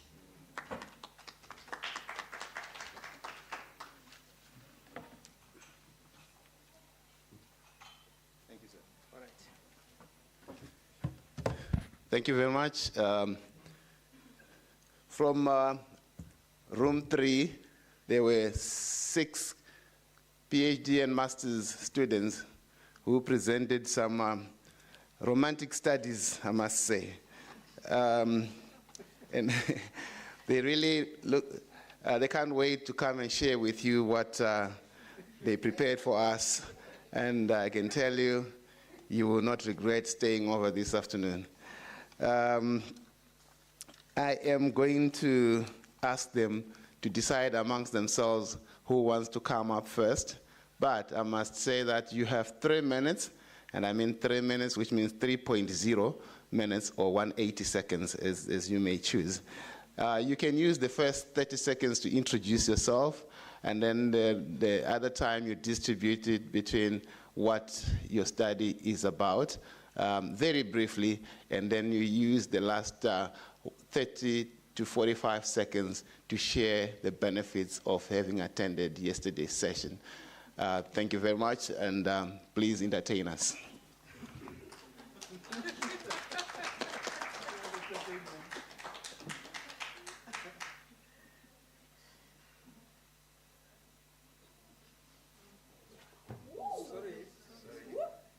I'm too excited. Good afternoon, everybody. Ma'am, I actually need some lipstick. I need some lipstick. I'm on the stage today. Colleagues, I just want you to quickly, are you all awake? This is very important to me. And not only me, but for South Africa and all the sectors that you guys are investigating and researching in. If you think about a school, what comes to your mind, colleagues? If you think about a school, we have the tendency, or we believe that schools prepare our children for the fourth industrial revolution. It's supposed to prepare our children for the fourth industrial revolution. But guess what? I'm an educationist, and I'm in a classroom every day. I'm a school principal. And what I've noticed and what I've seen from speaking to my colleagues and investigating and collaborating with different stakeholders in the education sector, that our children are only supposed to get, we only accept, or we only, how can I state it, we want them to only get 30% in some of the subjects. That is the standard of our education system. But what I want to highlight today in my study is that we all know that we've went through several curriculum transformations in South Africa. And still, we are underperforming. South Africa is underperforming in several international assessments. I just want to mention one, the TIMSS, Trends in International Mathematics and Science study indicated that only 19% of our grade 4 learners comprehend what they are actually reading. It's very scary. So, we have several subjects in our curriculum, the curriculum assessment policy statements. We've got several subjects which includes several topics for specific subjects. But remember, we are already in the fourth industrial revolution, currently moving into the fifth industrial revolution. What is the main purpose of education? If you think about it, there are three, according to me, as an educationist. You instill values, knowledge, and skills into our learners. But my study, so I just want to quickly tell about the chess. Yeah, I know how passionate you are about this. And but I didn't even, can I just tell them the chess? Okay. Less than 10 seconds. Okay. Thank you. Okay. Okay, thank you, Prof. I'm also a prof, ne? Yeah. Only for the 3 days, I'm a prof. My plan is actually what I believe in, that we need a new initiative in South Africa. We must convince the Minister of Education, currently we don't have one, but the new Minister of Education, the Department of Basic Education, I'm going to, with my research, convince them to incorporate chess into our curriculum. Brilliant. On that note. So let me just quickly. On that note, time is money. Thank you very much. My professor here is a professor of education, advocating for curriculum transformation. We'll talk more. Thank you. Watch out for my results. Next one. Please come. As from yesterday, continuing from where we left yesterday, this too reminds you or informs you that your time is up. We don't argue with it. Please come. You.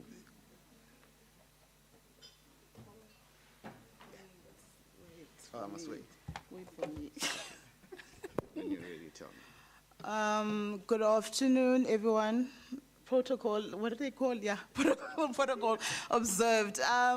So my study is basically looking at the moderating effect of exchange rates on oil price shocks into the economy and how it moderates the impact of oil prices on inflation in the economy. So why I actually look at this study is that inflation plays a huge role. Because one, we know South Africa has a huge level of inequality, and we also have an issue of poverty. So with high inflation, it means then that while we have poverty, the poor will actually have less purchasing power, and also we have the issue of an increase in the cost of living.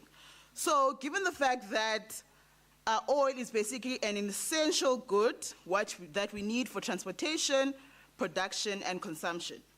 So it basically has an impact on basically the prices in the economy and everything related to consumption, production, and transportation.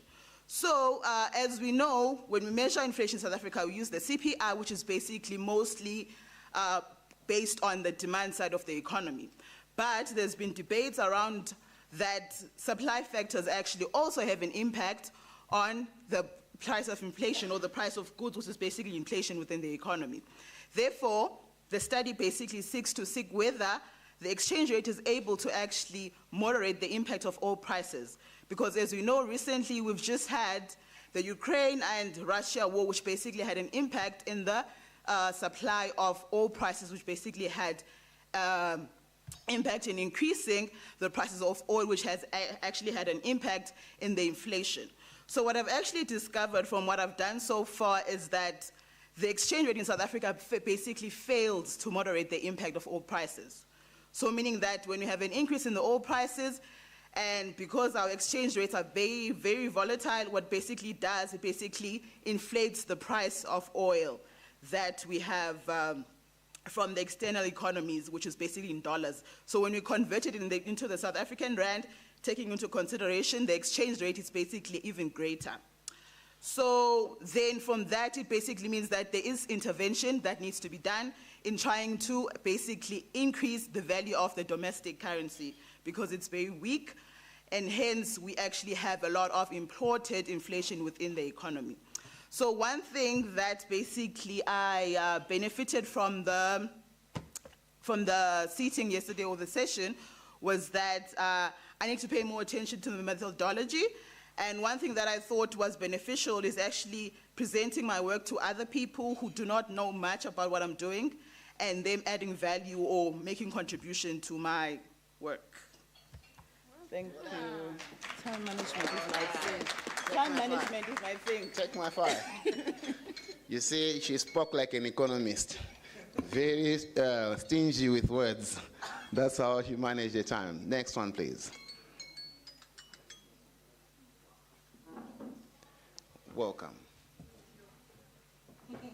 Tell them. I'll try and be quick. Tell them. Good afternoon, everyone. My name is Buitumelo Kuno, and I'm from the Wits School of Education. So I'm an educationist as well, and in my study, I look at exploring culturally responsive teaching in the context of teaching accounting, economics, and business studies. So basically, I look at my study in the context of post-apartheid education in South Africa, and just looking at the fact that this has resulted in, quite a diverse student population that exists in our schools today. However, there still remains a lack of understanding and acceptance of these differences that we have in our classrooms, and this filters into pedagogic practice and what happens in the classroom every single day. I then go on to look at problematizing the teaching of commerce subjects, so accounting, economics, and business studies in particular, mainly because these are considered important gateway subjects in our education system. And in addition to that, there's been a consistent decline in the number of learners that are taking these subjects, and there's also been consistent underperformance in the learners that are taking these subjects. So the Department of Basic Education basically advocates for teachers to relook at their pedagogic practices and relook at the teaching strategies that they use to ensure that they are teaching these subjects in the most effective way. So I propose culturally responsive teaching as a pedagogic practice that teachers can adopt in the teaching of accounting, economics, and business studies to positively affect student outcomes. So in doing the study, I propose a mixed methods study, so using a Likert scale questionnaire and issuing this out to commerce teachers to see what culturally responsive teaching practices they're implementing, and then also engaging in a focus group discussion with the teachers just to explore how they implement culturally responsive teaching in their contexts and what challenges they face in implementing culturally responsive teaching, and hoping to provide recommendations on how they can improve their culturally responsive teaching practices in their subject context. So from my side, what I've learned from my presentation yesterday, so my proposal has just passed, and I'm in the process of working through my ethics application. So definitely there was feedback around tightening the methodological section of the research, which was quite helpful, and also around issues of consideration of the sample size that I'll take with me as well. So yeah, thank you. Thank you very much. Just one time. Thank you. Hold on. I can't say more. Right on time. Who's next? Are we done? No, we're not.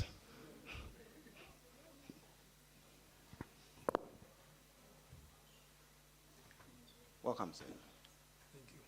This is your friend to help you. Good afternoon, everyone. My name is Matume Pasha. My topic of study is foreign bank presence, financial stability, and financial development in sub-Saharan African countries. So basically what I look at is that prior to the 1980s, sub-Saharan African countries' financial systems were mainly owned by state-owned banks. So because of problems that arose, and there were financial sector reforms that were undertaken with the help of the IMF and the World Bank. And then thereafter,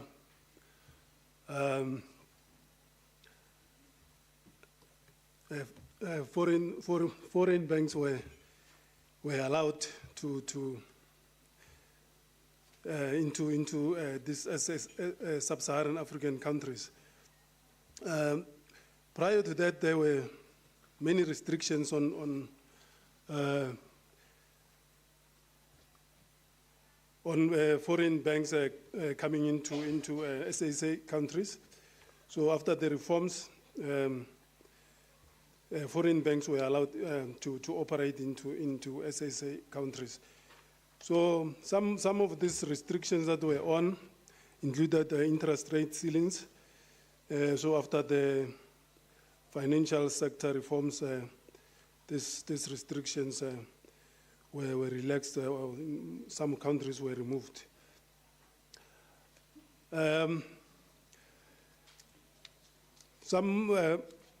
Looking at the problems, some of the problems encountered in SA countries include low levels of financial intermediation.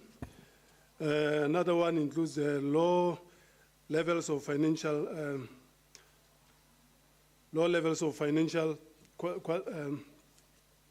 institutional quality. There are weaknesses in the regulatory and supervisory framework.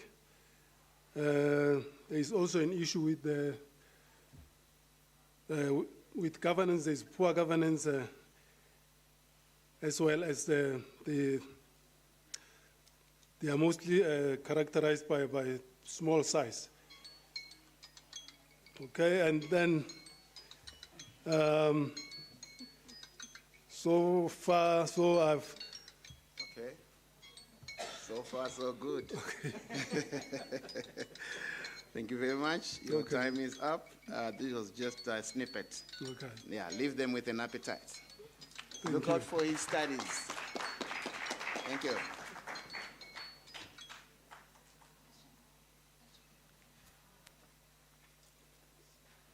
Welcome. I have confidence in you. 3 minutes. Landing this romantic sitcom. Good afternoon, everybody. My name is Brenda. I'm also from the Wits School of Education, and my master's research is within the context of education and work relations.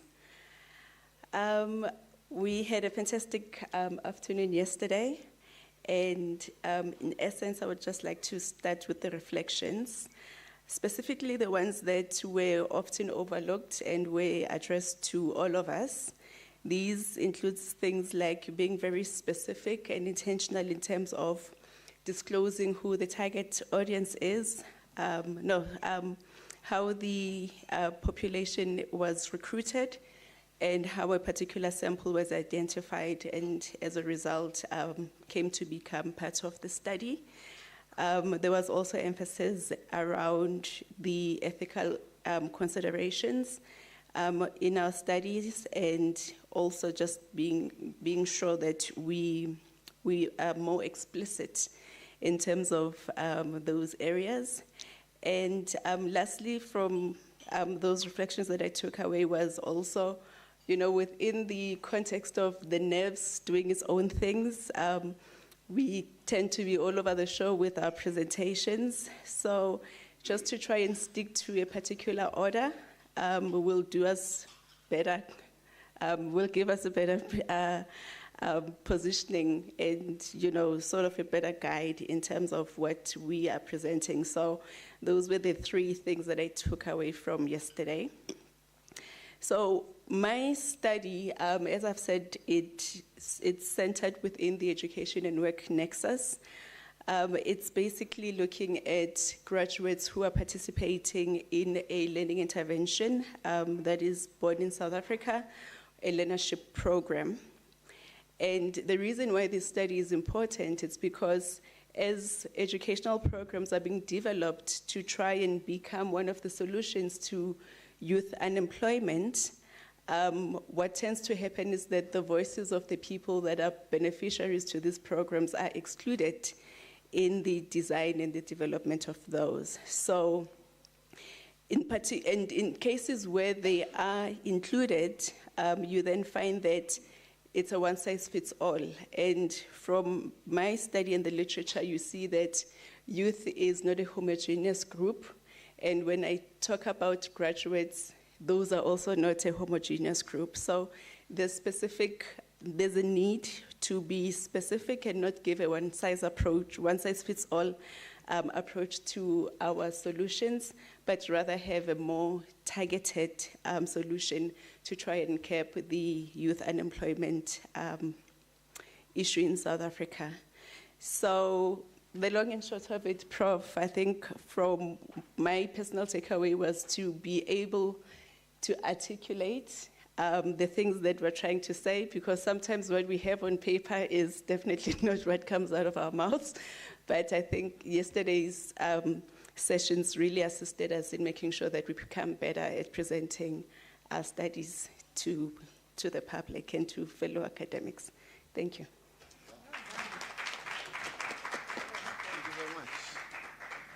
Thank you. Fast and friendly. Keep it up. Who is next? You can't be done when I've got a list of 6. What's happening now? Where did we get discounted? Thank you so much, Dr. Mraka. I think I've paid my subscription. Thank you for your attention, colleagues.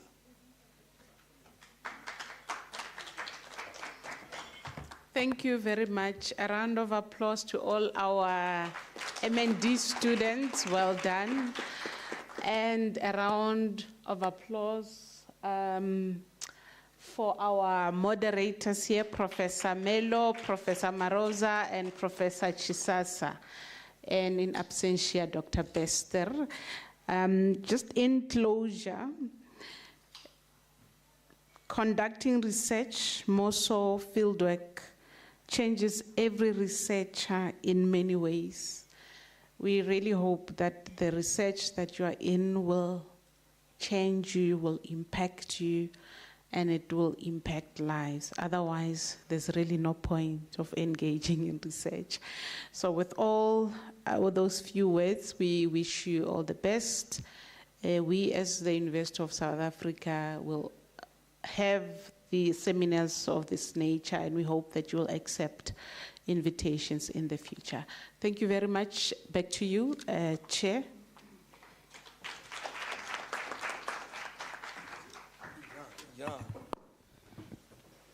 Okay, thank you very much. It seems like this objectivity is a problem because Dr. Maraka created a critical distance in thanking herself also as a moderator as an example of keeping objective in your research. I'd like to thank everybody who came up on stage. I'd like to thank the students who took part in the PhD colloquium. Hopefully you enjoyed it. On my side, there's nothing else, nothing to add, just like on the team's meeting. I would like to release you guys for the afternoon. We are done for day 2. Then we can join each other again for day 3 tomorrow morning. And I will also be back here as well. Please enjoy the rest of your afternoon. And thank you for coming today.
It has been concluded, and it was done so perfectly well.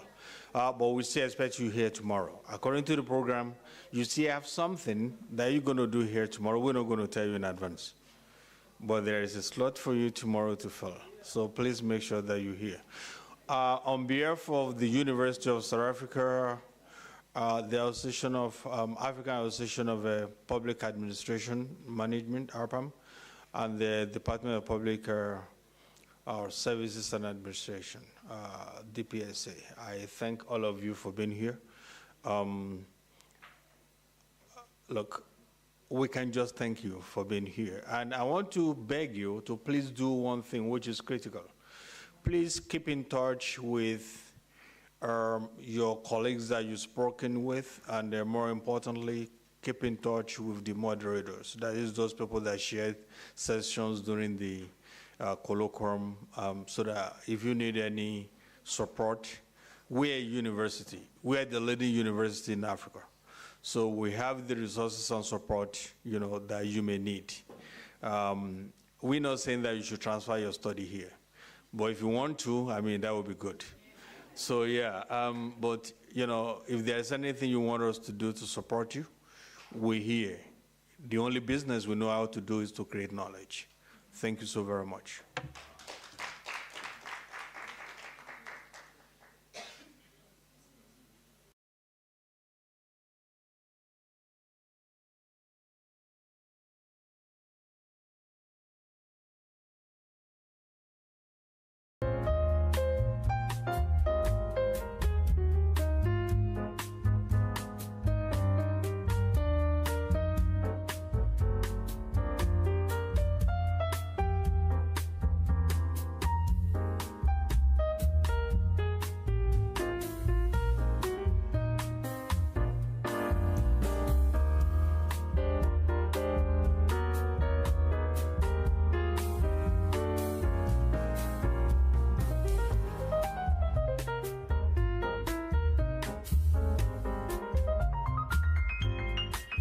Thank you.